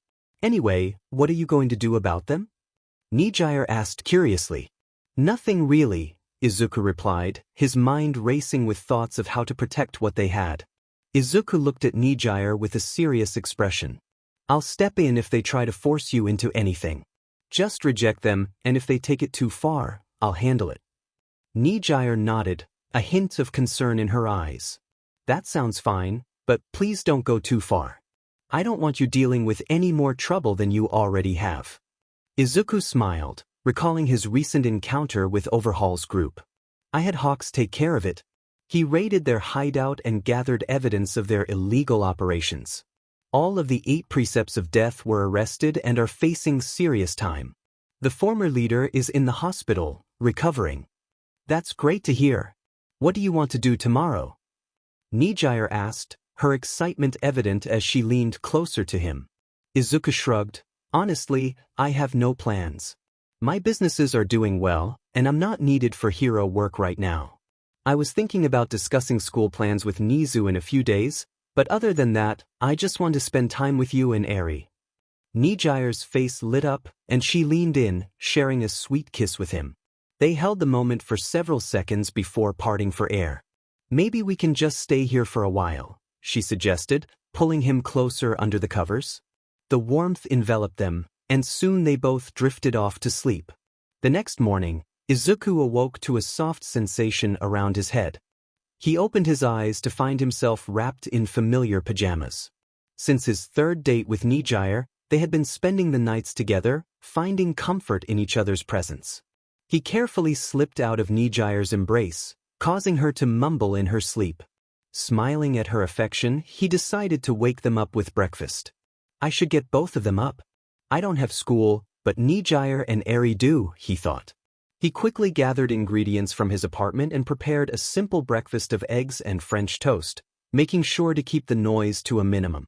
The delicious aroma soon filled the room, stirring Nijire awake. She blinked sleepily at Izuku, who was busy cooking. Eri also stirred but, upon realizing Izuku was the one cooking, snuggled deeper under the covers to watch him. Once Nijire was fully awake, she approached Izuku, wrapping her arms around him and planting a kiss on his neck. He turned to kiss her back, and they shared a brief moment before she nestled against him. I made breakfast. Hope you like eggs, Izuku said, resting his chin on her head. I'll eat once I get enough of this hug, she replied, snuggling closer. With a grin, Izuku picked her up and carried her back to bed, using his quirk to prepare plates for all three of them. He settled in beside her, placing the food within reach. Eri was excited about returning to school, eager to see her friend Koda again. Izuku encouraged her to offer her help if he needed it, and Eri promised to tell him about her big brother, Disaster. Nijire shared her enthusiasm for her studies, expressing her longing to establish a quirk research center to assist others in understanding their abilities. Izuku promised to support her in achieving that goal. After finishing breakfast, Izuku shared a passionate kiss with Nijire before teleporting her and Eri to school. As they arrived, Nijire noticed the time and realized she needed to head to UA. Descending the stairs, she found most of her classmates gathered around the breakfast table. Good morning, everyone. Where's Ida? She asked, looking around for the blue-haired student. Nijire enjoyed the way her classmates reacted to her presence, most of them smiling at her. However, she quickly noticed that Izumi Yagi, Shoka Todoroki, and Katsumi Bakugou were all looking at her with scowls.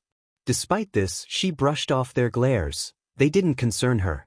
What did bother her were the two boys, Katsuki Bakugou and Shoto Todoroki, who were staring at her with obvious admiration, their cheeks flushed. Disgusting, they aren't even looking at my face. Only Izuku can look at me like that. Nijire thought, feeling both angry and disgusted. Tired of their stares, she walked away as Momo answered her question. Ida is on his morning warm-up run. He'll be at school, Momo replied after sipping her tea. That's cool, I'm heading over there now. By the way, Izuku left to do hero work just a minute ago, Nijire said as she headed out the door. Most of Class 1A thanked her and said goodbye before continuing their breakfast. Meanwhile, Katsuki and Shoto were both considering the implications of Nijire's news. With Izuku gone, Shoto and I can show our interest in her. With my quirk and good looks, she'll forget about Izuku in no time. Katsuki thought, imagining his plans. With my brother gone, I can showcase my charm and win her over. With my looks and powerful quirk, I can definitely impress her, Shoto mused, blushing at the thought of winning Nijire's affection. At UA, 12:36 p.m. Nijire stood in the cafeteria, having just gotten her lunch and looking for a place to sit. With Mirio occupied with Sir Night Eye and Tamaki out sick, she decided to eat alone on the roof. She made her way past the lunch line and headed for the nearest elevator, unaware that Katsuki and Shoto were watching her as she left. Upon reaching the roof, she was relieved to find it empty. She preferred to eat in peace, either alone or with friends. As she enjoyed her lunch, she heard the door open behind her and turned around, instantly regretting it when she saw Katsuki and Shoto, both blushing. Great, these two again. They still aren't even looking at my face. Nijire thought angrily, trying to suppress her irritation. Before she met Izuku, she had been indifferent to their stares, but now she only wanted Izuku's attention. Can I help you too? Nijire asked, her tone sharp as she grew tired of their presence. We couldn't find anywhere else to sit, so we came up here instead. Katsuki replied, still not looking away from her. Don't you have a friend group? I saw them at a table in the corner. Why not sit with them? Nijire asked, frowning at their attempt to join her. They didn't let us sit with them, and it sounds like you hate us, Shoto said, trying to smile but only managing to look foolish in Nijire's eyes. That's because I do hate you both. You bullied my boyfriend until he had to run away, and you know it. Nijire shot back, her anger flaring. That's not true. Katsuki and I never hurt Izuku. He was like a brother to us. We just wanted to stop him from trying to be a hero without a quirk. Shoto protested, but his words only fueled Nijire's anger. You just lied to me. Izuku showed me the scars you gave him, and he said you two were usually the instigators, Nijire said, glaring at them. Okay, maybe we were tough on him, but we were trying to help. Katsuki argued, thinking he was being clever. You two are ridiculous. Just because someone doesn't have a quirk doesn't mean they can't be a hero. The fact that you even think that makes me sick, Nijire said, activating her quirk to fly away from them. She ascended about 35 meters and continued her meal in peace. This may take a while, Shoto muttered, watching her from below. It's fine, I'll just fly up there and talk to her. She'll be mine by the end of the day. Katsuki declared, using his explosions to propel himself up to her level. I know we may have lied, but give us a chance. I can impress you. Katsuki called out, wearing a confident smirk that Nijire found infuriating. What are you talking about? There's no way a bully like you could ever be friends with me, Nijire replied, glaring at him. What about as a boyfriend? Katsuki asked, still confident. Nijire felt her anger boil over. She slammed her fork into her lunch tray and used her quirk to send a burst of energy at him, knocking him off balance. She felt satisfaction as he stumbled, only to be disappointed when Shoto used ice to catch him before he fell. What is your problem? We're just trying to be nice. Shoto yelled, but Nijire shot an energy spiral at him, sending him crashing into the railing. What is my problem? How dare you act innocent? You come over here, trying to win me over after everything you've done. Nijire shouted, her frustration evident. Nijire confronted Katsuki and Shoto, her voice filled with determination. I'm Izuku Shimura's girlfriend and his future wife. I'm not someone who will betray him. He has always been kind and supportive, treating me with respect. Katsuki scoffed, his arrogance evident. But we're better than Izuku. I'm going to be the next #1 hero, and I'll have millions of dollars. My quirk is way cooler than his. Nijire shot back without hesitation. Izuku will be the next #1 hero. He's taken down more criminals in 3 weeks than some heroes do in their entire careers. Plus, he'll be a trillionaire soon. Your quirk is just explosions. Nothing remarkable compared to a quirk that can copy thousands. Shoto chimed in, trying to assert his own superiority. I have 2 quirks combined. And my dad is Endeavor, so I can take care of you for life. Nijire laughed, shaking her head. The same Endeavor that Izuku defeated effortlessly? Izuku has over 20 quirks, far more than you. He can support me much better than either of you. Katsuki and Shoto exchanged angry glances. We're better than that useless nerd. It took him 6 years to get his quirk, and he's still weaker than me. Katsuki shouted, trying to intimidate her with explosions in his palm. Shoto added, I'm much stronger than Izuku. I was created to surpass him and all might. Before Nijire could respond, a heavy pressure enveloped the 2 boys, forcing them to their knees. Confused, she looked around and spotted Izuku hovering above them, glaring down. He descended to the roof, approached Nijire, and pulled her into a kiss. As they shared the moment, Katsuki and Shoto managed to stand, albeit unsteadily.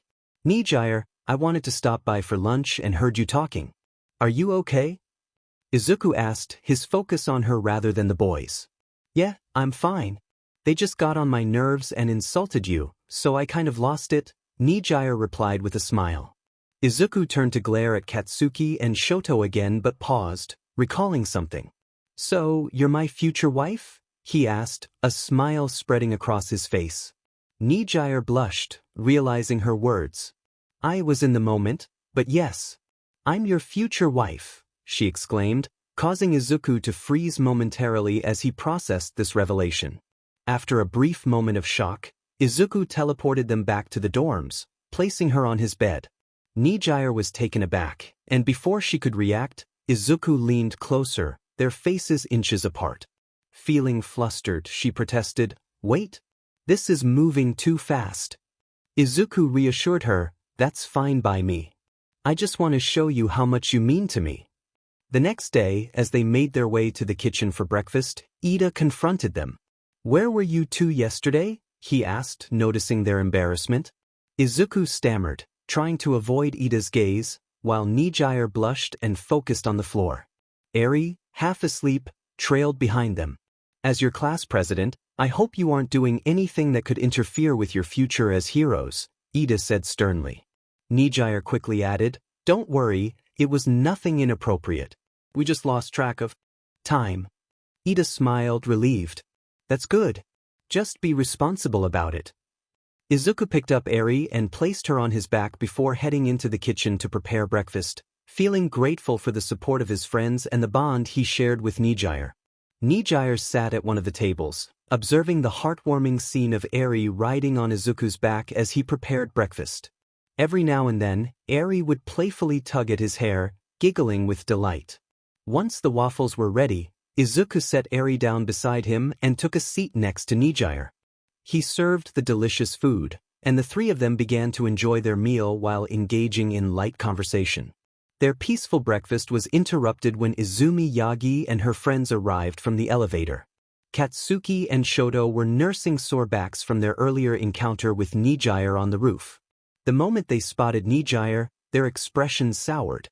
Katsuki and Shoto recounted their version of events to their friends, All Might and Inko, eager to paint Nijire in a negative light. They had video evidence from the rooftop cameras, but Nijire was nowhere to be found. Katsumi and Shoka were particularly upset with Nijire's claim of being Izuku's future partner, which made them both feel uneasy. Despite their frustration, Katsuki and Shoto were determined to undermine Nijire's relationship with Izuku, their pride wounded from the earlier confrontation. "Hey, did you make food for us?" Izumi asked as she approached their table, her glare directed at Nijire and Eri. "No, make your own food," Izuku replied, not bothering to look up. "That's a little harsh, brother. You made food for these two strangers but not for your family," Shoto remarked, smirking at Nijire, who shot him a glare in response. "These two are my family. You are the strangers. Breakfast food is in the pantry," Izuku stated, still avoiding eye contact. "We are your family. Stop playing hard to get and just come home with us," Katsumi insisted, trying to draw attention to herself. "I am with my family. Leave me and my family alone and go bother someone else," Izuku said, finally meeting Katsumi's gaze with a fierce glare that made her flinch. Eri watched the exchange, feeling uncomfortable as the newcomers tried to insult her big brother and sister. She didn't like them at all. They were making Izuku upset, and Nijire was glaring at the two boys. "Izuku, can you at least talk with us at school today?" Shoka asked, attempting to ignore Nijire. "No, I'll be busy with hero work," Izuku replied firmly. "But you shouldn't be a hero in the first place. You should have been a normal UA student like the rest of us." Shoka shot back. "I'm not normal anyway. I'm the son of a villain, or at least that's how Shoto puts it. I don't care about any of you, and you're ruining my breakfast," Izuku said sharply. Izumi, Katsumi, and Shoka exchanged shocked glances with Shoto, who looked uneasy. "Looks like your brothers didn't tell the whole story. That rude guy also called my boyfriend a useless nerd, but since you all agree with them, I guess I shouldn't bother telling you that," Nijire interjected, her expression one of discontent. Katsuki and Shoto likely left out some important details to make themselves seem more innocent, Izuku added, noticing the guilty looks on their faces. "Some family you guys are. From what little I know about normal families, members don't see each other as weaker or beneath them," Izuku continued, glaring at the two. "Come on, brother, we didn't mean anything by that. We were just talking without thinking." Shoto defended himself and Katsuki. "The fact that you said it without thinking shows how you truly feel about me. Brothers shouldn't try to get their brother's girlfriend to cheat on him," Izuku replied, focusing his glare on Katsuki. "But she doesn't love you like we do. Can't you see that she's just using you for your power and money? We've loved you since before you were even a hero," Before you even got a quirk. Katsumi yelled, her frustration evident. You don't even know her personally. I bet you don't even know how we got together in the first place. As for your love, I don't want to experience that twisted version of love ever again. You can find someone else to hurt, Izuku said, his weariness evident. But we were just trying to protect you. If you kept trying to be a hero without a quirk, you could have died. Look, it turned out fine. You're a pro-hero now, just like you wanted to be. We just need to become heroes too, and then the promise we made as kids will be fulfilled, Izumi said, her voice trembling. Don't make me GG. Just the thought of working with any of you makes my stomach turn. As for protecting me, I had countless scars, burns, and injuries from the beatings you gave me. It's a mystery why I'm alive right now. You proved that I should have never trusted you, Izuku said, his voice filled with pain. We just gave you tough love. It's tough love? Izuku interrupted, his anger rising. Tough love is when you mildly hurt someone to help them in the long run, not torturing someone into despair. Isn't that right, Katsuki? What was it you said? If you want to be a hero so badly, why not just take a swan dive off a roof and pray for a quirk in your next life? I bet you left that detail out. Izuku exclaimed, his frustration boiling over as Nijire's eyes widened in shock and Eri looked on, saddened and scared for her brother. Izumi, Katsumi, Shoka, and Shoto stared at Katsuki in disbelief, while the rest of Class 1A entered the lobby, shocked by the unfolding drama. Look, we've all changed since you left us and we've been punished for our actions. Don't you think it's time for you to come home? If you returned, you'd see how much we care about you. Katsuki pleaded, trying to defend himself. If the care you showed me before wasn't genuine, then I don't want to know what your affection looks like. I don't care about you or your group, just leave me out of it, Izuku replied, turning back to his breakfast. Nijire hesitated, unsure of how to respond, worried that Izuku might have taken Katsuki's previous comment seriously. Before any of Izuku's friends could react, a loud cough drew the attention of Class 1A. Izuku, Nijire, and Eri continued their breakfast until Izuku stood up to leave, only to be blocked by Kirishima and Mina, both wearing concerned expressions. Relax, I never actually considered it. My life was tough, but I held on to hope for a better future, Izuku assured them, prompting a sigh of relief from Kirishima, Mina, Eri, and Nijire. I'm just glad you're all right, Kirishima said, with Mina nodding in agreement. Thanks. Anyway, I'll be gone for the next 6 days dealing with hero work. Good luck with your schoolwork and training, Izuku said before teleporting himself and Eri to her school. Nijire said goodbye, casting a glare at Izumi and her friends before walking out the front door.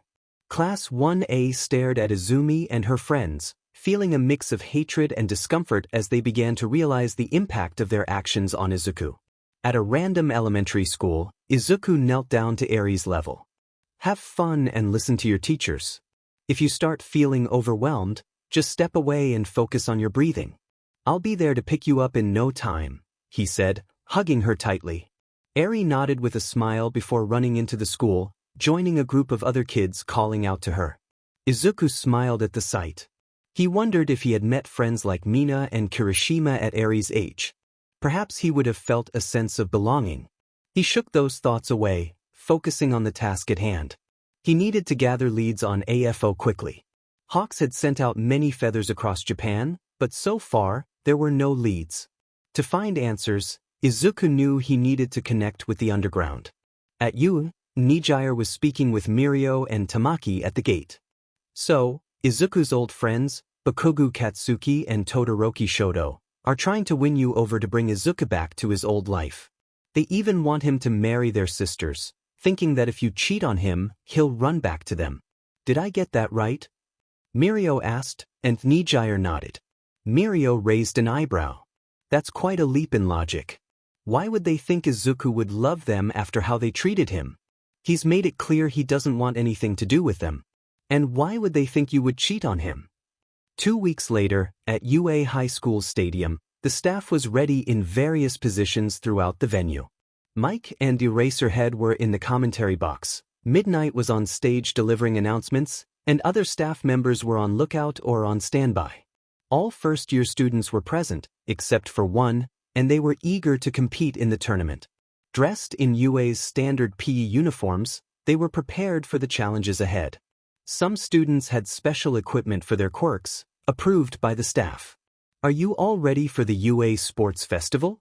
Midnight announced, prompting cheers from the crowd and students alike. "Today, we have 3 stages. The first 2 will be decided at random, and the last will be a standard 1 versus 1 tournament with 16 students. Only 42 of you will advance to the next stage. The first round is..." Midnight explained, and the giant stadium screen displayed a spinning wheel that landed on Obstacle Race. In this round, all students will participate in an obstacle course with 3 challenges. The first 42 to cross the finish line will move on. "Get ready at the starting line," Midnight instructed, and the students lined up, anticipation buzzing in the air. In the staff observation room, members were watching intently. "Do you think our students can hold their own?" Vlad asked. "They're Hero Corps students, they earned their place. Only a few without potential might struggle," Lunch Rush replied, trying to reassure Vlad. "Some students aren't here to participate," Inko said bitterly, referring to her son Izuku, who was absent. "Some students are already heroes. Just watch," Nizu interjected, tired of the argument. "Back with the students," Midnight shouted, "and begin." The students surged forward, eager to start the race. The floor of the stadium and the exit tunnel was suddenly covered in a thick layer of blue ice. Many students from various courses found themselves stuck to the ground, their feet frozen in place, giving the Todoroki siblings a significant head start. What a start! Todoroki Shoto and Todoroki Shoka have just launched the race by freezing their competition, Mike announced, his voice booming over the excited cheers from the bleachers. "Don't think you can beat us," 2 voices called out from behind. The Todoroki siblings turned to see the Bakugou twins, both using their explosive quirks to propel themselves forward without slipping on the ice. Izumi followed closely behind, using her telekinesis to glide through the air with a green glow surrounding her. It looks like Katsumi Bakugou and Katsuki Bakugou are hot on their heels. Izumi Yagi is right behind them in 5th place. But wait, there are 5 more contenders gaining on the lead group. Mike continued, spotting 5 students from Class 1A closing in. One was surrounded by yellow lightning, another seemed to glide effortlessly over the ice, one was running at full speed with hardened legs, another was using ice skates, and the last was invisible but moving quickly. Denki Kaminari, Mina Ishido, Eijiro Kirishima, Momo Yaoyorozu, and Toru Hagakure are right behind them. Eraserhead, what did you feed those kids? Mike exclaimed, astonished. Aizawa grunted in response. Lunch Rush fed them. I just showed them the basics, Aizawa replied bluntly. Darn it, how are they catching up to us? Katsumi shouted, still using her explosions to fly forward. Zuzu must have given them some extra help, Shoka speculated, thinking of Izuku's tendency to assist others. I'll take them out right now, Izumi declared, using her quirk to break apart the ground behind her and hurl the pieces toward the approaching group. Denki focused, channeling more electricity into his legs to dodge and weave through the debris. Kirishima activated his hardening quirk, sharpening his forearms to slice through the flying fragments. Momo managed to dodge them with ease, while Mina melted the debris with her acid. Toru, though invisible, was likely evading the onslaught as well. My goodness! The top 10 are all from Class 1A, and Class 1B is barely holding on. They are now approaching the first obstacle, Mike announced as the camera shifted to reveal a series of robots known as zero-pointers. Robomania. You'll need to either defeat or navigate past them. Good luck. They've been upgraded since the entrance exam, Mike explained, and the audience erupted in excitement, eager to see how the students would handle the challenge. Shoka grunted and unleashed a massive wave of ice at the zero-pointers, taking out several of them and solidifying the ground beneath her. She sprinted across the ice at top speed, closely followed by Katsumi, Shoto, Katsuki, and Izumi. The 5 trained by Izuku were not far behind. Electric wave! Denki shouted, sending a powerful arc of blue lightning through the zero-pointers, short-circuiting them and causing them to collapse, which in turn created a mini earthquake. Shoka glared back at Denki, her determination evident. Meanwhile, in Nijire's dorm room, Izuku and Nijire were watching the sports festival on TV, cuddled up together. Eri was getting to know Mirio and Tamaki, wanting to learn about her sister's friends. Wow, the yellow kid really improved. All for All is amazing with its upgrades, Nijire remarked, her eyes glued to the screen. Izuku, lying on his side and holding Nijire close, explained, his quirk, electrification, now runs electricity through his nervous system, preventing any damage to his brain. It works well, but he still needs to be careful not to overuse it. What about Mina's quirk? Nijire asked, intrigued. I enhanced her acid to have more properties. She can now change its color and has a better resistance to it. She can handle a wider pH range, and she's learning to alter its properties after it leaves her body, Izuku replied, his admiration for Mina evident. Back at the sports festival, Katsuki shouted in frustration, how did they catch up so fast? Just keep going. They can't maintain this pace forever. Izumi urged. Suddenly, an attack came from behind, launched by Toru. She gathered light energy in her hands and fired it at the group. The light traveled quickly, creating a large explosion that left the group of 5 reeling in a crater, struggling to recover as Toru, Mina, Kirishima, Momo, and Denki raced past them. Shoto coughed as he regained his bearings, glaring at the passing group with determination. Specifically at Toru. In Izuku's dorm room, Nijire looked surprised. Wow, what happened with her? I thought she could only turn herself invisible. That's true, but I evolved her quirk, Izuku explained. Her quirk refracts light around her body, making her invisible. Now she can reflect, refract, or manipulate light itself, even compressing it to create explosive energy. I just helped her gain better control over her quirk, allowing her to use it through concentration instead of instinct. Back at the festival, the Izumi squad was recovering from their earlier encounter. Katsumi was the first to regain her composure, launching herself after the others with explosions propelling her forward. Mina noticed her approach, but Katsumi made a critical mistake when she caught up. Die! Katsumi shouted, unleashing a massive explosion toward the group. Mina quickly countered with a wave of acid, which transformed into a solid substance that Katsumi collided with at high speed, causing her significant damage. Izumi attempted to use the newly formed solid object as a weapon, but Momo was ready to end the confrontation. She focused her energy, releasing a sound-based vibration that overwhelmed Izumi's telekinesis, leaving her disoriented and in pain. Back in Nijire's dorm room, she exclaimed, how did Momo counter Izumi's telekinesis? She couldn't believe someone could counter such a powerful ability. The sight of Katsumi crashing into Mina's solid acid made her giggle. I modified Momo's quirk so she can create air molecules and vibrate them at a high frequency, Izuku explained. This allows her to disrupt Izumi's mind waves and inflict pain. She can now control what she creates once it's outside her body. At the festival, Katsuki, witnessing his sister's injuries, was filled with rage. He launched himself toward the group, aiming specifically at Mina. However, Kirishima intercepted him just in time. Don't you dare touch her! Kirishima shouted, landing a powerful punch that sent Katsuki skidding back toward Shoto and Shoka, who were ready to catch him. Back in Nijire's dorm, she marveled at Kirishima's transformation. What happened with his quirk? He couldn't harden his entire body before. Is that your armament quirk? She asked, her eyes wide. Izuku nodded. I changed his quirk so he can harden his entire body and even modify how it hardens, like making it sharp. Yes, I did give him my armament quirk, but using both at once will drain his stamina quickly. Nijire smiled, reflecting on how much Izuku had changed. Just a few months ago, he was so reserved, and now he's opening up to others, to me, to Eri, and even making friends. I'm glad to be part of his journey. Back at the sports festival, the announcer's voice boomed. The leading group is approaching the next obstacle, the fall. This canyon is only connected by strong ropes approved by our staff to support over 500 pounds. The audience buzzed with excitement as the competitors prepared for the challenge, each with their own unique strategies.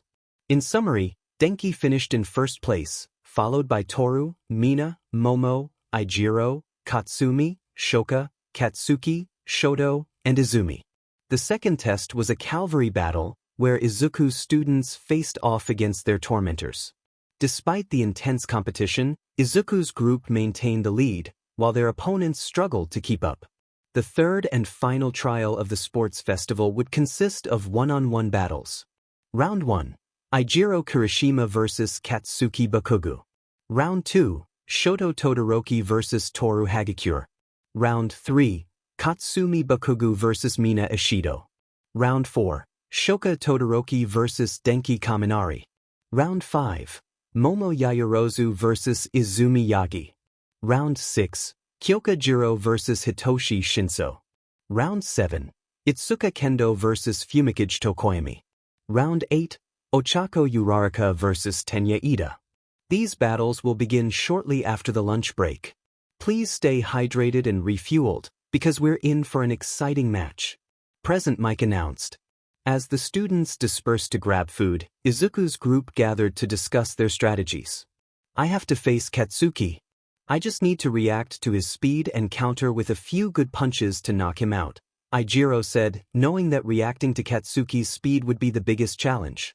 I'll use the sound frequency against Yagi at the start of the round, Momo added, determined to make her strategy work. Then I'll just push her out of the ring, Momo said, confident in her strategy against Izumi's quirk. If I have Shoka to deal with, I just need to outpace her ice and get in close for a knockout shock. It should be manageable, Denki added, recalling the speed he could achieve with his quirk. I need to handle Shoto, so I must become undetectable, break through the ice, and make a direct path to him before blinding him and pushing him out of bounds, Toru explained, knowing the challenge of navigating such a wide area of attack. That leaves Katsumi for me. I'll create acid that solidifies under explosions for defense, and once she gets close, I'll make a dense acid to wear her down and solidify quickly, Mina said, recalling how effective that strategy had been before. Meanwhile, Izuku's past friends were also plotting their strategies. Against the girl with the ponytail, I just need to cover my ears and use psychokinesis to push her out of bounds. She has no counter against me except for that sound, Izumi said, remembering their previous encounter. I just need to break apart that acid user's quicklime, and I'll be fine. She won't even be able to hit me, Katsumi growled, thinking of Mina. Against the guy with the messy hair, I'll just send him flying with a single attack. It should be easy, Katsuki said, confident that Ijiro's defenses would crumble. Against the Spark Boy, I just need to freeze him solid. He's too slow to outrun my ice, Shoka declared. Same goes for me and that invisible girl. She has nothing to counter my quirk, Shoto added. The five of them were determined to prove their superiority and maintain control.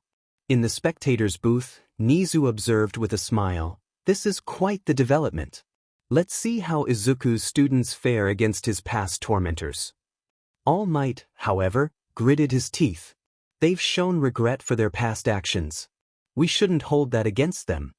All Might insisted, but Nizu replied calmly, "Is that what you would say to every criminal? Remember, you were part of this problem too. Only now are the effects of his upbringing starting to heal, thanks to Nijire and Eri.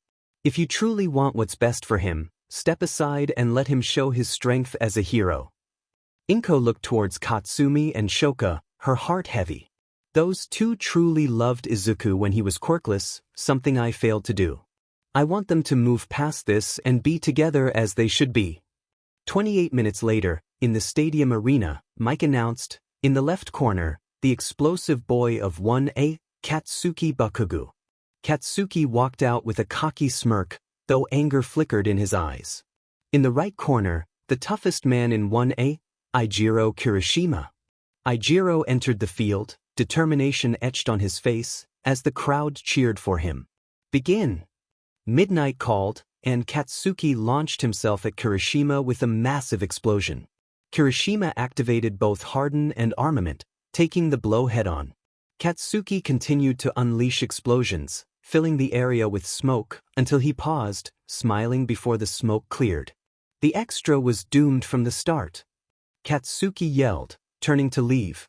But Kirishima charged through the smoke, launching a straight punch that knocked Katsuki out of the ring. Barely conscious, Katsuki's vision faded as Midnight called the match. Winner by out of bounds, Eijiro Kirishima. Midnight announced as the crowd erupted in cheers. Many heroes noted the potential in both students, Katsuki with his mobility and power, and Kirishima with his strength, defense, and strategy. In the spectators' booth, All Might muttered, "He just needed to avoid overconfidence." Nizu chuckled. Kirishima wasn't even slightly wounded, which means Katsuki exhausted himself throughout the match. In the stadium, after Bakugou and Kirishima left, Mike introduced, in the left corner, the Ice Prince of 1A, Shoto Todoroki. The crowd cheered, recognizing him as Endeavor's son. Shoto glanced at his left hand, sparking a small flame, before looking at Toru with disdain. In the right corner, the invisible yet shining girl of the hero course, Toru Hagakure. Mike announced. Most of the students cheered for her, while some heroes remained silent. "Begin," Midnight called. "Surrender, you stand no chance against me." "I won't hurt you if you surrender," Shoto said, but a bright flash of light filled his vision. Instinctively, he summoned a massive ice glacier, covering most of the arena. He sighed, preparing to speak to Midnight, but was interrupted by a beam of light that struck him in the chest, sending him flying back and temporarily blinding him. The ice melted away as the light hit it. Shoto sent ice in the direction of the light, but another beam struck him from the right, blinding him again. The assault continued, with rays of light burning his skin from every direction except below. He gritted his teeth, trying to use ice as a shield, but it shattered, causing him more pain. Midnight watched with concern as Shoto teetered on the edge of unconsciousness from the relentless attacks. She glanced up at the spectators' booth, where Nizu shook his head, worried for Shoto's safety. "Where are you?" Shoto yelled, frustration evident in his voice as he searched for Toru, who remained silent. She had used her quirk to make herself and her clothes invisible, leaving Shoto unable to locate her. "Stop it, Demon IT!" Shoto shouted, prompting Midnight to call the match. "Shoto Todoroki, do you forfeit?" Midnight asked, her voice cutting through the tension. Shoto gritted his teeth, feeling both pain and humiliation. "Yes, forfeit," Shoto finally admitted. As soon as he spoke, the beams of light ceased their assault, allowing his body to cool down and steam to dissipate. Suddenly, the light in the center of the stadium shifted, revealing Toru, who wore the UA gym uniform. Her colorful lime green hair and aqua green eyes sparkled as she flashed two peace signs at Shoto, a smile on her face. "Thanks for saving yourself from more embarrassment by forfeiting. Never ask me to forfeit again, otherwise I won't stop," Toru said, her tone sharp, before she headed toward the entrance. Meanwhile, in the stands, Endeavor watched with a grin. "That light girl is perfect for Shoto. I'll have to pressure her family into a quirk marriage after this is done," he thought to himself. Later, in the arena after Shoto was taken to the infirmary, Mike introduced the next match. On the left side, the explosive dynamite girl of 1A, Katsumi Bakugou, he announced, while the audience exchanged glances, recalling his introduction of her brother. Katsumi walked out, her expression fierce, sparks of explosions flickering in her hands as she glared at Mina, who was stepping forward. On the right side, the pink alien girl of the hero course, Mina Ishido. Mike continued, as Mina smiled confidently, determination in her eyes.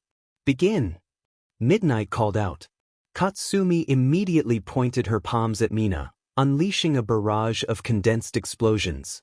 In response, Mina released a wave of acid that solidified under the intense heat. Katsumi circled around her, firing explosions from every direction, while Mina formed a half-sphere of quicklime around herself. "You've made yourself a sitting duck. Howitzer impact!" Katsumi yelled, creating a spinning cyclone of explosions aimed at Mina's dome. The explosion struck, filling the arena with a massive cloud of dust. When it cleared, a hole marked the spot where Mina had been. However, the ground soon began to steam, nearly liquefying, forcing Katsumi to propel herself upward with explosions. Mina emerged, the ground around her transforming into an acid-like liquid, consuming the arena. Katsumi noticed Mina was still exposed and smirked.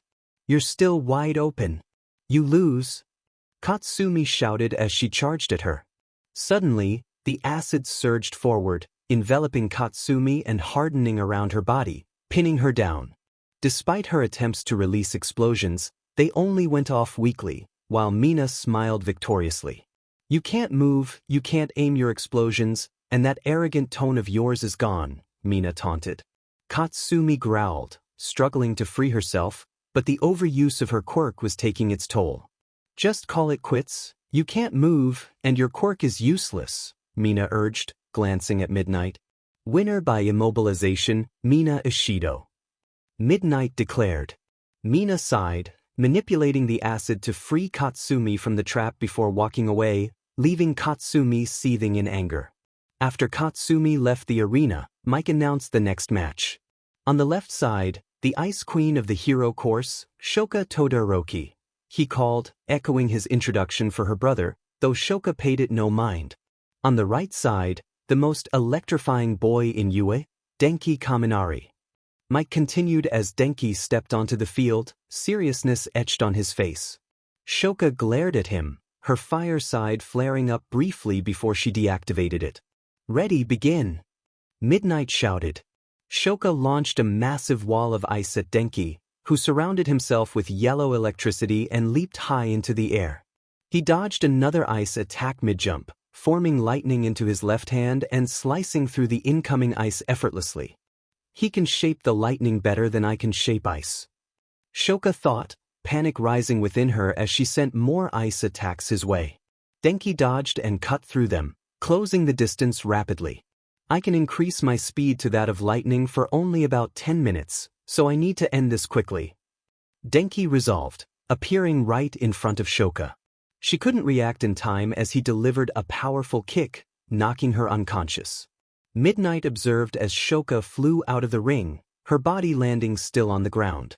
"Winner by knockout, Denki Kaminari," Midnight announced, and the crowd erupted in cheers for Denki's impressive display of power. In the spectators' booth, Nizu praised the students. "It seems young Kaminari's personality, body, spirit, and quirk have all grown tremendously under Izuku's guidance. His progress is remarkable," alongside Ms. Hagakure. "Young Kirishima has refined his fighting style, and both Ishido and Yayorozu have experienced significant quirk awakenings. This idea of mine has truly blossomed into a marvelous spectacle. I wonder how Izuku will help the rest of the class." Vlad King interjected, "Are you trying to make the kid a teacher?" Vlad spoke quickly, "It'll do both classes pretty well, but are you sure he'll accept?" Nizu simply shook his head in response. "Why do you think I allowed a pro-hero to join a hero school? I relate to young Shimura and his longing for normalcy. He wishes to attain a small bit of a normal life after all he's been through. I've read and studied everything he's done up until now. He's reached the height of the hero world at such a young age, and even beyond that. Yet, Izuku's true goal in life is to return to how he was.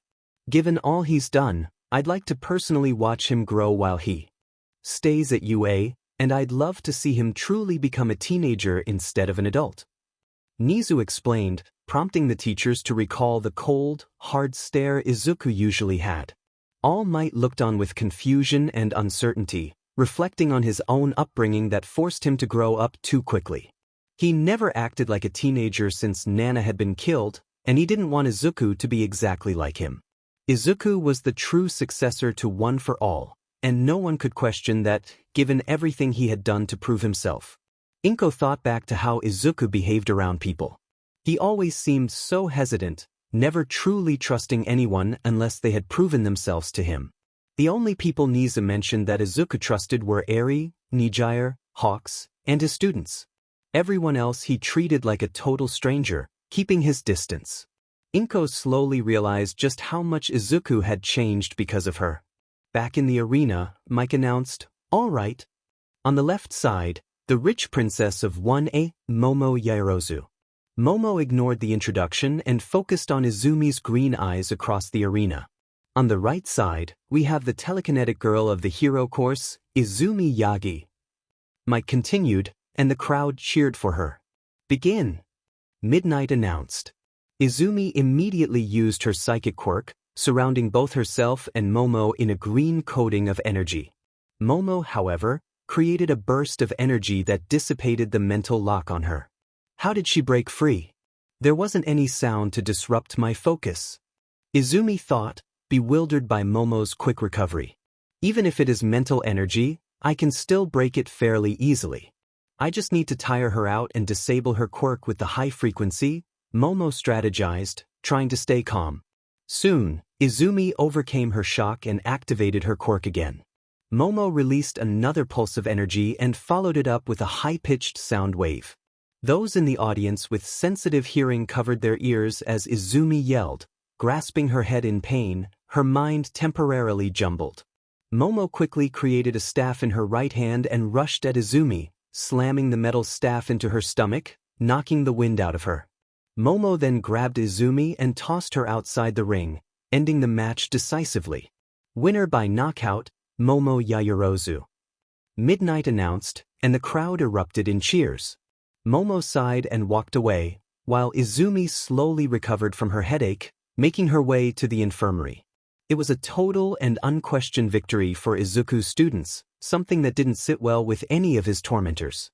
In 3A's dorm, Izuku was still asleep, nestled comfortably against Nijire, who hugged him close, sharing her warmth. In the adjacent room, Mirio and Tamaki were playing Mario Kart, trying to finish the last race. Bro, Rainbow Road is so hard to finish fast, I keep falling off, Mirio said, while Tamaki nodded silently, sipping soda and focusing on the game. Come on. Just ask him. Like Fat Gum said. Tamaki thought to himself, recalling Fat Gum's advice. He shook his head, blushing at the thought, before sighing, unnoticed by Mirio. Confessing is hard. As the story continued, there were many side stories and developments to catch up on, but for now, this chapter concluded. Izuku's power. Izuku Midoriya had undergone a remarkable transformation. After a significant time skip, he emerged as a formidable hero, but the journey to that point was filled with challenges and growth. He had spent countless hours honing his skills, learning from each encounter with criminals as a vigilante.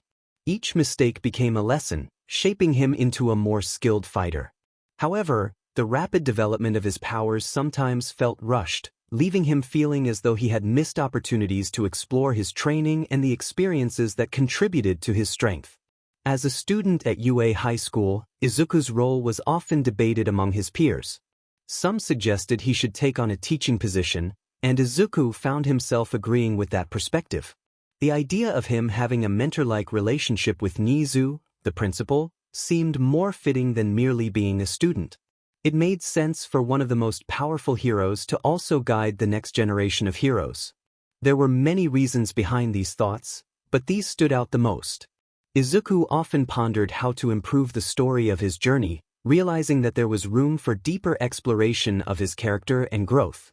He felt a strong longing to rewrite his story, aiming to do a much better job in portraying his evolution as a hero. As he reflected on his past, Izuku acknowledged the long gaps between updates and the frustration it could cause for his readers. He understood that while this was a hobby for him, it was also something his fans cared about deeply. With renewed determination, he was ready to embark on a new chapter of his journey, both as a hero and as a storyteller.